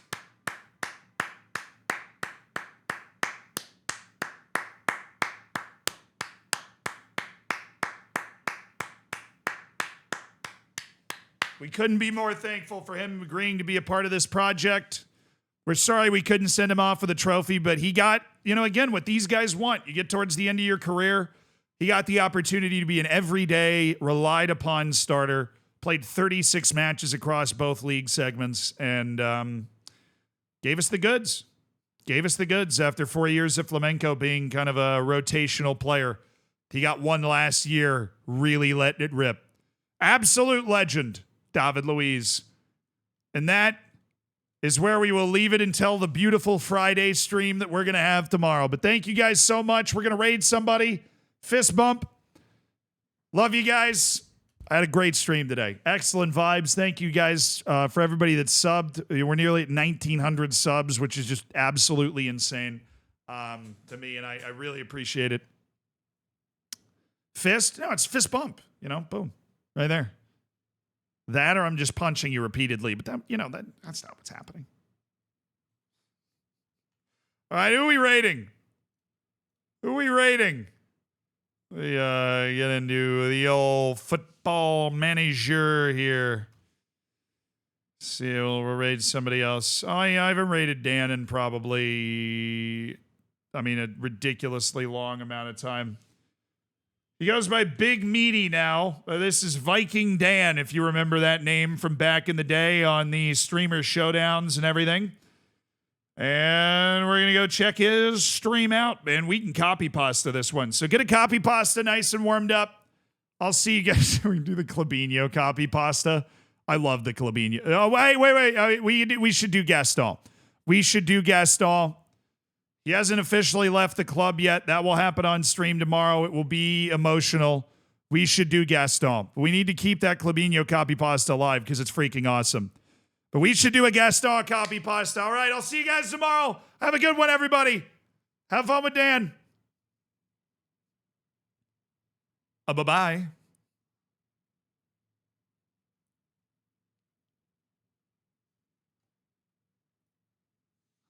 All right, guys. Word of the day. And it is tenacious. Pretty easy one. Tenacious. Tenacious. Tenacious. Something described as tenacious cannot easily be stopped or pulled apart. In other words, it is firm or strong. Tenacious can also describe something such as a myth that continues or persists for a long time, or someone who is determined to do something. Caleb was surprised by the crab's tenacious grip. Once Linda has decided on a course of action, she can be very tenacious when it comes to seeing it through. Shout out to Linda, I guess. All right, see you guys at the end of another stream for another word of the day.